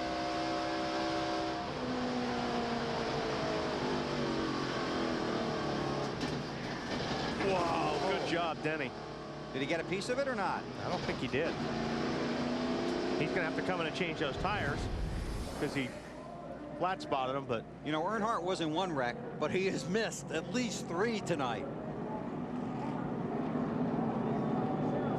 Moments ago, before this, the night ended for Casey Kane. Marty Snyder is with him. And that, too, was a bit of a surprise. Any indication at all that you were having an engine problem? No, I mean, just happened, you know, just a bad deal, but we were fast. Kenny did a good job, guys did a good job, and there was only, I think, really one battle all night for the lead, and that was me and Tony. I had a blast. He was, I thought we were flying, and he was still better than I was, so it was a good time. We had a great race, and the good thing is we have 2 races left. We can still have a shot at winning, and we can look forward to next year. We're going to have a lot of good race cars next year, too. You had finally gotten into position. Did you think you could maybe pass him? Right, not.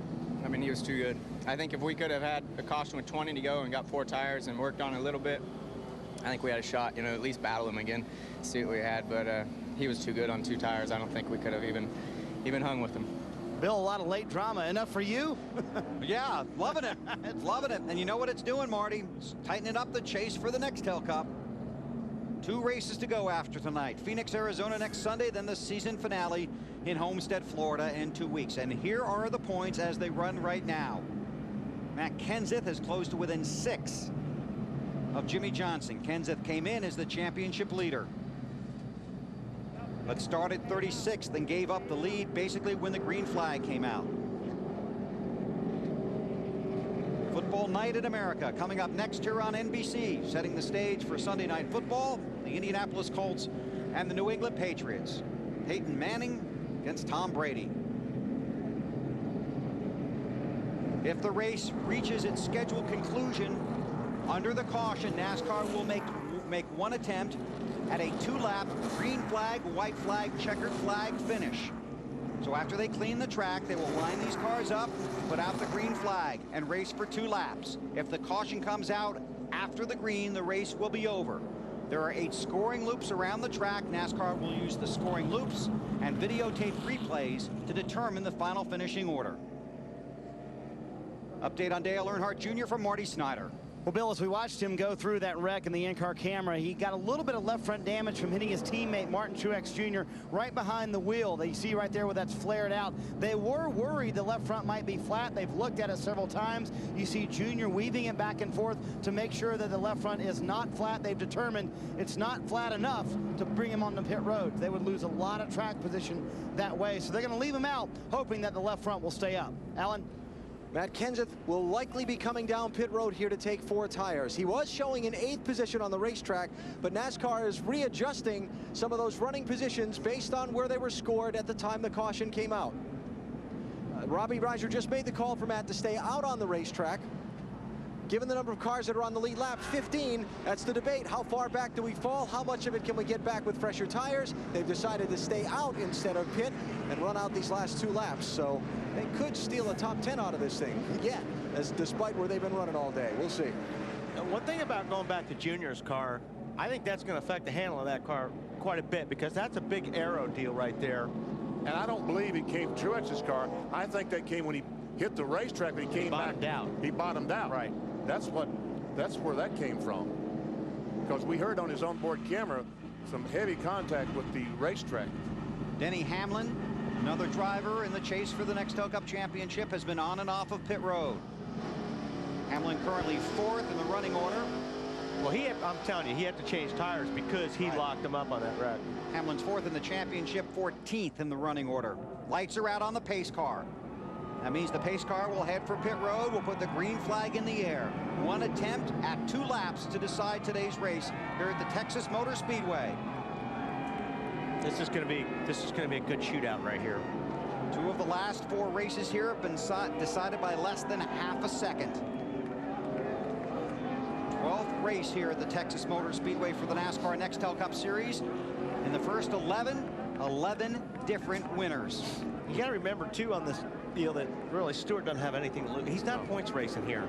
Jimmy Johnson has to be a little bit more careful than Tony Stewart has to be. Jimmy Johnson took 4 tires under his most recent pit stop. Tony Stewart took 2. Green flags in the air. 2 laps to decide it at Texas. Johnson hangs with Stewart on the start, looks at the high side, then ducks in behind him. Flash bulbs everywhere. Stewart low, Johnson high. Harvick in 3rd. And Kyle Busch and Clint Boyer, Earnhardt Jr. 6th.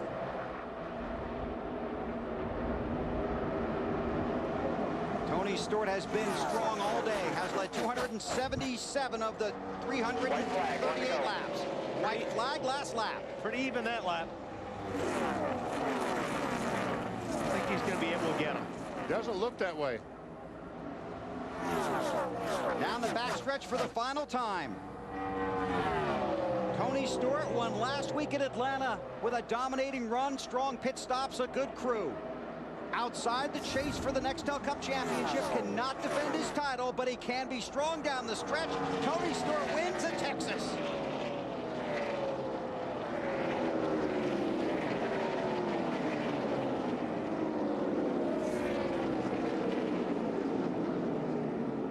What a run for Tony Stewart.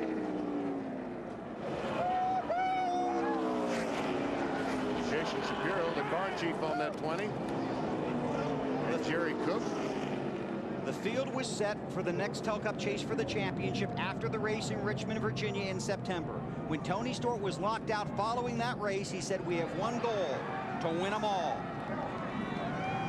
He has won 3 of the first 8, 2 to go. Phoenix and Homestead. Led 278 of the 339 laps. Unofficially, it's Johnson, Harvick, Kyle Busch, and Clint Boyer. Wonder what car he'll bring to Homestead, BP. I would guess the same car.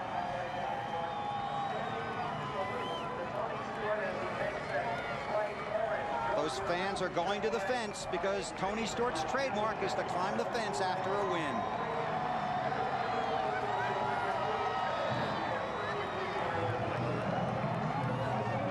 Unofficially, here are the championship standings with 2 races to go in the chase for the Nextel Cup. Jimmy Johnson just 17 points in front of the 17 team of Matt Kenseth. Earnhardt Jr., Denny Hamlin, Kevin Harvick, the top 5. The maximum point game possible in one race, 156. So next week at Phoenix, any one of those top 5 drivers could leave as the championship leader.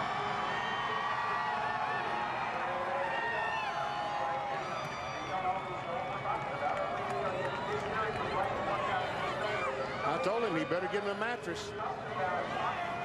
He better get what? A mattress to put on the racetrack. Underneath, one of these days he's going to slip. Stewart taking off his safety equipment, parks his car at the start-finish line, then he will climb the fence.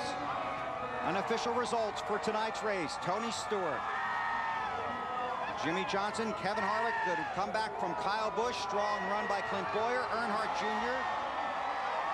with an amazing run.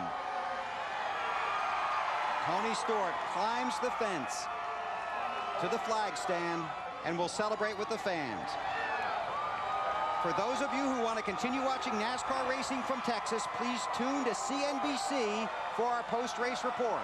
And coming up next on NBC, it's Football Night in America with Bob, Chris, Sterling, and the bus for all of today's NFL action leading up to Sunday Night Football. Our race coverage continues on CNBC. Football Night in America is next.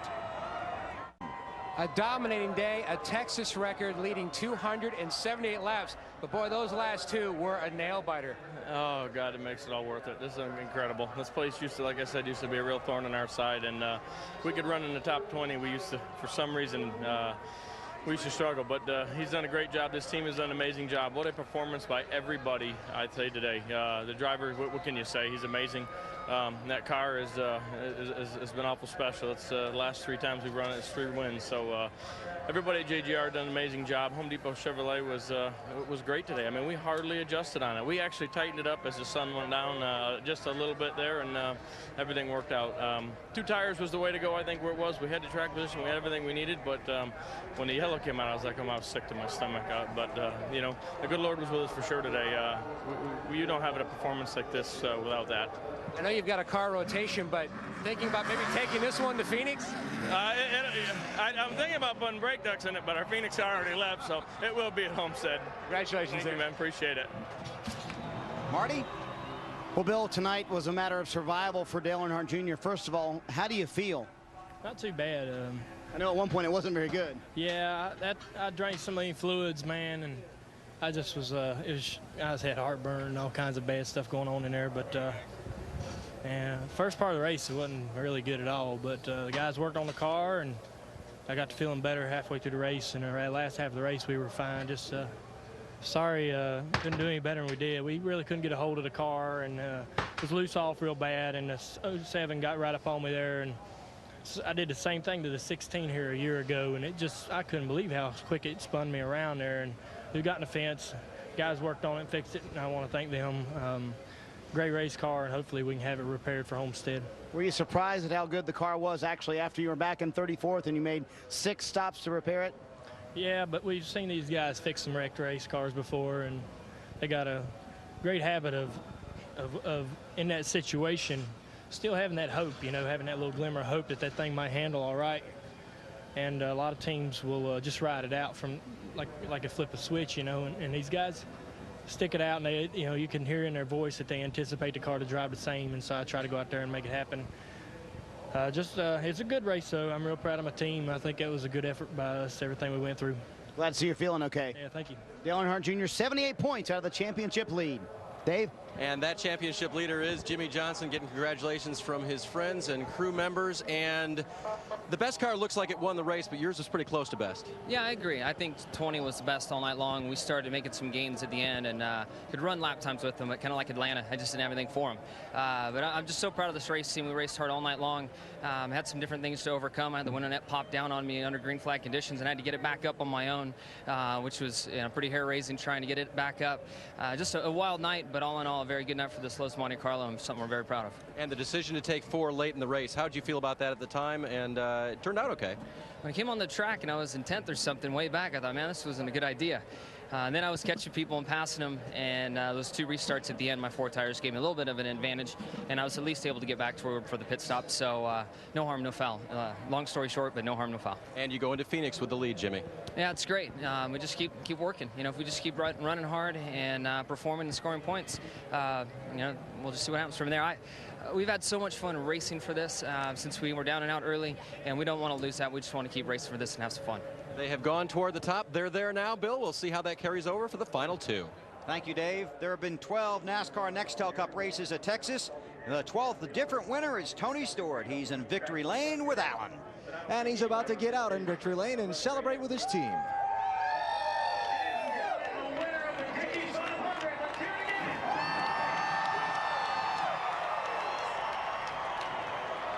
He's already celebrated with the fans. Handshakes and congratulations all around. Tony, that race, you led so much of it. Were there any difficulties from where you sat in keeping that car out in front? Leading's not always the best place to be, believe it or not. I mean, you kind of get complacent while you know the guys behind you are trying to make their cars faster, and you don't know how much better you can get. I mean, I thought we had the perfect car all day, and we really did. I mean, there were times that guys could run with us on the front of a run, and Casey was the closest guy to getting by us, and even he fell off as the run went on. But you know, the pit crew had awesome pit stops today, and everybody on this Home Depot crew did an awesome job with this Monte Carlo SS. It's just unbelievable today. I mean, in your career, I mean, I've been racing 27 years, and I can count on 2 hands the cars that I had like today. I mean, you just don't get them that often. So days like today are when you appreciate it. The late cautions and the late restarts with different guys behind you, maybe then you'd been racing all day a couple of times. Thoughts there? I didn't want to see those last 2 cautions. I mean, we had a big enough lead there with 6 to go that, you know, we were in really good shape. But you know, the first caution comes and we stay out, and we know that Jimmy's got 4 tires, only, you know, 2 cars in between us, and that wasn't too big a deal. Even when he got to second there, I knew that we had a big enough lead that we could make it to the end no problem and run our pace. But a little more nerve-wracking when you got 2 to go and you got a guy with 2, you know, 4 tires that are behind you that are, you know, his car got good at the end of the night, obviously. So it was a little more nerve-wracking when you got 4 tires behind you. As well as you've run in the chase, does it make you stop and do it all? Any what-ifs? No. I mean, I wish we could have got on this string a little earlier, but you know, I think I've been inspired by my new sponsor in Hiram, Georgia, with Ray Rockmore's Taxidermy. I mean, he's been telling me I need to win races so I can get up in victory lane and promote his taxidermy company. So I'm excited. I mean, you know, we just missed. That's all there is to it. I mean, you know, there's not any of that stuff that, you know, well, you know, what if and what if. I mean, it's a lot easier on a day like today when I'm not worried about points. All I cared about was winning that race. I wasn't worried about where any of those other guys in the points were, and that makes it a lot easier. I mean, it's 2 totally separate races now each week. I mean, those top 10 guys got 10 times more pressure than I got just trying to go out and win a race now. Very dominant today. Congratulations to you and your team. Well, that's due to Zippy. I mean, Zippy was the one that made the changes to the car last night and this morning, and this one's for Terry Labonte. He's had an awesome career, and you know, hate to see him go, but hopefully he'll come by the track every now and then. So this one's for Terry. There you go, Tony. Congratulations. Tony Stewart, winner today at Texas. Matt? Kevin Harvick will win Saturday, a 3rd place finish on Sunday, closes to 105 markers out. Describe your day, because it was big, back and forth, just trying to tweak that race car. Yeah, it was a really good day for our Jim Goodwin Chevrolet. You know, we worked on our car all day to make it better, and you know, sometimes it was worse, sometimes it was better, but the guys did a good job on pit road, getting track position and making everything happen when it counted. And talking about just the close racing as you're going, a lot of guys 4 tires, 2 tires, right near the end, just a lot of tight racing here. Yeah, a lot of tight racing. You know, 10 got loose in front of me and I got in the back of him. Just the extracurricular activity afterwards is the part that we got to put it into. So just don't appreciate these guys doing what they did. So what happened? They just acting like a bunch of morons, like they raced. Kevin Harvick, 3rd here at Texas.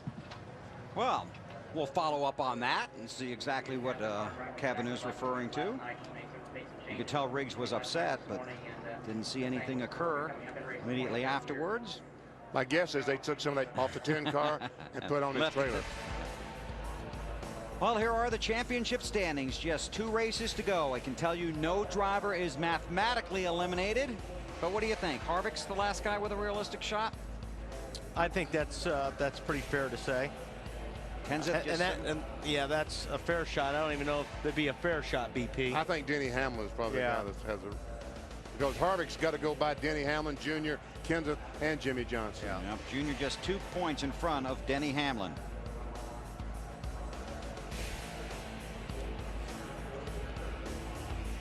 Now we can take you through the finishing order here this evening at the Texas Motor Speedway.